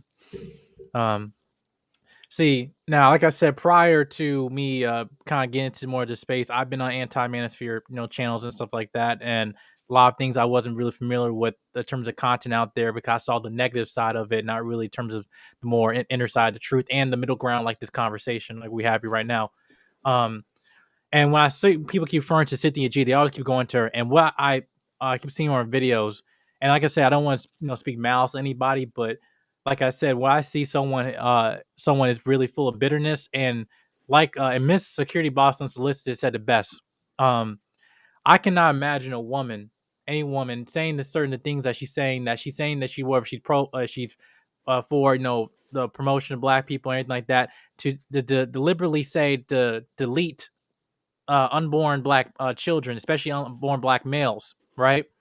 And to me, is that also the following that's coming with her is basically just mostly just in terms of black women who are bitter, right, and coming from a place of hurt. I don't think these people are lost souls. I just think they're people that just not been healed, right? And that's why I'm trying to give some source of grace. But the thing is, where a woman that's at this point is profiting off of this and coming to a point where she's having all this type of, I think she Patreon, all this stuff like this.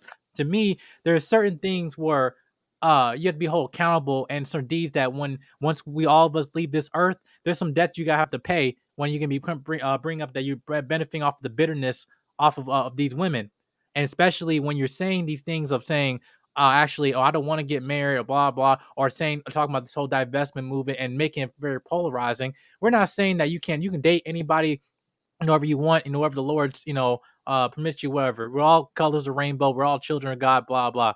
But my thing is is that when you make it more in terms of a civil war amongst our community, especially with the women, saying that, okay, if you don't do this, then you're a mammy. If you do this, you're a pick me. Instead of saying women just saying, I want desire of a man. I want desire to be protected. These women are uncovered, and that's plain and simple, which is why that they were covered. They would not be talking like this. Right, and all this stuff that they're saying here is basically, I call it, is leeching off to other women and reconditioning them to think that what they are is that no, you are being victimized. Black men is your enemy. They are the boogeyman under your pillow. They are Freddy Krueger when you go to sleep at night trying to kill you, and that's not the case. What is that? Well, we have women in terms of the situation where they have come from a place of hurt that they have not been healed, and then we have males in a situation where they're not being healed from certain traumas as well. That hence we're basically sharing trauma to each other, and hence us black men and black women are not healed. We're both broken people, and that's the point that what this content creator, I don't think she's benefiting that at all.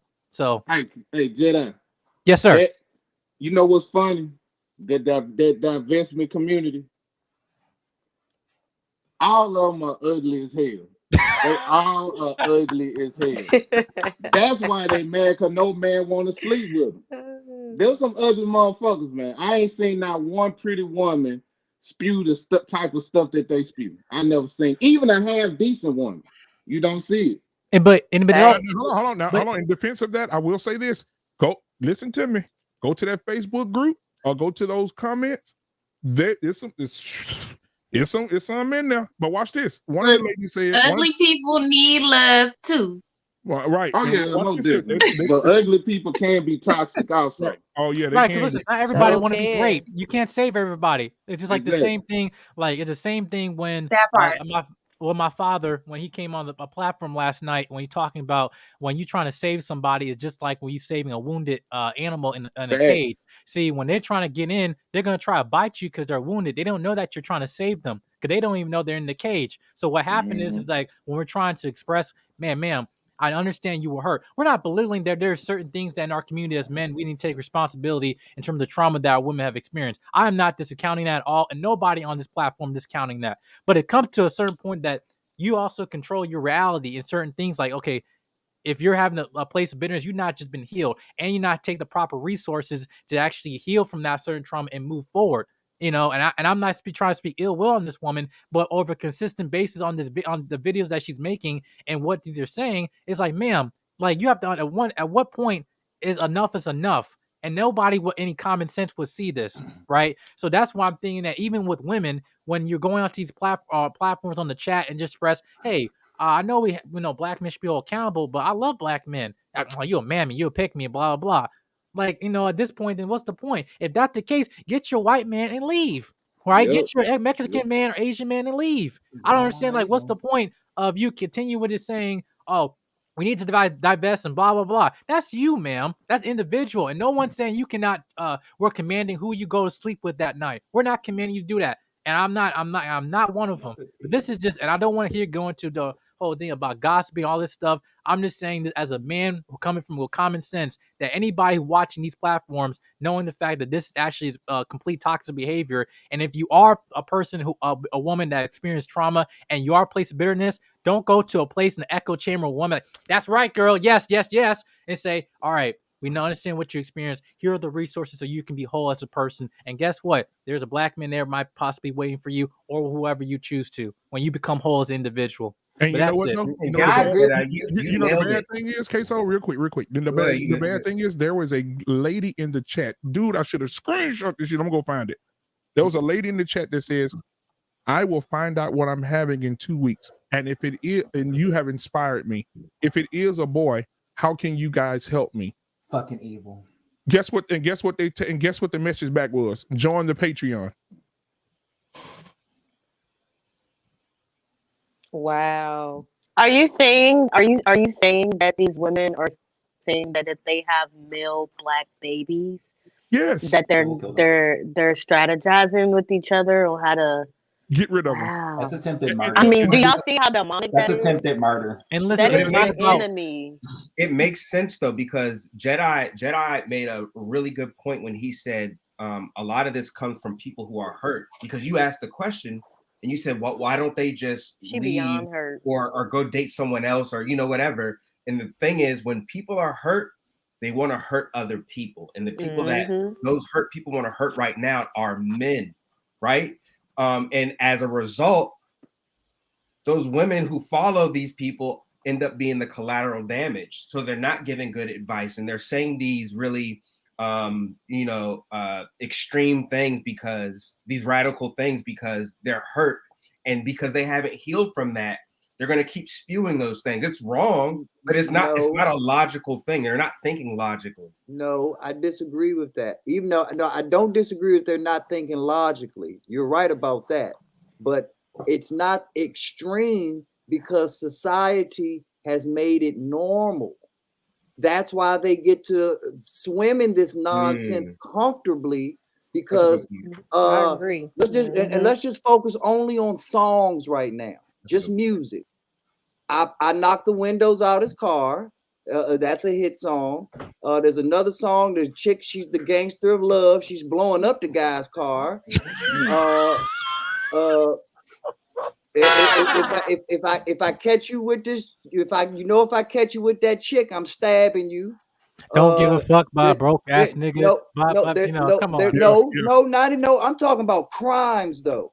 There are songs talking that I'll cut his junk off if I catch him cheating. I mean, if you put a catchy beat behind it, you can literally admit to any crime on the books, ladies and gentlemen, and get away with it if you're a woman.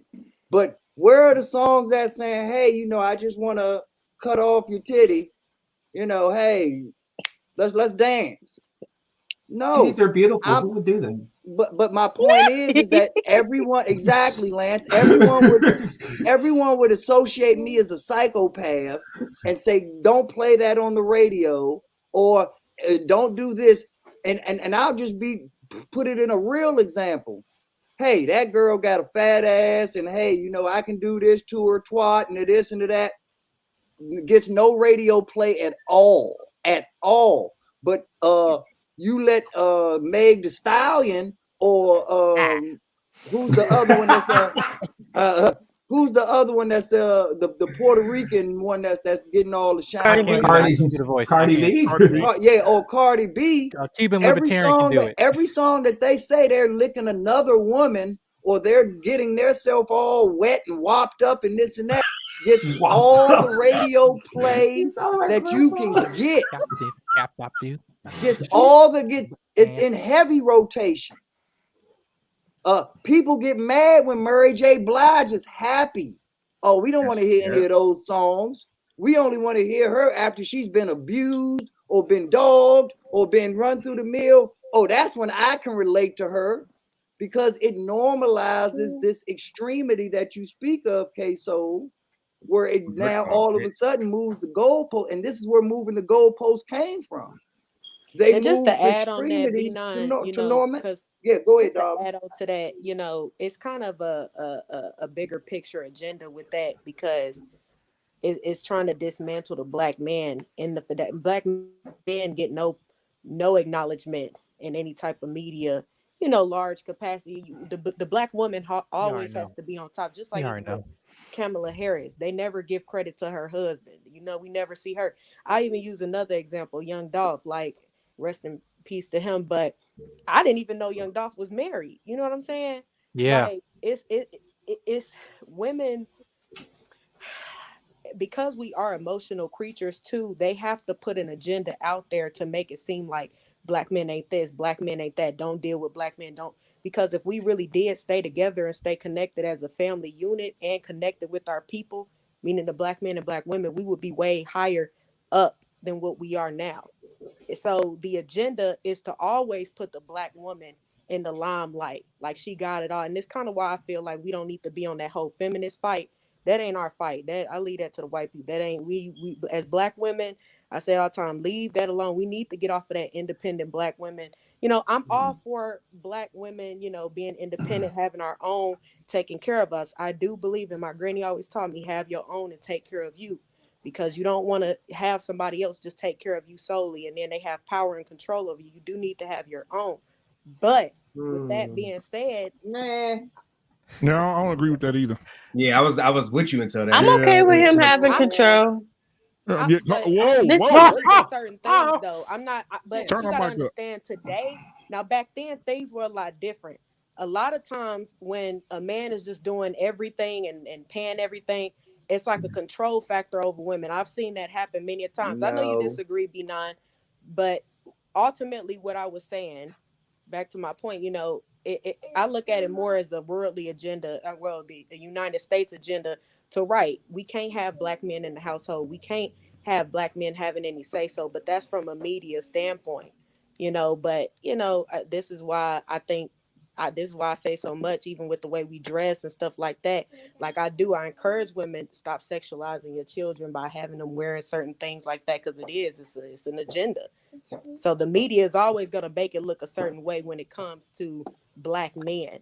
But do I think that's all women that feel that way and rock with that shit? Hell nah. But it just know they're trying to cater to women's emotions. So yeah, you do got a lot of women that's rocking with that shit. The majority of women are rocking like that. And that's why they always point out that Jesus was a carpenter, because white men are using black women like a hammer, like a tool.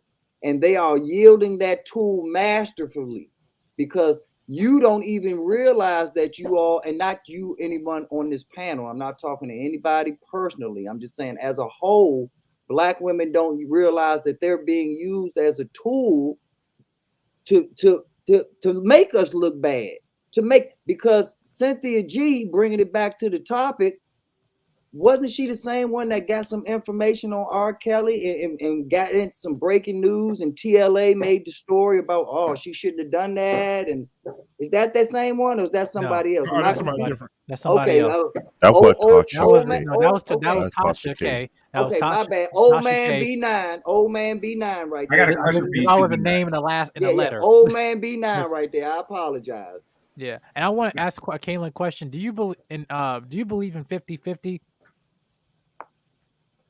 Let me slow it down a little bit. I do get excited because y'all know that's how we eat. So, amen. I met him through you, through your I hear Kaya. Private chat. Oh, Where's that even from? Yeah, that's crazy, right? Black yeah. man did it. She just came. She came through my. She came through my board from a live. Her live just popped up right here on my screen over here. Like that shit's crazy, bro. I'm like, what the hell? But okay. Well, Kaylin, you heard my question? To answer your question, I mean, I'm not just going to say 50%. I think that we all give to the relationship and give to each other when we come together. So I'm not going to give percentages, but I don't think that, I do think, me personally, just me, I think women should work. I think we should have our own. Like, I don't think everything should just be all the man's and we just, I don't believe in that, but Well, can I ask I you do think why? we need to have our own. Yeah, that's what I was gonna. That's my next question. Yeah, can I ask you why? Because of situations like a man trying to be controlling over you. You know how many situations women have stayed in toxic situations, gotten beat on in domestics. I've heard this many a times. And they felt like they couldn't leave because they didn't have any resources. They didn't have the money. They didn't have, they had to depend on this guy. At the end of the day, I think that you should have something of your own. I just feel that way personally because we all, at the end of I'm the gonna day, respond when you're done. at the end of the day, we're in this world alone by ourselves. We are independent people. Now, I'm not talking about finances and shit like that. I'm just saying we're individuals. So I think you should have stuff of your own. You should not just have, when you're in a relationship, the guy, he makes all the money, and that's just me. If I'm in a relationship, I want to play my part. I want to contribute to bills. I want to contribute to things too. I don't want. Everything is like that. better together. I mean, goddamn. Well, listen, this is why I explained this to you, man. And things are way more expensive now too. And you know what else can change? You know what else can change, Kaylin? A lot of young men out here have changed that too. They're not having sex as much. They're being more about their bag. But at the same time, they have turned the thing on the women too. They want to pay all the fucking bills. Let's just be real. Just go around YouTube and just look at some of these damn YouTube channels. And these men, they want to take care of their women. They want to take care of their wives. They want to take care of their households. They don't want their wives paying for nothing. I was just watching Uncle Stu the other day. He said his wife go to work. Her money is her money. Whatever she do with it, she want to invest it into the family, into the business. Whatever she want to do is hers. He pays 100% of everything. Mm-hmm.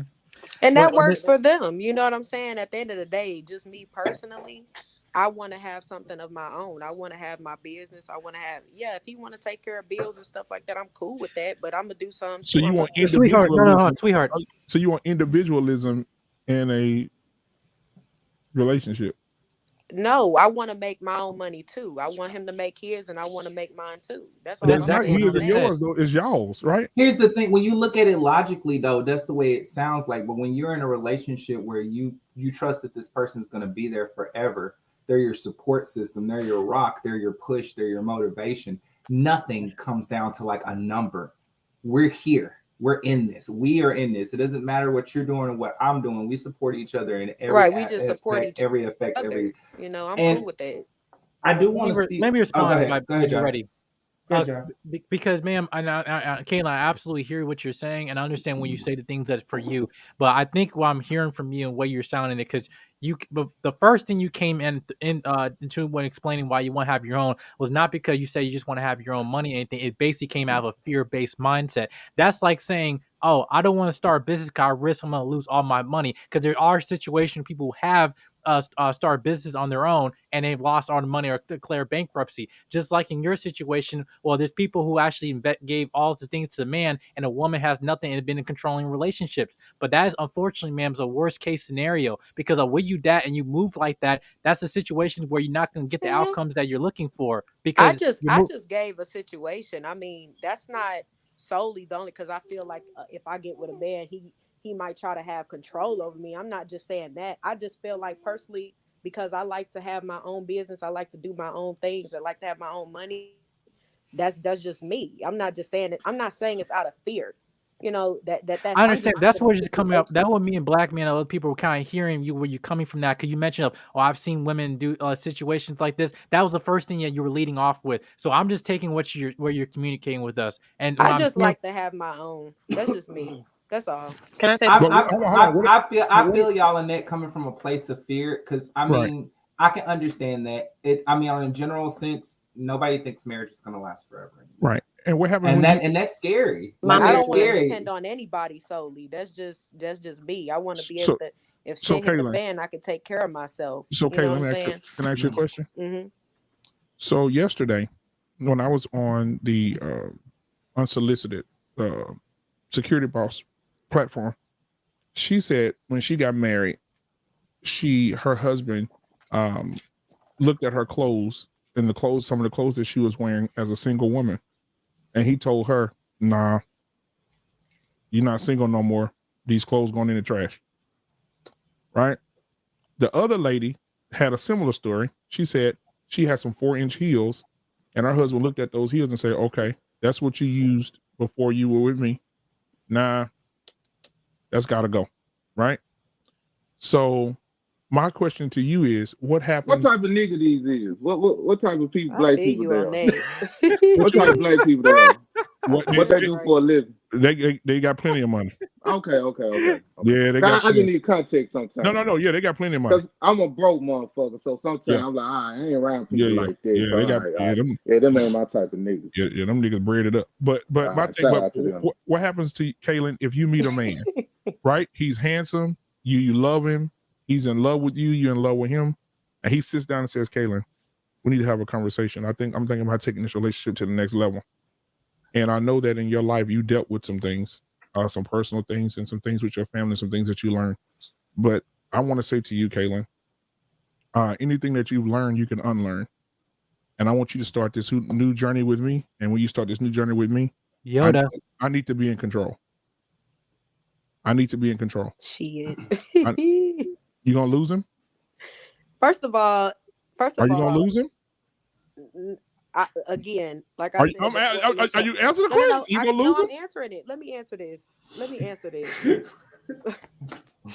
First of all, I'm a firm believer in you attract what you are.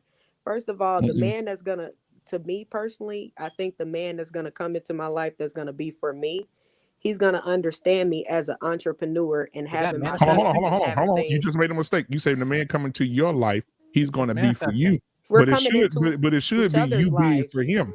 We're coming. Wait, stop. But we come into each other's life. I'm just saying, if he's gonna be with me, we're gonna be with each other, it's certain things that I get that y'all don't understand where I'm coming from, but like me personally, I'm gonna just throw this out there. Like, you know how everybody slandered B. Simone for saying that she couldn't date a person or she couldn't be with a guy that has a 9-to-5 job. You know what I'm saying? You know how she got she got slandered for that. No. That's wrong. That's wrong. It was the other way around. It was the other way around. She said women say that they don't want to be with a 9-to-5 guy, but she said, "What's wrong with a 9-to-5 guy when you ain't got shit yourself?" That's why she got drugged by the women. She said because women out here looking for a man that's a millionaire, and it's a 9-to-5 guy that'll treat you just as well as the millionaire will. She said that. I thought it was the other way right. around. That's not what I thought. No, that's exactly what she said. Hold on, I'm gonna pull it up and show it to you. Go, keep going talking. Caleb. She may have said that later. She may have said that later, but her initial statement was because it's the men drug her after it. She said that for her personal life, she cannot deal with a 9-to-5 man because his lifestyle does not match her. Because when she's ready to get up and go, he got work. So she did say she and she's a millionaire and a world famous comedian. So she said for her, she couldn't do that. But she didn't say that what applied to her applied to all the majority, the general, the macro of the situation that women are going through. So that's why she clarified the statement in saying that, hey, if you making $1 million and you world renowned and you got all of this clout, have a high standard because you deserve it in her mind.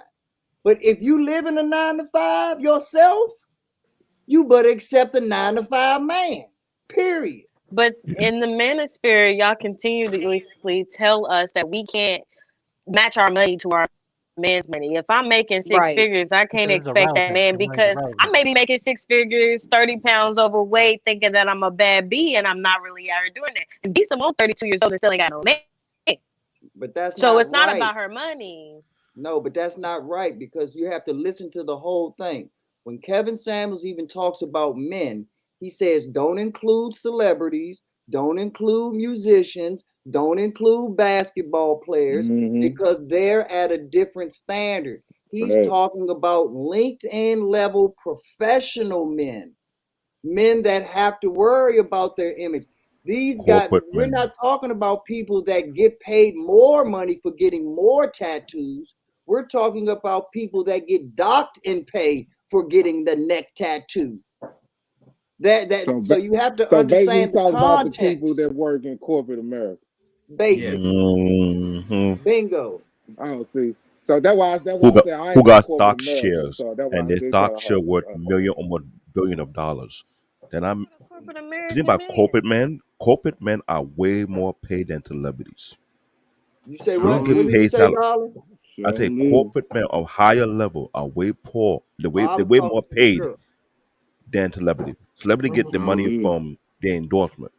Corporate America, these people who are on an executive level don't have Getting stock. that They have bag. stock option, and these stocks can worth either million or billion of dollars. This is why Kevin Samuels said, "The man you kind of looking for, you're not on their level for a reason. They got some pressure on them. They can buy your celebrity and say, you know what, don't dance no more. I pay you this. Just shut up and go home." Yeah, they ain't my. Who's It B depends on the Simone? celebrity. Hey, this: who's the B way that I'm Simone? moving, I'm trying to get B on that Simone, she's level. on Wild 'N Out. She's No. one. Yeah, Lisa she's on a Mo bunch is of a shit. C-level comedian. She's not one of the top comedian out there. She's on Wild 'N Out. Right. And you know what though? You know And what though? y'all She's more from Millennials and Generation Z. Like me and Tamika Right. mostly know her. Anton said this today. Anton said, I'm looking at it right now, his tweet. He said, fuck being a rapper, become an engineer. Fuck being a basketball player, become a doctor. He said, fuck the entertainment world, get you some STEM in your life. And see, that's the why I type gotta of be energy. either That's or. the type of energy that I'm trying to be on. So that's why I have to be with a certain type of person. You know, they gotta understand that. That's just Because me. you want to get paid well. Be an engineer so you can keep yourself financially secure to chase your dream. Hell, 2 Chainz out here, he about 50 years old. The nigga didn't hit till like a decade ago. I mean, But the message is because he's trying. What Anton is trying to do with that message is he's trying to tell people what the majority of people should do. Because you got to understand, there's so many dudes. I mean, the rap game is oversaturated. Yes. And all these dudes are trying to be rappers. And I've seen people even call into his show saying, well, you know, I'm chasing my dream.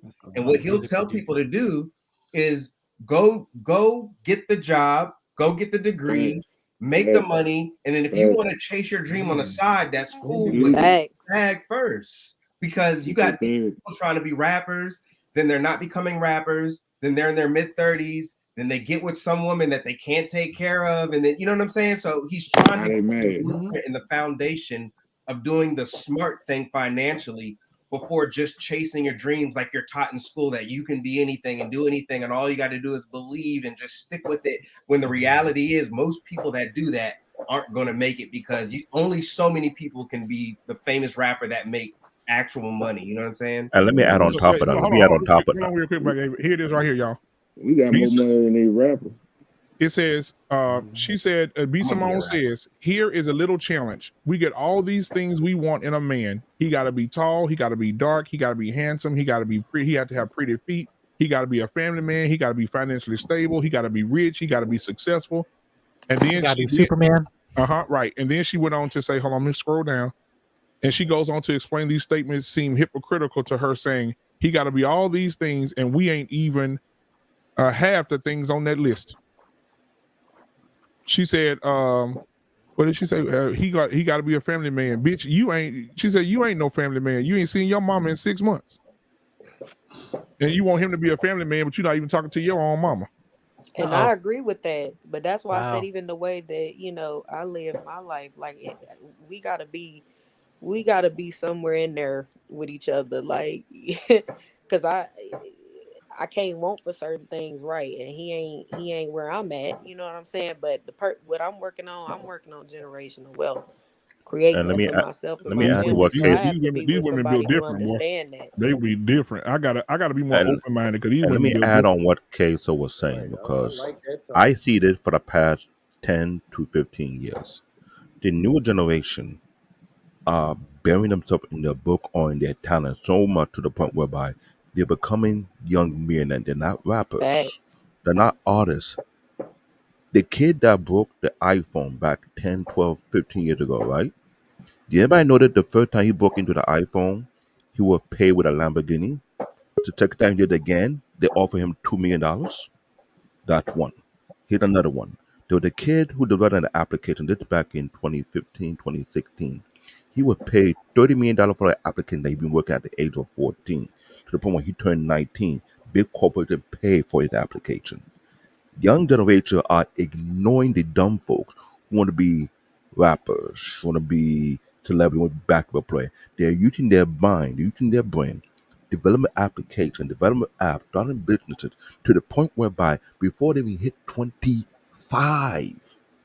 some of the kids I'm mentioning, if you look back for the past 10, 15, they haven't even graduated from high school yet. And they're making their first man. They're not selling themselves. They're not being half naked. And now They're watch using this. their intellectual.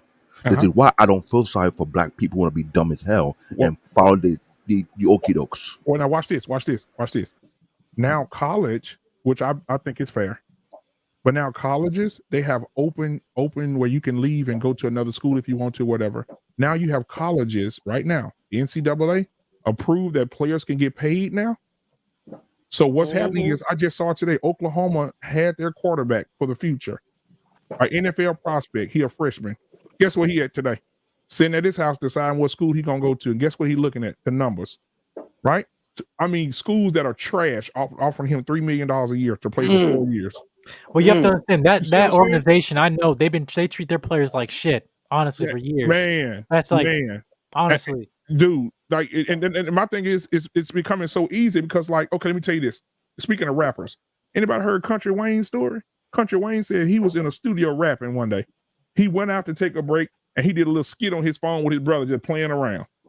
And he said he went back in there and started back rapping because he thought that was gonna be his career. He said he come back out, his shit went viral. He said now he ain't got no education, ain't never been to college, ain't nothing. And he said he's making $200,000 a month from YouTube videos. $250,000, $200,000 to $250,000 a month, just looking at a camera laughing. And he said, I'm trying to tell these young kids, you don't have to have no education, no damn 4-year degree. He said you got your money sitting right in your hand. He said, I'm proof of it.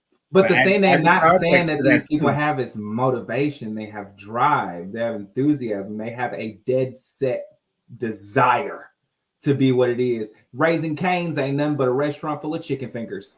They specialize in chicken fingers. And let me add Only to what that. they have is chicken and fingers. let me add to that. All these applications people talk about, the YouTube, the Snapchat, who is building them? Who's milking you guys? Because when I say IT, the STEM program is making the killer money, that's what's going on. If young kids can start early before they graduate from high school, develop an application, develop a program, do this sort of kind of business, and make them million quick, they are proving the reason why the entertainment business becoming a joke right now. Because It you know is. why? It is. It's not a young girl was on Shock. What that program they have on ABC News? Where people come and advertise their business to a bunch of multi-millionaire and they invested it into that. Oh, I forgot the name Shark of them. Tank. Shark Tank. Shark Tank, yeah. There was a young girl who went there a couple of years ago to The audition Lemonade Girl? her. Yes. Yeah, the Lemonade Girl. Yeah. She's not even 20 yet. And she's a multi-millionaire. Now you explain that to me. This is why what I say what I said. You can entertain, you can jump through hoop, make a fool of yourself. While your counterpart is saying, well, screw you. I go work on something to the point whereby I don't have to work no more. At the age of 30, that thing went international. I'm making money. I'm not even sweating it. And she didn't get an investment on the show, on the episode. Let me ask. Can I ask y'all a question just for the people who have daughters? Just real quick. I just kind of want to know what y'all think on this. So because right, the millennials and the younger generation, they are becoming millionaires at young ages and stuff now. The way this world is going. If y'all daughters, came out of high school and came out of college with money, already successful, got their own. What would y'all? What type of man would y'all want her to be with? Well, I wouldn't have to control that because I'm raising her in that right now. So I'm already training her for where she needs to be. So when she gets that age, I don't have to worry about it. She's on autopilot. I get that, but I'm saying like, what kind of It's not. man It's would y'all she gonna be expect with a her? man just like her daddy. And I just explained it to my daughter. If you bring a nigga to my house and he ain't did more for you than I've done for you, don't come here. If he can't do more for you than I've done for you, don't bring him here. Employ this. As a father That was a good and a question, grand, Kalen. That was a good Real question. talk. Real talk. And a great answer. Let me answer that one. As a father and a grandfather at the age of 43, my children watch me what I do. Within 20 years in my career, I haven't taken a vacation. I could care less about vacation. I'm focused on my goal. But as a father, my main responsibility is not only to provide, to protect, to make sure they don't have to do what I have to do. I want to make them see what hard work and dedication lead to. I tell my son and my daughter, my job as a father is to make sure you surpass me. Yep. And you to surpass me, you can't pick garbage. Exactly. As African, we push our kid to go to the next level, to go above and beyond us. So I'm expecting you before I even retire, you had like 4 or 5 businesses already. And you control a huge conglomerate. Instead of trying to be the next R&B or the next rapper or the next NBA or the next football or the next whatever. There are entertainers, aka the Josh of the society. I want you to be a duke, a king, and a queen. To do those things, you control the corporate, you making business moves. Now hold on now. Now, Black Dave, I agree with you half the time, laugh with you most of the time, but I got to push back on that, Doc. Because take people like let's talk about this little boy from Detroit that used to live in this house with a hole in the floor, and he used to see the water from the bathroom go through the hole in the floor, and he used to sleep on the floor with he used to have to boil water in the neighbor's house to bathe in, right? And he grew up and he had a platform. I mean, he was on a platform for 20 years. And out of that 20-year career, he's a billionaire. He never has to work again. His kids never have to work again. And he's an athlete. Floyd Money fucking Mayweather was living in the house, sleeping on wood floors with holes in the floor, looking at damn dirt on the ground. And he's a billionaire. Like right. His kids never have to work, never have to do nothing. So you can't. I'm gonna say this: these athletes out here, they making some fucking money, and they smarter now. Like Russell Wilson, I ain't taking the field till I get 180. I'm gonna sit at the house with Sierra and watch TV until y'all call me with that $180 million. You're gonna add that on to the $70 million you already owe me. If you can't give me that, I'm not coming.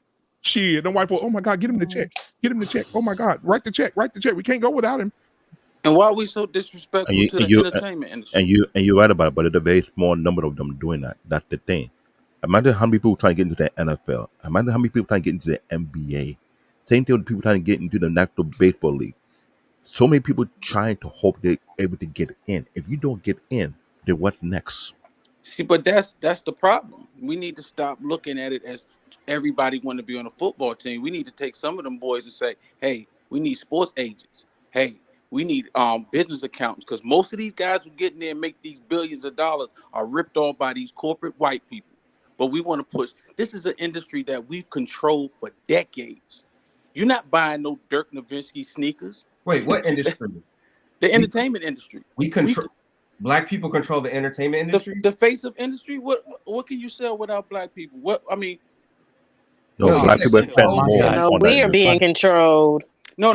Listen to what I'm saying. We are the face. So that's what I mean. We control. That's not what you said, though. So. But that's what I mean, brother. I mean, maybe I didn't come across. I know we don't own it. We know that because I just stated that these guys are making millions, but they're being ripped off by these corporate entities, these white agents. Look at the guy that LeBron had. He took his boy that was selling jerseys and he made him one of the biggest sports agents, and these white people went crazy. Exactly. And I get that. Rich Paul brought him up. Now he dating Adele. He sit on the sideline with Adele. I get what you're saying. I follow LeBron James the same way too. But let's be real. How many people doing the same thing LeBron James is doing right now in the NBA? Let's change that. Let's not say, that's our industry. That is my point. It takes one anonymity, LeBron James. And the new I tell LeBron James an anonymity. When I saw him the first time, I already knew he would be highly successful for a lot of reasons. His mindset, his demeanor, his viewpoint was different than every other basketball player. Man, Yes, don't they say all crap this on shit. him. Now you giving him too much But credit, it's man. not about No, LeBron. no. Let me explain why I say that. Because even while he was playing in Miami Heat, he made everybody get off social media and start reading a book. But that's not This what we man, really talk about. I know, I respect him for understand, that. but the thing is, I've been watching the NBA since I was a kid. I used to What be a about fan yeah? of the What I was NBA. gonna say? What about Michael Jordan? Shit, billionaire. Michael Jordan, yes, he'd be in there too. But LeBron James, the team owner.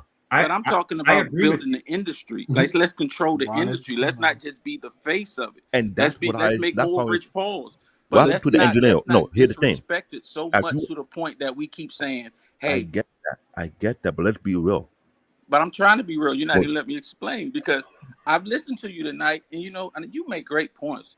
But I'm just saying, let's not be this entertainment, let's not be the jesters. But we don't say this about the Jewish community who runs the entertainment And what's their industry, the behind the scenes. are they known Yeah. as entertainers? Or are they known as No, bank they run owners, the investors? industry, brother. I'm not saying. I said we have been in the industry for years, decades. And they run the lawyers who run the lawyers industry. and stuff. Exactly, Let's Lance. stop. Exactly. But that's my point, Jedi. I get that. said, That's why That's I'm what referring Jews to. do. That's why they got persecuted. They had to That's All what of I'm y'all are Just saying bro, the same thing, but y'all aren't connecting the bridge. The bridge is that part that you're talking about, new growth, is not the music business.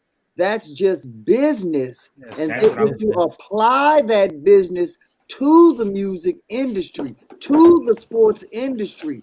So when you say we need to control the music industry, you're right, but it takes us back to Mika, but it takes us back to ultimately square I appreciate one you. where we were already at, talking about corporate America, talking about being linked in, because that's the way you control the music industry and the sports industry. Exactly.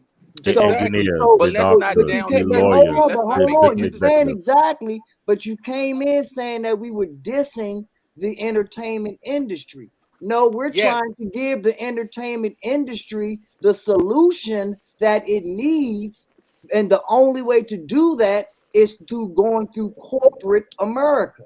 I that's think he There what you was I, just. go. that I we think he saying the was. I same think he thing. was just fighting against the narrative of dismissing athletics or Right. Yeah, we saying the dismissing same thing. entertainment in general. Because I'll Because give I one mean example. that's the way I kind of took it as. But I do want to say, like, I do hate it when people like, and I'll be honest, it's mostly women. But I do hate it when women are just mostly women are just like, I don't. He need to learn something else. Like he needs to do something else. Like he don't need to be playing athletics. I feel like it's for men is one of the most fundamental things that you could do. Like it teaches you physically how to do something mentally. Teamwork. And you can elevate that. It teaches you teamwork, it teaches you discipline, it teaches you strength. But then like when you internalize that shit, like it takes you further. I haven't seen many athletes that have like tore their ACL or some shit and then like not did something afterwards. Like they just came out destitute and broke because they took that same kind of discipline and put it towards something. Think about the agriculture. When we were in slavery, we ran the agricultural business. Now, mind you, we were the slaves, but this country could not function without the agricultural background. Once slavery is over, America gave millions of dollars of grants to white people to go to school and learn this, and they made us feel horrible for not having this and that, and we strayed away from that industry that now controls the whole that industry that we ran away from it, and we went to these colleges and we went to places because we thought that wasn't what we supposed to be. That's what I'm saying. I'm not saying nothing wrong with STEM, but you're not going to go to Saudi Arabia and tell them people to get away from oil. They're going to bring your ass over there and run the STEM thing. That's their money. That's what they did. I do want to say That's how I've never seen white people what you're fuck saying. up I get what you're saying. than when it The came point to wasn't. Barbershop. The Let me point elaborate wasn't. on this. The Let me point elaborate wasn't on this. necessarily about STEM and there's engineering sometimes specifically. The point was that we can do other things than the stereotypical things that we do. So when you mentioned like coming into the industry and being an entertainment lawyer and these other things, bro, I'm on board with that. But it's like a lot of the times, especially younger people, bro, they come out of school thinking, yo, I'm gonna rap these bars. I'm gonna be the next biggest thing, and that's not realistic. Right. But you know what I'm saying? So I'm with you. Yeah, we need to start promoting engineering. We need to promote better shit. But that's also not realistic, you all, Just promoting engineers and telling these young kids to try to steer them in this direction is also unrealistic. They have to have the actual education necessary because they cannot fake it. They can't fake it just because that's what we really want them to do. We can't just will them into knowing it if the substance isn't there.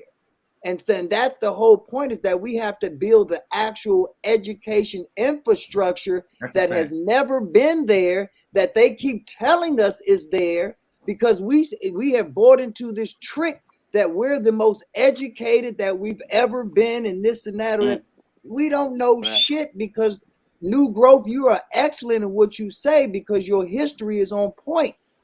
Because you can go from black exploitation to the next history in black exploitation. But the one common denominator in all of that is that we're the ones that always get hoodwinked. We're the ones that always ended up holding the bag. So I mean, at the end of, and that bag is empty, or just with it got bricks in it. So instead of just always knowing what they're going to do, let's be proactive instead of being reactive. That's what I was saying. Like, if we have these little league teams, right, and we got all our kids, all the fathers, have owners of the team, just for fun, for the thought of it. Have agents on the team for the little league team, because these Nike places come out to these kids when they 8, 9 years old. Yep, exactly. So if we're not preparing them, but that's our industry, they cannot sell a sneaker without us. You're not buying no Djokovic Nikes. But you're not gonna buy them. And I agree with you, but this is So how let's you actually start preparing that way now, because that's our industry. Let's cultivate that, as opposed to going into a whole new industry of STEM, where they saying, and reports have come out, it is not as profitable as everybody is making it out to be. Are you from the DMV, bro? Yeah. You sound like it. That's what I was asking. You got that Marlow Heights. Okay. That's what's up. That's I get what you're saying, but here's the problem. Like, for example, there are some scientists who are also farmers. I'm not saying go all the way straight to corporate. There are so many skill sets all across the board that need to be filled up, beside lawyers, beside doctors. You don't have to be an engineers, right? Right. What about construction? What about what I'm referring to? The skill set that build infrastructure. Right. Like B19, we need to have a strong educational infrastructure. But I went you to don't Job Corps. believe that the I went to entertainment Job Corps, industry is and an I see. infrastructure? You don't think It's that not the entertainment only gets, thing, though. It's not the only thing. But It's if not the we only control thing, all though. aspects of it, because everybody else is making billions and trillions off of it, Okay, but but we see, only this- control one section of it But as see, the this is as the person that's performing.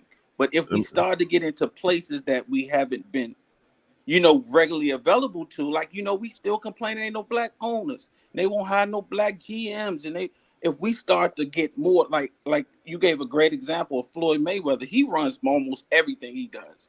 He's his own promoter. Floyd said, listen, man, Floyd said he was 5 fights in, and he said he looked over at the white man. He said, this motherfucker making more than me, and I'm the one doing the work. He said, oh, he said, hell no. Floyd said he fired his ass. They turned against Floyd. They tried to blackball Floyd. Floyd said, I'm my own. That's why when he do a fight, he always tell the other fighters, you get, your payday 50, but you ain't getting but 20. He said, I'm my own boss. So why y'all giving Floyd all this credit? Where's Floyd's School of Business at then? What you mean? What do you mean?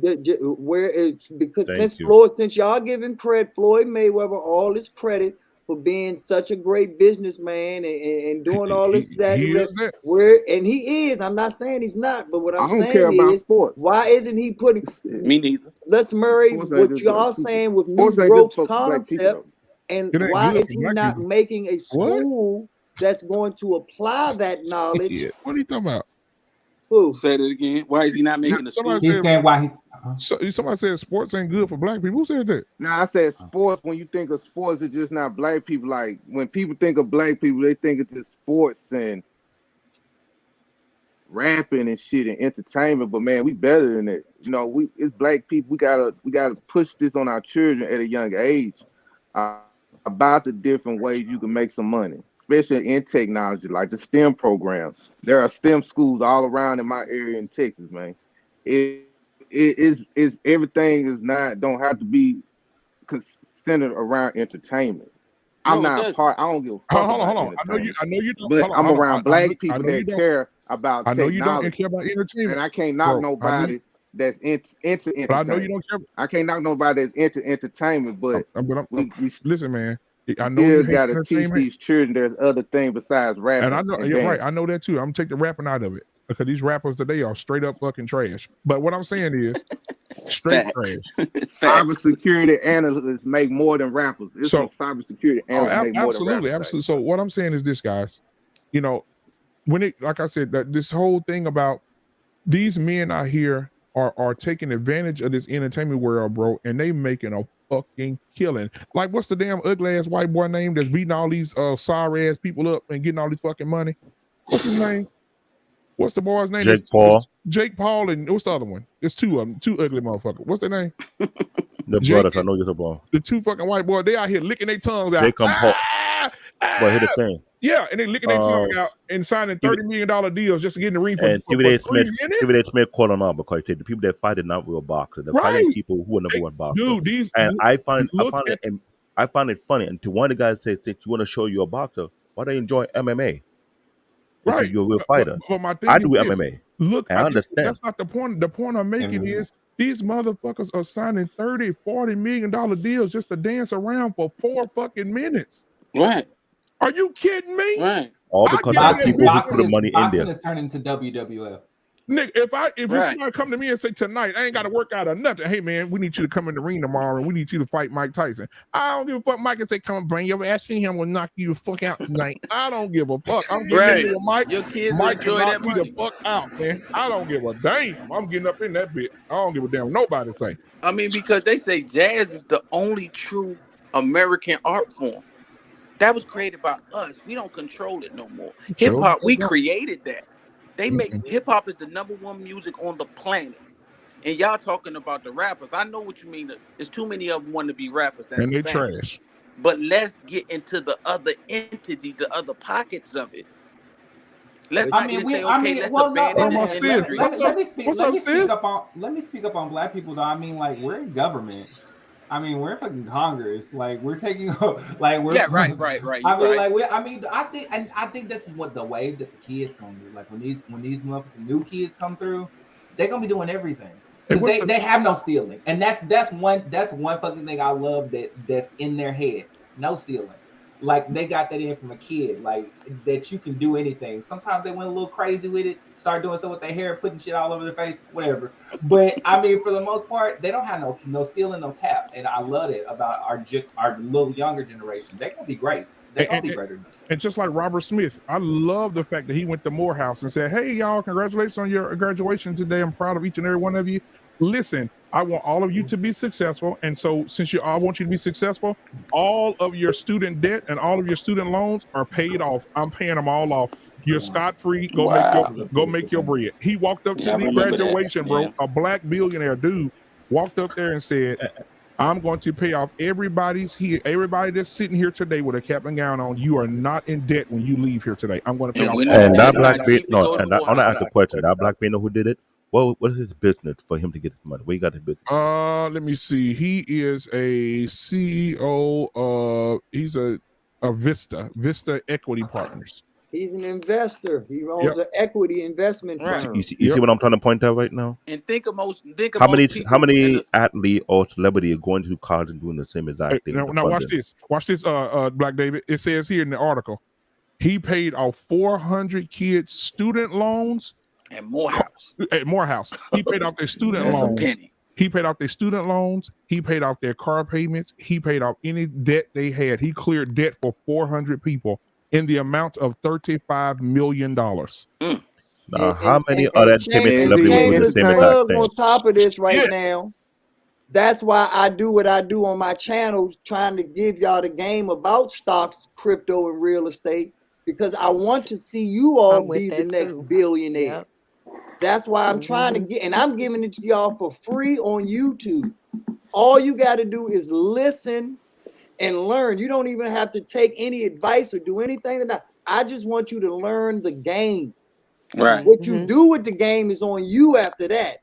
But That's at least respect. when you go into forums and business meetings and they talk about PE ratios and equity things like that, you can have a unilateral conversation instead of just being like, I don't know about that. But man, y'all, and that's why we don't control anything, new growth, because as bad as we want it, we don't have the aptitude because the education has been denied to us to be in those meetings, to be in those forums, because at all costs, they're not going to give up those billions just to make Black people happy.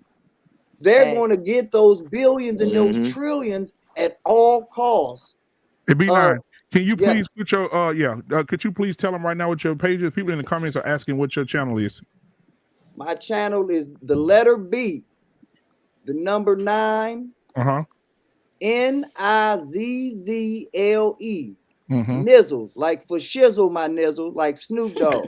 B9 Nizzle. The rapper. When you put in B9 Nizzle, it's going to come up as B9 Nozzle. I don't have enough subscribers yet to beat out B9 Nozzle. but one day, Not yet. Accountability. but we're gonna build this thing up from the mud, and we're gonna do it the right way because this is a marathon and not a sprint.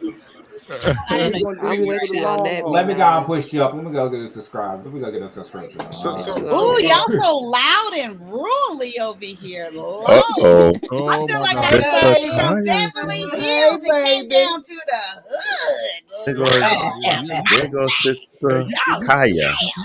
You left Frisco, Texas, and came over here to Bonton. Hey, but listen. So I'm glad you guys are here, man, because Sir Hale is back, man. A great interview you did with Kaya. What's up, baby? Baby.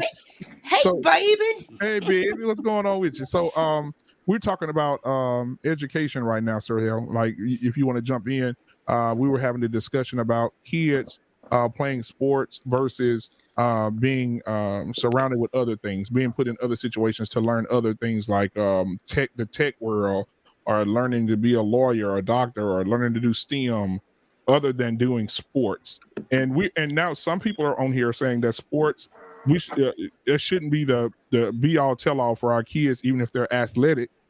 It shouldn't be the be all for the kids. They should be trying to do something else that would benefit them. And Black David is one of the ones that says, hey, listen, I don't care about the sports. We need to teach them something else. So what are your thoughts on that? When you see right now, college players, athletes are being paid at 18, 17 years old, being paid $1 to $3 million to throw a ball in college. What do I say? Yeah. Go get your money. All right, that's the first thing. Second thing is I do think that we have to get more. Like, people ask me all the time, did you play football? I don't even know much about sports other than basketball. Never played sports. And that's just because you got to have something after that, right? So, but I don't want to negate sports do a good thing though. They do teach you discipline and stuff. The same things that you have to do incorporating sports, you have to do with academics. So I don't want to just completely say we don't need that. But I do think that we have to surround ourselves with much more, particularly technology and finance. Those are two areas that we need to spend more time into other than sports. So I do agree with that. But hey, if you can make your money at 17, 18 years old, go and get your money. Right. Yeah, because we was talking about the Oklahoma quarterback. There's a trash college trying to take him from Oklahoma. I think what college is it? I can't remember. But it's a trash college. And it's like, hey, if you come play for us, we'll give you $3.2 million. The guy's 17 years old, he was 17, just turned 18. Hell, he gone. Yeah. So imagine how much money they gonna generate off of him. Yeah. And then that's for 1 year, guys. That's not for 4. That's for 1 year. He's going to renegotiate next year. That's for man. I'm so happy, man. I'm so happy for these kids. Same, man. Absolutely. Yeah. Because let me tell you something. Your earning potential ain't gonna always be there. You got to get that money while you can. You can always go back and get some education. But that money, you gotta seize the opportunity when it's there and invest it. And who's his agent? Is his agent black? Is his financial advisor gonna be black? No. He did the Lamar Jackson thing. His mother is his agent. Wow. Now that's But scary. see, but New Growth is that. making a great point. The reason, and let's tie all this together with LeBron James, and like you say, what he did with his team.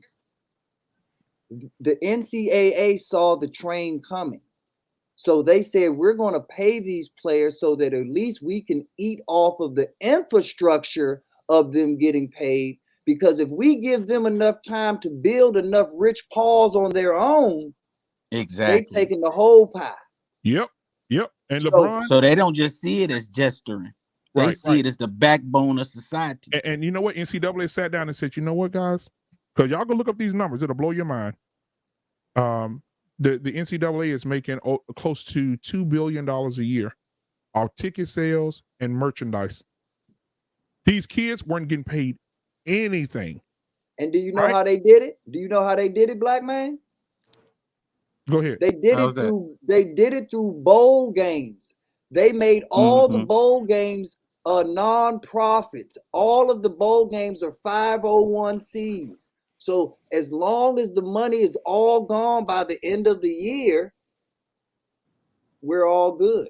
So by doing it that way, they're treating all of this money that you know they're generating the same way you treat the Purple Hearts or the Goodwill. They don't need that charity, but they know they're smart enough and they know how to set it up. And that's why we have to be behind closed doors to understand how they're doing this so that we can reinvent the wheel. We can't hate the game. We must master the game. And once we master the game, then we can then change the game. Chronology matters so much when we're strategizing what we're trying to do. And guess what? And on top of that, hold on. And on top of that, they make video games out of these things. So imagine the game developer they're paying to make video games of all these characters. Exactly. Hello, video game. I say one thing? Yeah. Are there black video game developers in that mix? I just want to say one thing. Hey, OG Patrice, how are you? OG in the building. Did she just drop? She did. I don't know what you kicked her off. I know. I don't know what happened. You knocked black her man. out. How could you? I did not. You knocked her out. But black man. So you know what, guys? To say something about what you said about Lamar Jackson or whatever. Lamar Jackson's mom. Like New Growth just said. Oh, I don't think that's good for his mama to be his agent. But she's a single parent, of course. And with her being a single parent, she told Lamar, if you want to be a football player, that's what we're going to concentrate on. That's what you want to do in life. That's what we're going to do. She said Lamar would come in and say, drop his book bag and say, Mom, I'm going to go play basketball. She said, no, you're not a basketball player. You're a football player. Because that's what you decide. That's what you committed to. And I'm going to hold you to your commitment. He said she used to make him put on the weights on his legs and run all night, run in the house, run outside, push-ups, sit-ups, throwing the ball at night. She had targets for him to throw with the ball at night. And to go play with his friends. So she completely shut him down, right?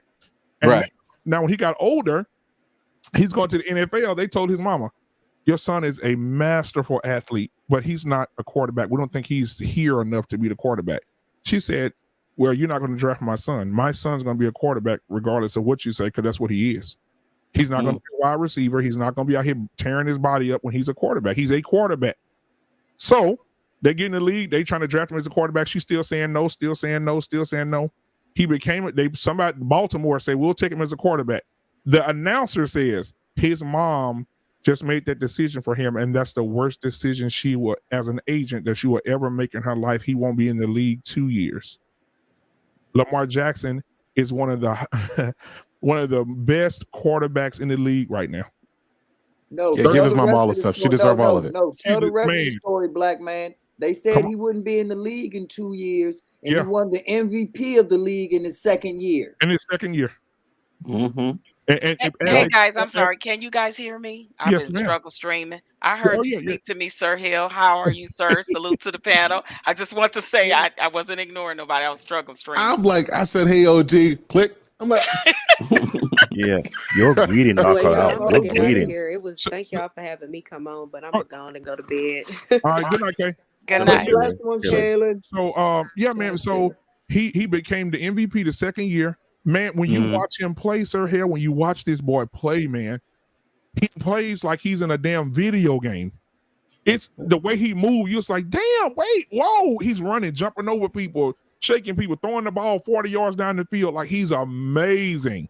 And now everybody, that same guy, he's amazing. He's thrown 46 touchdowns and no interceptions. Look at him. He's like he's in a video game. This is unreal.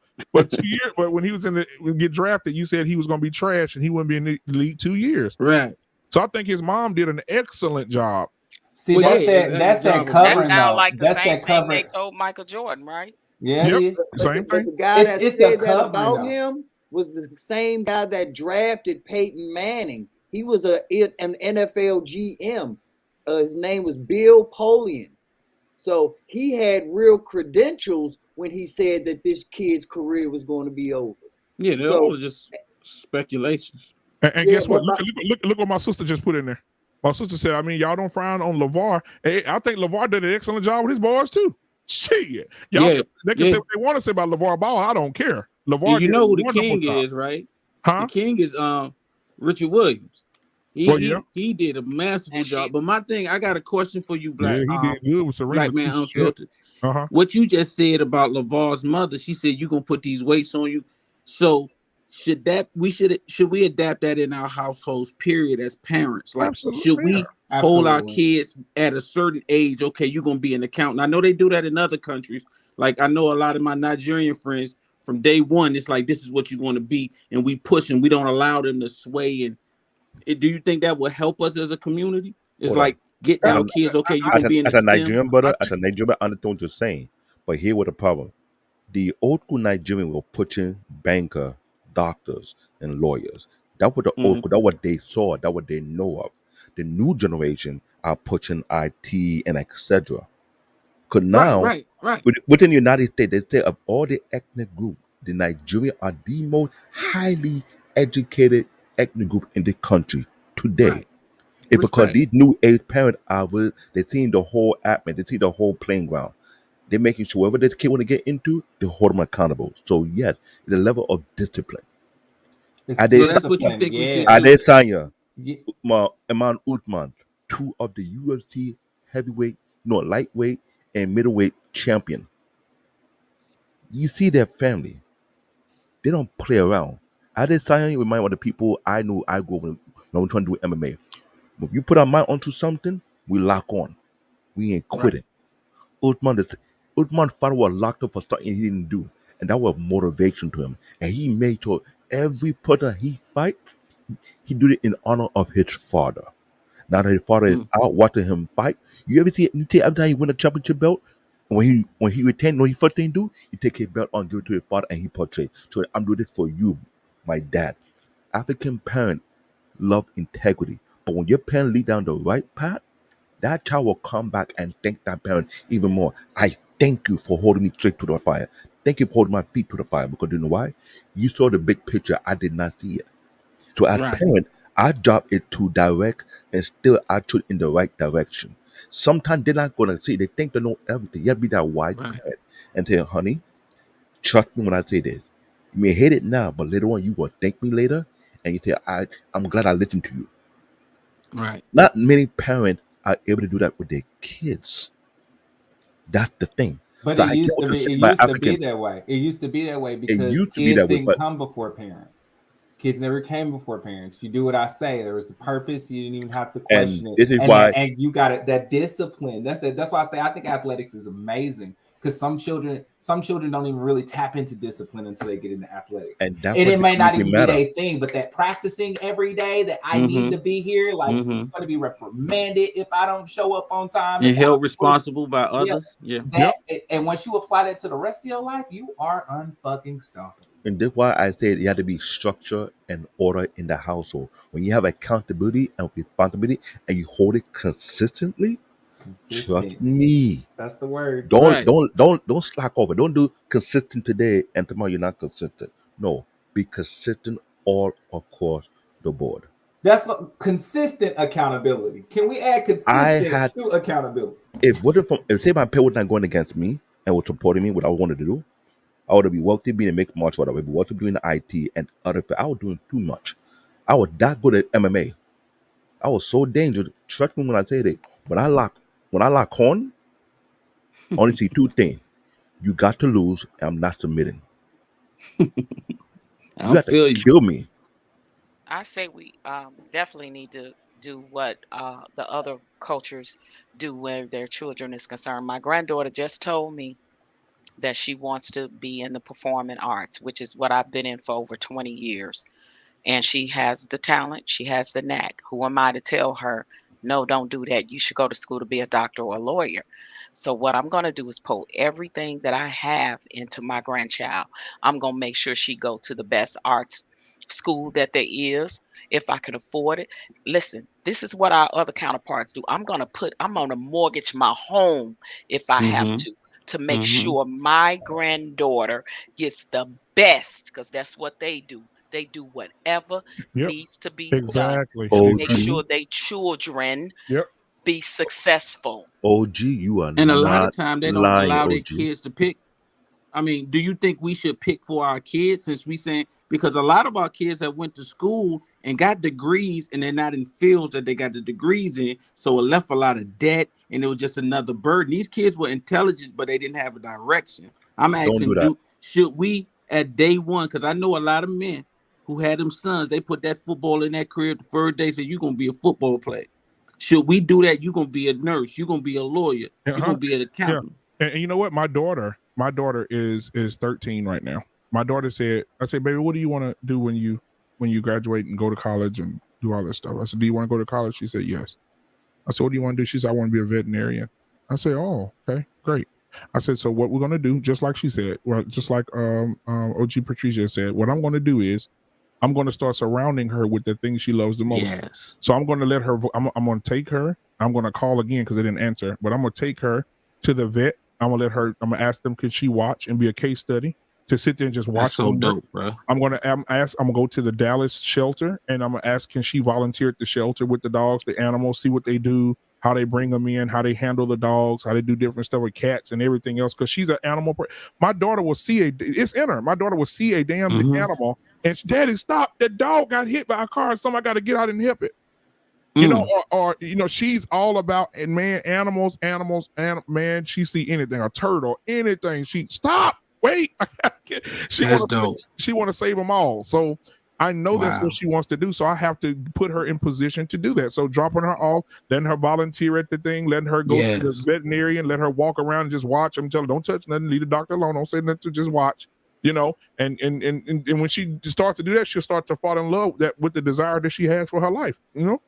I mean, that's dope. And I also agree with, is keep much of it in the family as you can. I agree with what Usher mother did with managing his career. I agree with what Brandy's mother did with managing her career. They kept the money in the family for a very long time before they took over and let somebody else start to manage their career once they came to another level, or they retired, or with the case of Beyonce, she fired her father, but still they kept it in the family for a very long time. You're keeping the wealth there in your family to pass around from generation to generation.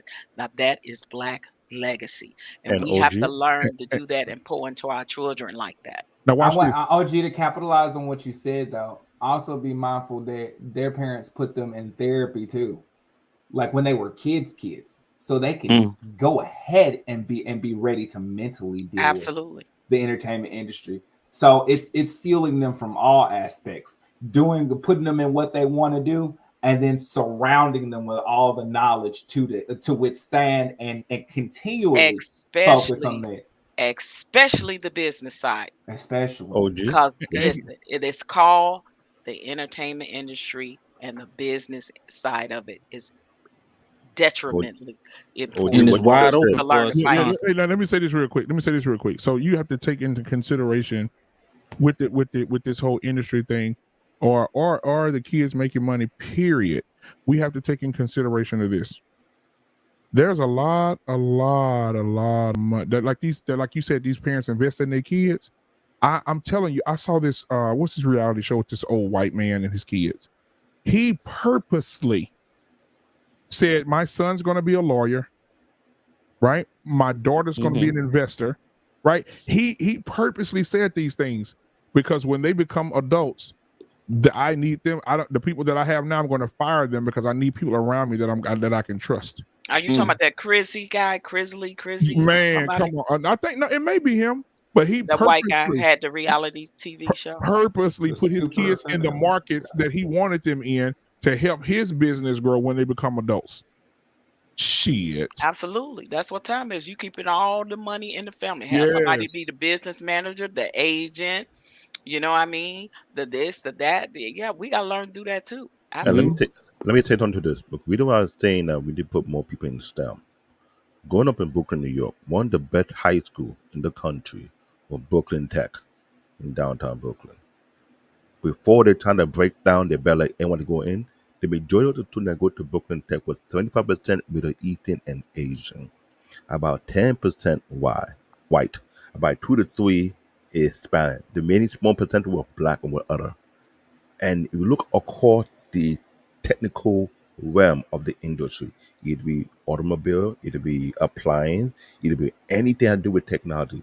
The majority of people who are making the killer money, who are making the decision making, are mostly on the Middle Eastern and the Asian.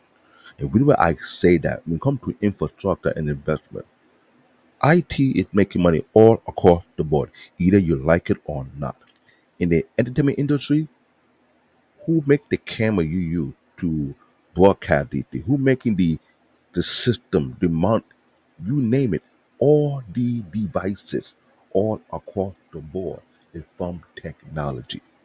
And who is making the money from every area of the industry? Either be entertainment, either be sport, either be whatever it is.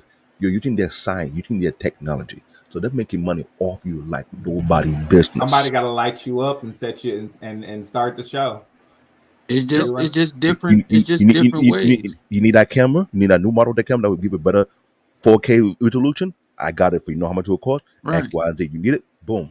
And you know what? But like these black I want to ask: does anybody think that part of the solution could be adult education?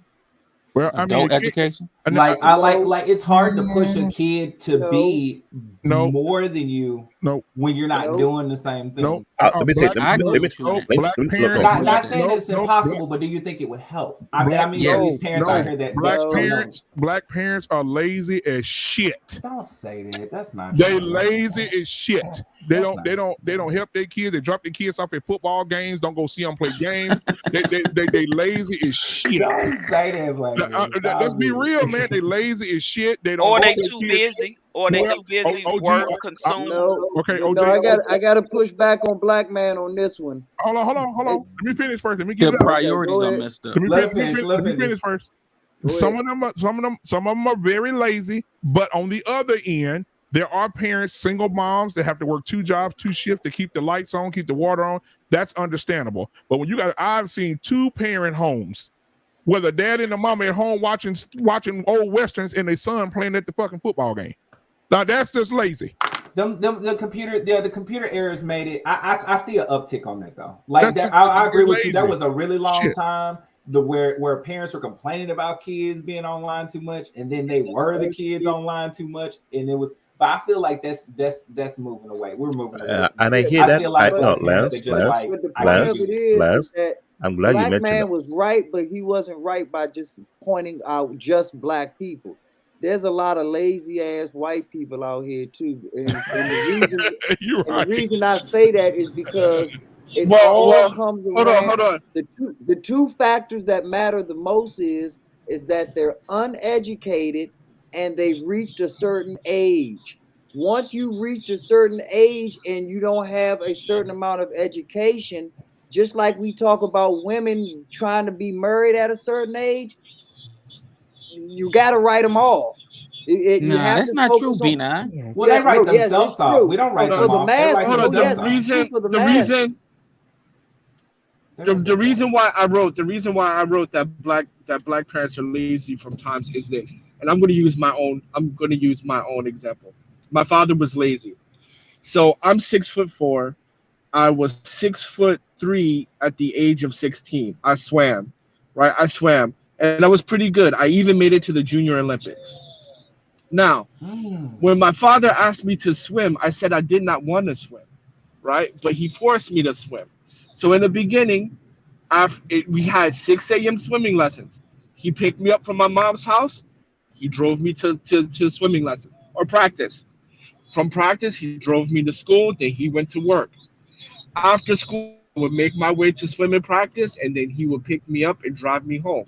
My father was very, very, very uh, crucial to the part of me swimming until maybe for the first 3 or 4 months.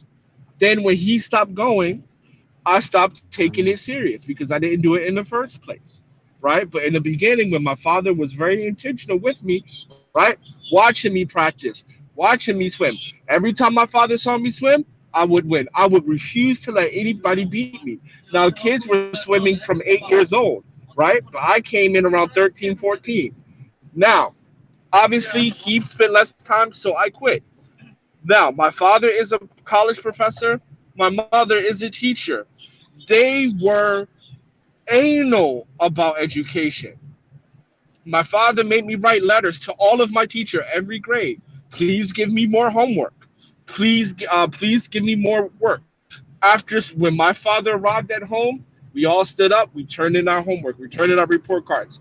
Regardless if I got a 90 or a 99, my father will make us redo the problems on the test. The only time I did not have to do redo a problem was when I scored 100. Now, my father never stopped doing that until 12th grade. I graduated third in my class because my father was with me during the process. It's not enough to only supply the money, but you need to be there with the process. So I went, obviously, I got a full scholarship to college, graduated third in my class. Now I run an education company. I help students get into the top 30 universities. And all of their parents are sitting there with them day in and day out. Normally the mother, because here in China, it's normally the mother who will sit there and go through every piece of the process with their child. And when the child is not doing when the child is not doing whatever we're not asking them to do, we will send a text message to the mother and the mother will be on them.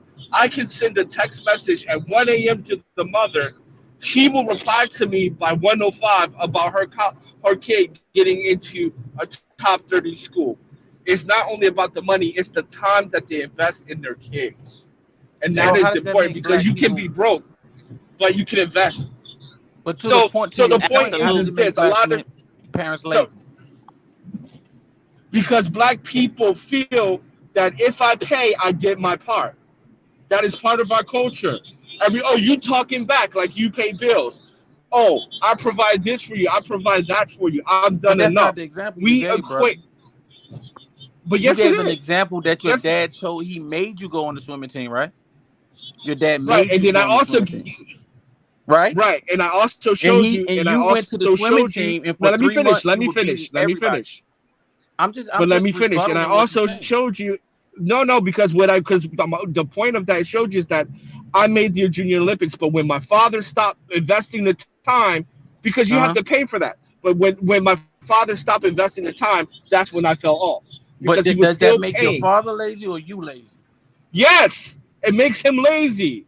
Why does Yes, that make you because he was the man. unmotivated? Because I'm a child, and when Not he at made 13. demands, yes, If at we 13 believe I'm still a in the child. age of account, not at 13. You're not a Well, child. You're not that's what 6 at police 13. that's what police say when they shoot black boys too. You're a child at 13. Wow. Are you You're a serious? child. I'm 100% sure serious. No, you No, 100% tripping. I'm You are a child at 13. A 13. You're child. a child. But you 13. have You're a a certain amount. child. You're not a child. You're a young man. You have a certain No, amount of you're not. accountability, Well, I right? disagree with you. I disagree You with don't you. have a No, certain amount. So if I'm as telling you, a like I'm gonna tell 13, you as a joke. first, So if my mother has to work 2 jobs, right? And every right, time she does, right. she takes me to this and basketball. I know NFL players. We have NBA players. We have architects. We have doctors. We have Ben Carson. His mother worked 2 jobs. He had no time to be with him, period. Yes, But she said that and he followed the rules. That doesn't mean that right. they're lazy. That means that the child may need a little more discipline. But obviously, it wasn't a big issue for your dad to be a swimmer. Obviously, he wasn't preparing you to be a Michael Phelps. Because if that's the case, he would have gave the time. Well, What was the I'll reason he put didn't want it to to come you. no more? Right. Was No, he he lazy because just he was didn't like, come oh, no you more? go, Or is it you're that he didn't see your potential in that? No, he's lazy because he was like, oh, you can go back by yourself. You can. I don't feel like it. I'm tired. Whatever. Wow. Lazy. Yeah, that's Because just a difference of he opinion. never I'm sorry. said no because he never said I'm too lazy to check that math work. I'm never too late. I'm not too tired to check your book reports. I'm not too tired to help you write a letter asking for extra work. Right? Tiger Woods, when it's raining outside, it wasn't Tiger Woods swinging the clubs alone. His father was out there. Look at Richard. Look at King Richard. His father, their fathers were with Let's them get ready to every mention. step of the time. I Right? read the book, Same brother. thing. That was a Same movie. thing in China. If you want to really know about the But it was what true. the whole shit, I'll tell you. I read the book. He was cynical in Venus and Serena career. Just like they could say what they want about Joe Jackson, but if it wasn't a Joe Jackson, it wouldn't have been a Jackson 5. Let's be real about that. You're and right. not Right, only will because I at the invest in end my of the day, granddaughter, I might have to end up being like her manager or something because I'm not gonna let nobody effort in the entertainment industry. I do plan to be there every step of the way, not just financially. But you can't. Right, you need to I tell him mean, because Kobe Bryant was up and Kobe Bryant was shooting 6 a.m. in high school. Who was there with him? His father. Right? It's not but when Kobe Bryant Exactly. was struggling in his junior basketball team when he sucked, who was there? Not his father. It was the discipline and the determination of Kobe because of the example his father set. That is hold on. No. Let me revert that. No, let me repush that because I'm from Philadelphia and his father was the coach at St. Joe's. When Kobe was sucking, his father had him play with the other college kids at St. Joe's, training him and developing And that him. is true. His That father is true. also, when he was a his child. father also. No, he said his father. Kareem I mean, I'm looking at the Abdul-Jabbar. documentary that he's talking about. Hold on. Maybe he just told His a lie. father called Kareem. His father called Kareem Abdul-Jabbar to fly to Italy to teach Kobe fundamentals at 8 years old. And even when Kareem was teaching him the fundamentals, And that is his documented. father That is was right documented. there looking. That is documented.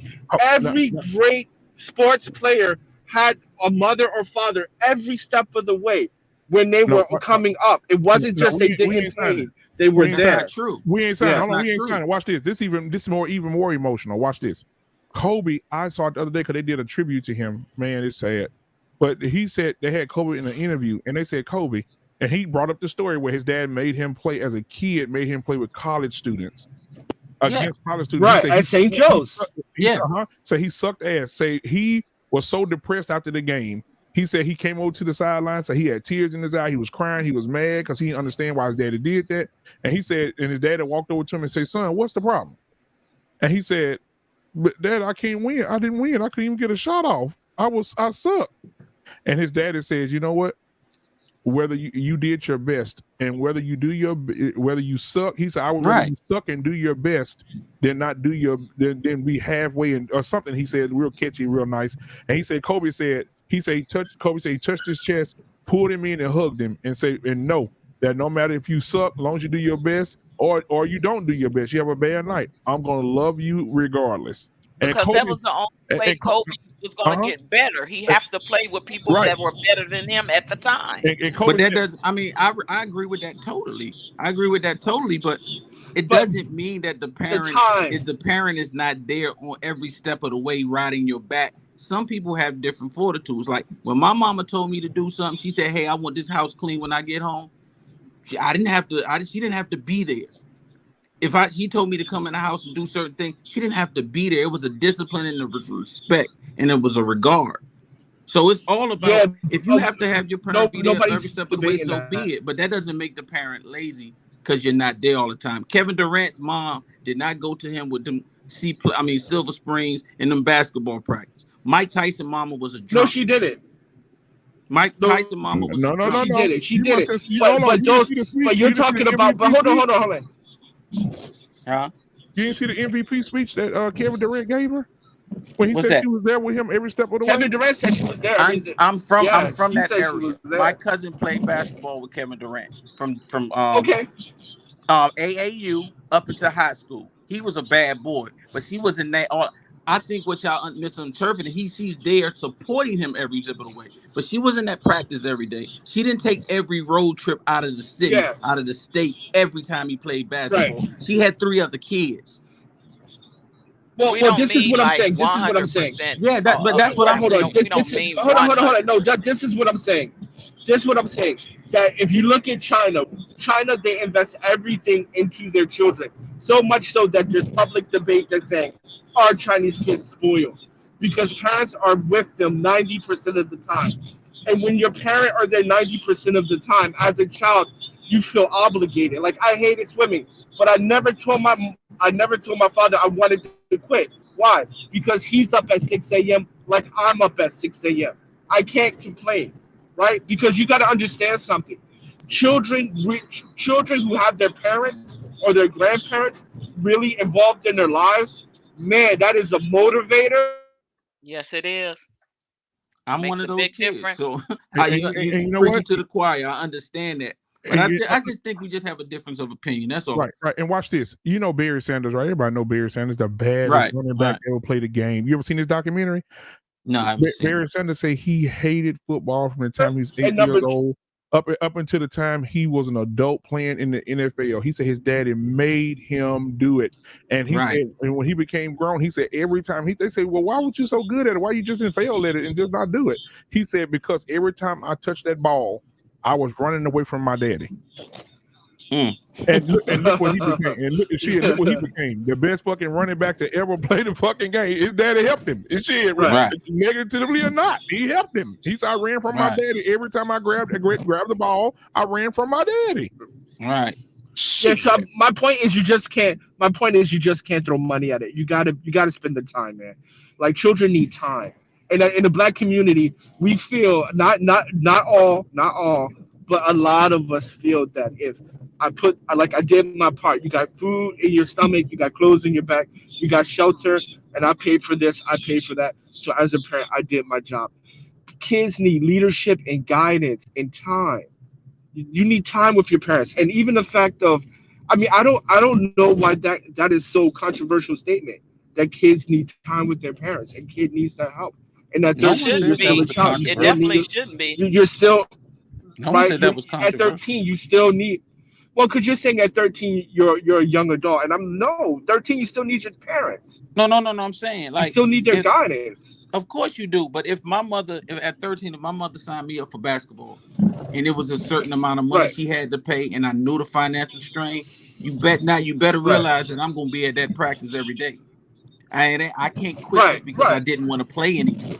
But new, You know what I'm saying? New So growth. new. I understand what you're saying. Let's take ho. Let's take Isaiah Thomas. Grew up in the right, projects in same Chicago. brothers and Mother sisters. couldn't Right, always be there. Worked 2 or right, 3 jobs, but and I get what you're saying because on that sense, she made sure that he still played basketball, that he did the things he needed to do. She could not always be there, but she instilled discipline. She instilled structure. She right. instilled all those things in him. So I get your point. She couldn't always be there because they were very, very poor.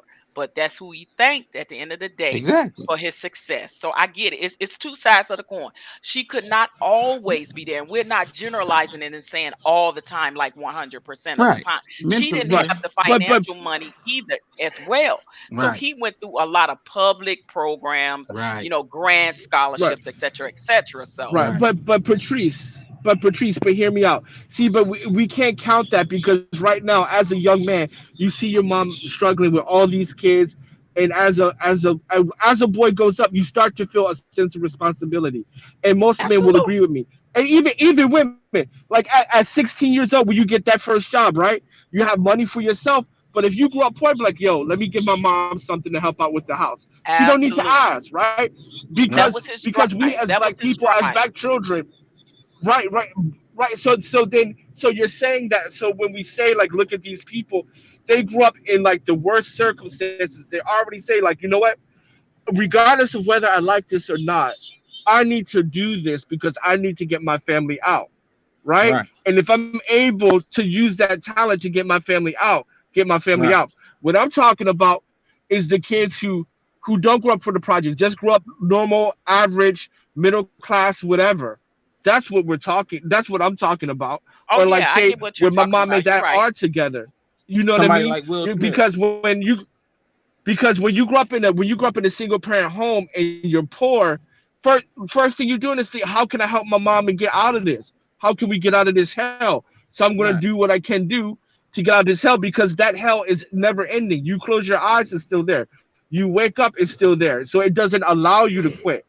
But I'm talking about the times where Middle class. we live in a decent neighborhood. You know what I mean? Like working Oh class. Let's yeah. just take working Oh class, yeah. Working class. Yeah. right? Absolutely. Then you don't then you don't have that. That's when you need your parents, right? Because poverty and poor circumstances are relentless. So like me, the reason why I got out is because I grew up poor. My parents were divorced. My father was there from time to time, but I lived in poverty. So poverty was relentless. I had no choice but to do my best to get out because I don't want to live like that when I'm an adult. Yeah. Right? So me and my brother made it out. But that was a circumstances that if I didn't do anything, I would So you're remain there. talking So about a it was certain relentless. So But let's just agree that all those circumstances are correct. Can we agree on right. that? So that's what I'm saying. So if we're talking about a poverty single kid getting out and he doesn't need the motivation of his parents, I agree with you. Because Right. that poverty is relentless.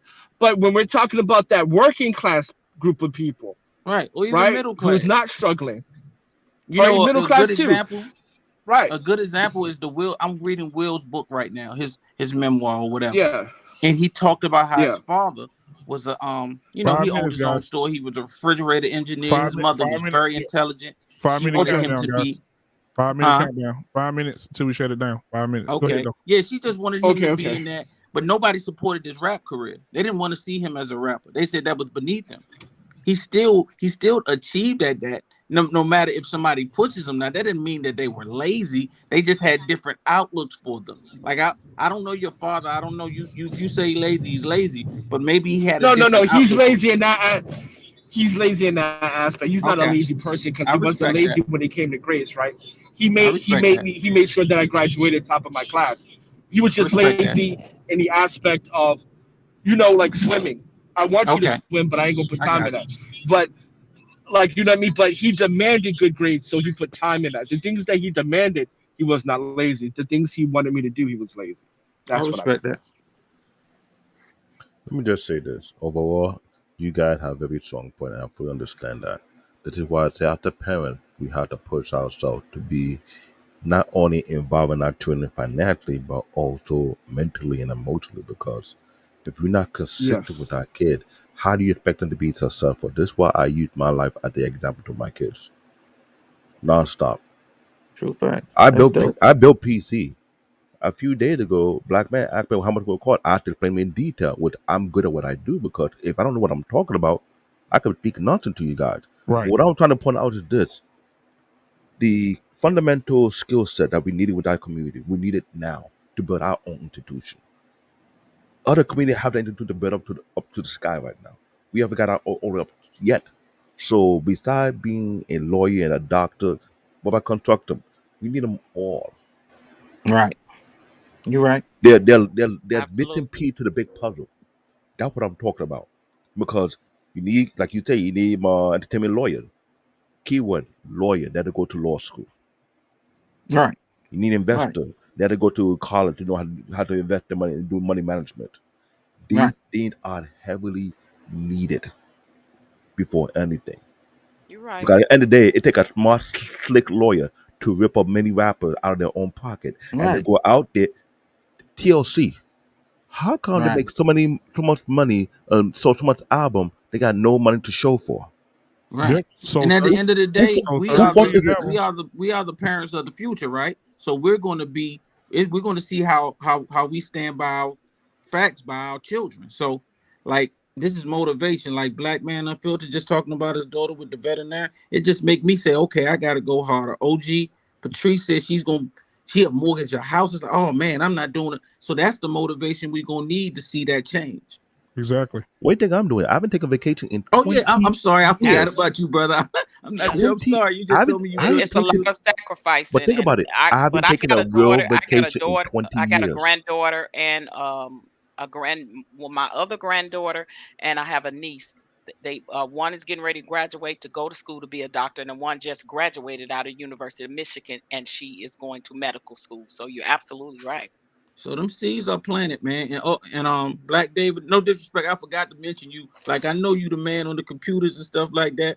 That's respect, man. And I know But your hit kid's gonna be ready. but get the thing. I haven't taken vacation in 20 years. I don't give myself a break. If I lose one job, I'm trying to find another one and keep it moving. I don't stop until I reach my goal. There may be, I need to take a vacation. I haven't taken a real vacation. I haven't given myself a break. I I got can to find a respect that. job. I got to keep on moving. I got to keep on trucking. I ain't got time to slack off.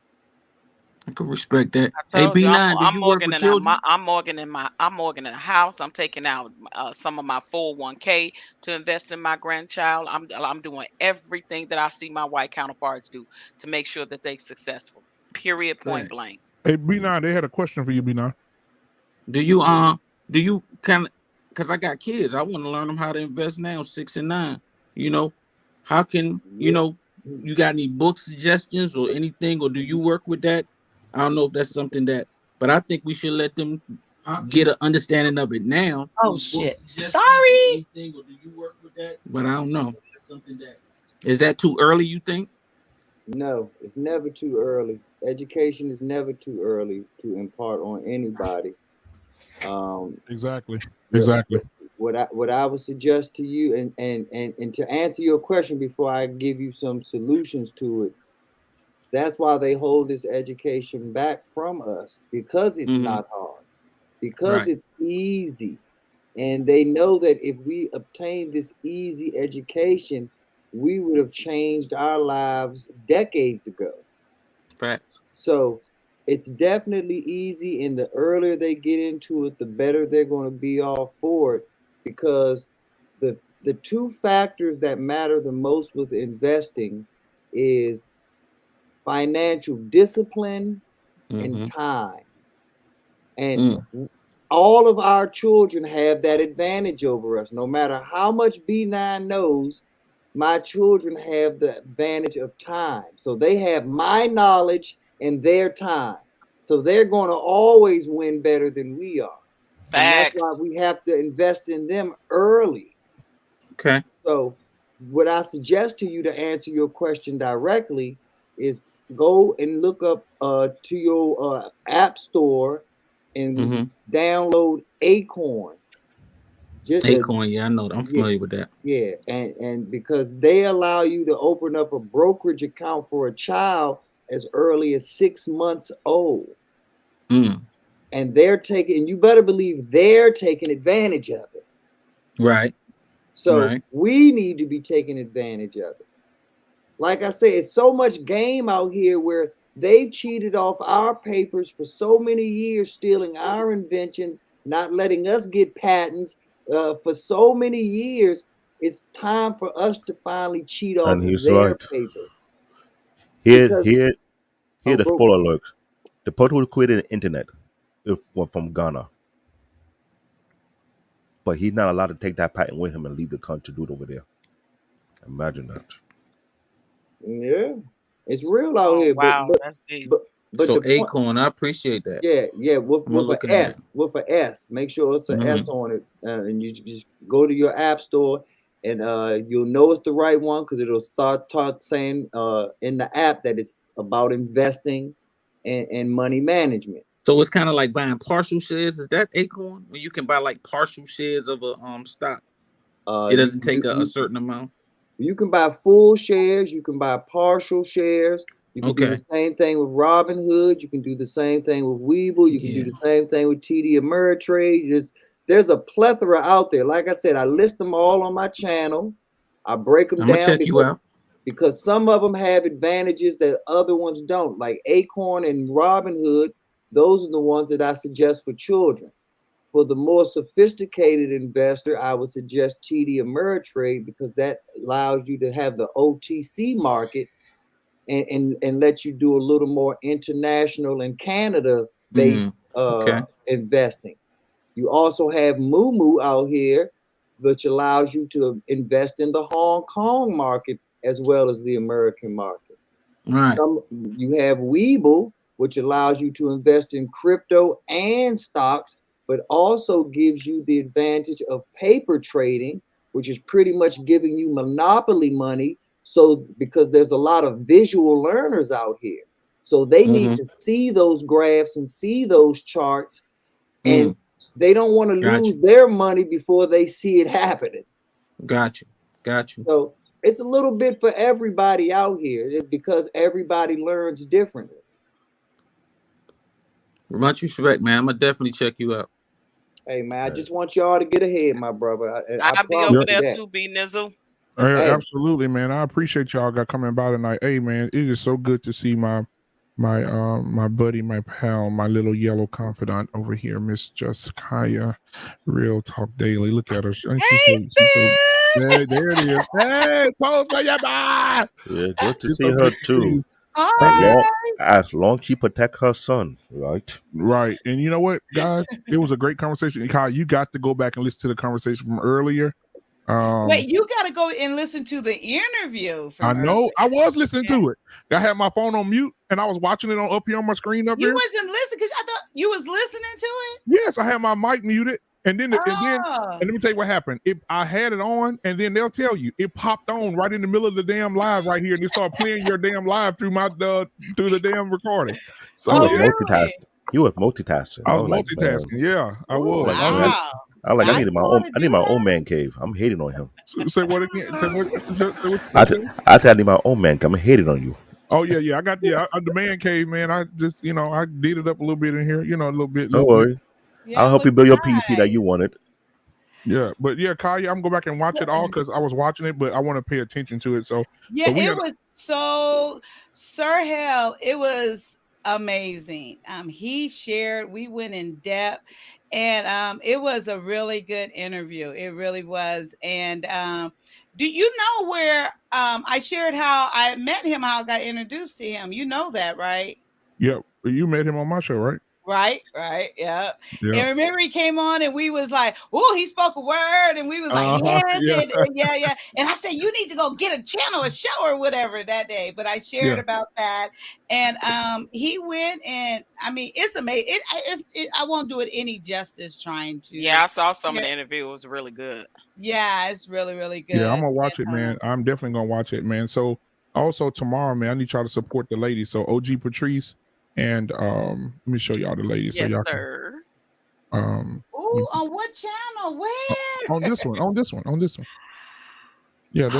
What time? Don't forget the debate. I'm waiting on you for the invite for the debate. Oh no, he backed out. Who? Didn't I tell y'all? Did I not tell y'all he was gonna back out that debate when we ain't signing ish? Listen, E-Man sent me a text message and say, "Told you." You see the B9? You see the B9? He said he talked to his mentors, and because of his job, he can't debate. Bull. I call bull. I call bull. You see what's going on? I call bull. So disappointed. You know what, Patrice? I bet he's seen the live that I had. Maybe he's seen the live because I ain't signing shit. He come and the other one we did the other day talking about a little bit about it too, and he came up on the panel. I knew he was going to. Y'all ain't got nothing to do with his job. I call bullshit. Oh, I do too. I was looking forward to it. So what time? Tomorrow, 12:30 Central Standard Time. Central. So that'll be 9 o'clock. What is that for me? 9. What is that for you? I don't know. What is that for you? Is you 2 hours behind or 2 hours ahead? I'm behind you. Kaya, you on Pacific Standard Time. That sounds so sweet. Hold on. Black man. Standard Time. You got window 11? Standard Time. Huh?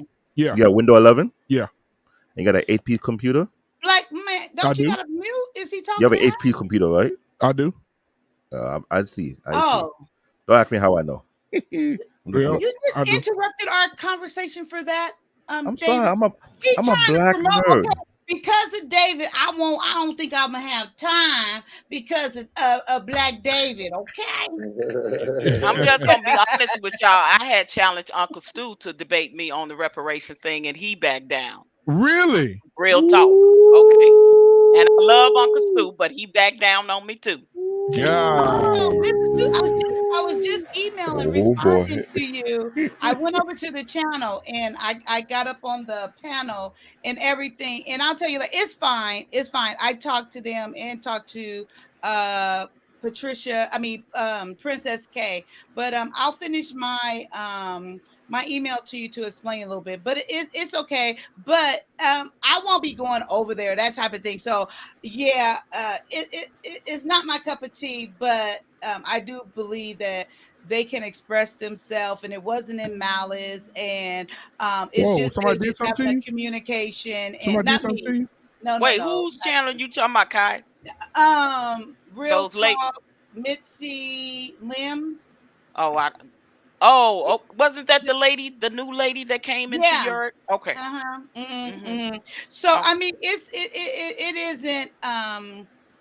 They're younger, but they're just having real authentic conversation and saying what they truly feel. It's no malice, but what it was with Mrs. Tucson, just so you can hear. So what it was is this I think he's from, I don't even know, it doesn't matter. But his name is Lot. So she came in when he was sharing quoting Pulp Fiction, and he was saying nigger, and then Mitzi was saying, no, you have to say it with an A, nigga. And so they was going back and forth. He's like, no, I don't, it's the same thing.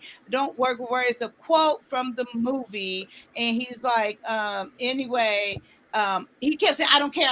And then so when they were explaining to me, I said, well, you know the history behind that. And he goes, yes. And I asked, I said, well, would you say that same quote from the movie around black men? He said, well, yeah, I would, but if they told me they had a problem with it, he said, but then I wouldn't. Whoa, he white? Oh, the guy was white? He white? Yeah, he's white. Yeah, Hey, yeah. You invite me to the channel? Oh. The chat they going on right now. That's why I left What? earlier. What's the name of it? Wait, that's why I left earlier. But that wasn't the premise of the wait, black man. Wait, let me finish. What channel is this? Yeah, right. Me and B9, let's go get him. Okay, Shit, I come will on. say this: they do invite the Heat to come over. They do, and Mitzi even said, Oh, they want to be that kind of channel. See, that's what they No, doing. They want to be that kind of channel.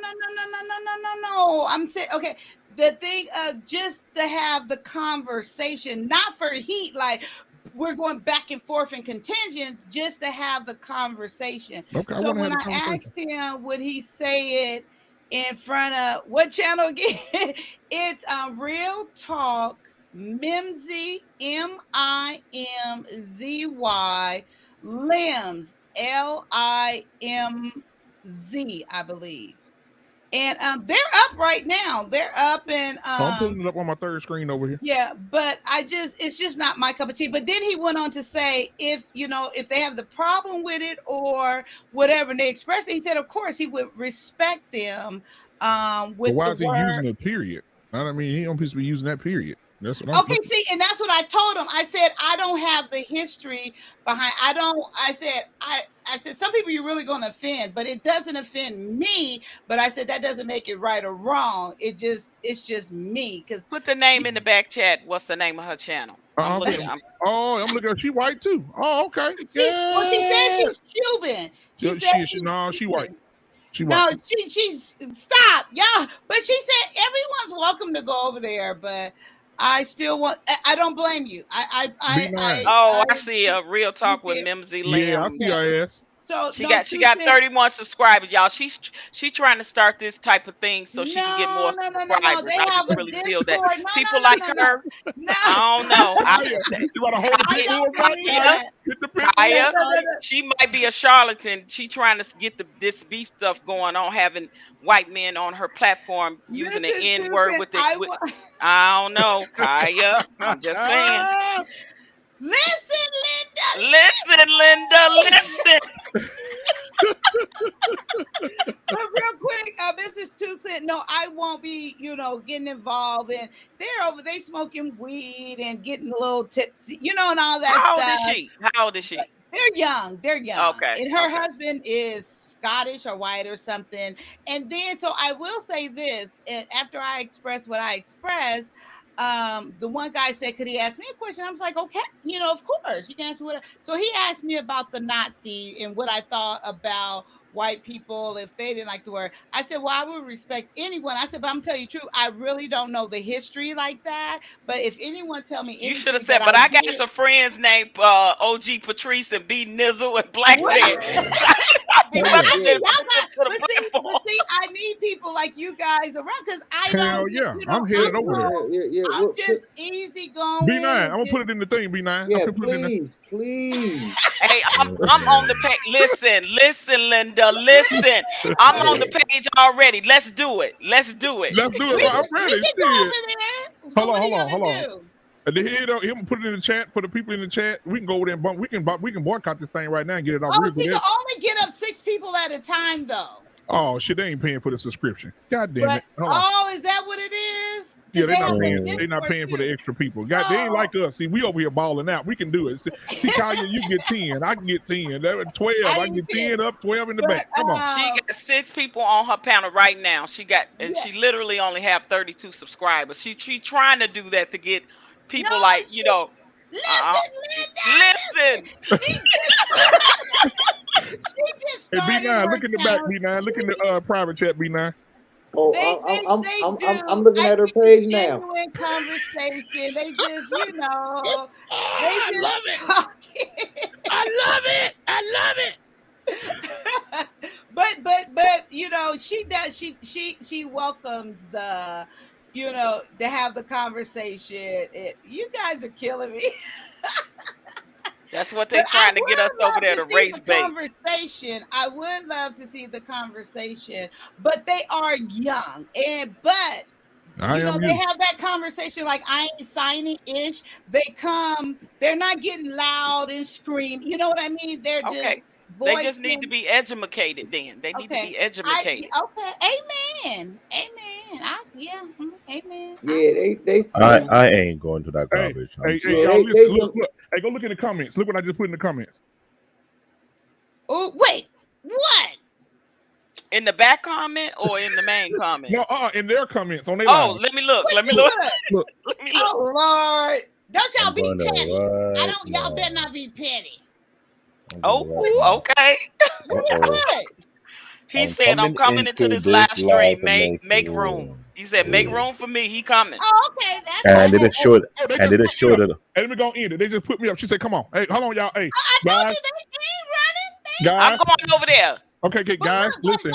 Wait, black man, wait. Huh? Just don't go over Sherelle already over there. I'm not gonna yell at nobody. You know me. I'm nice. Sherelle already over there.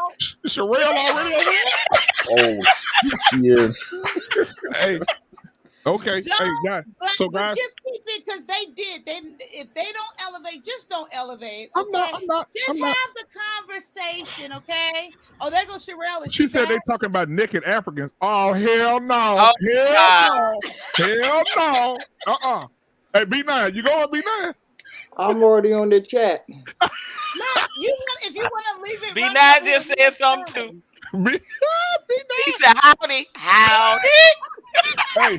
Oh my gosh. Come on, I'll go over there with you, black man. I got to make sure you stay in check. Hey, look what I just put. Oh my Lord. What you put? Let's go. Let me pull it up. Oh my goodness. I would have put mine already in there. I said, what is it about this naked African? Oh yeah, you should.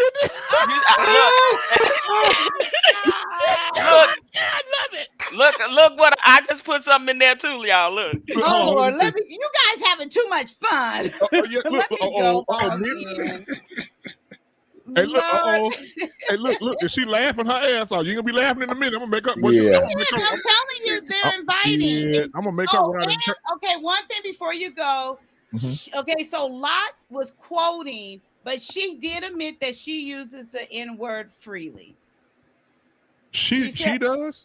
Yeah, she said she does, and that's how you know. And then I asked her, I said, Okay. well, you were brought up around black people? So she's like, no. She has a black friend or so, but she said that, you know, he said it to her, and she just said, and I said, you'll say it to any black person? They dropping the stream, y'all link, y'all. She must got more than 6 that can come up. No, she told me 6 is when to bring me up, someone had to come down. Cause it's 6. Oh, okay. Yeah. Cause it's 6 up there already. No, she'll have someone come down. Okay. Wait, I need to log in so I can see what y'all doing. Cause she said, be nice. Oh my Lord. Yeah. Hey, I'm gonna end it, y'all. I gotta end my live. Hey guys, listen. Oh my God, listen. If you guys want to follow it, no, don't follow us. Good over night, there. Lance. Good night, Lance. Bye. I'm coming right now. Let me beat y'all I'm over there. I'm already in of it. I'm listening what they're She trying to said, say. "Hey, Cast them. Estella said we pulled up like Django."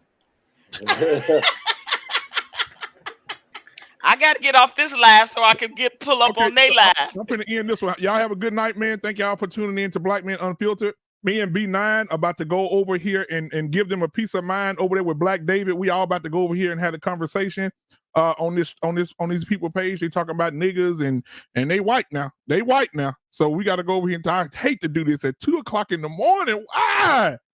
But I'm gonna do it anyway. We got to get it. We got to get it. So I'm gonna go on over here and handle up on them real quick, and we'll see y'all. Oh, she got a little smart mouth. Okay, yeah, I'm on my way over there. All right, guys. Again, thank you. The 11 that's watching right now, if you didn't hit the like button, please hit the like button. I need that for the algorithms, please. Thank you so much. If you have not subscribed, please subscribe. This has been a great show. Go back and watch it. Watch it in parts. Watch it while you're cooking. Watch it while you're cleaning, you're jogging. Watch it while you're driving, taking a trip. This will give you the hours that you need to get where you're going. By the time you get there, we'll be ending the show.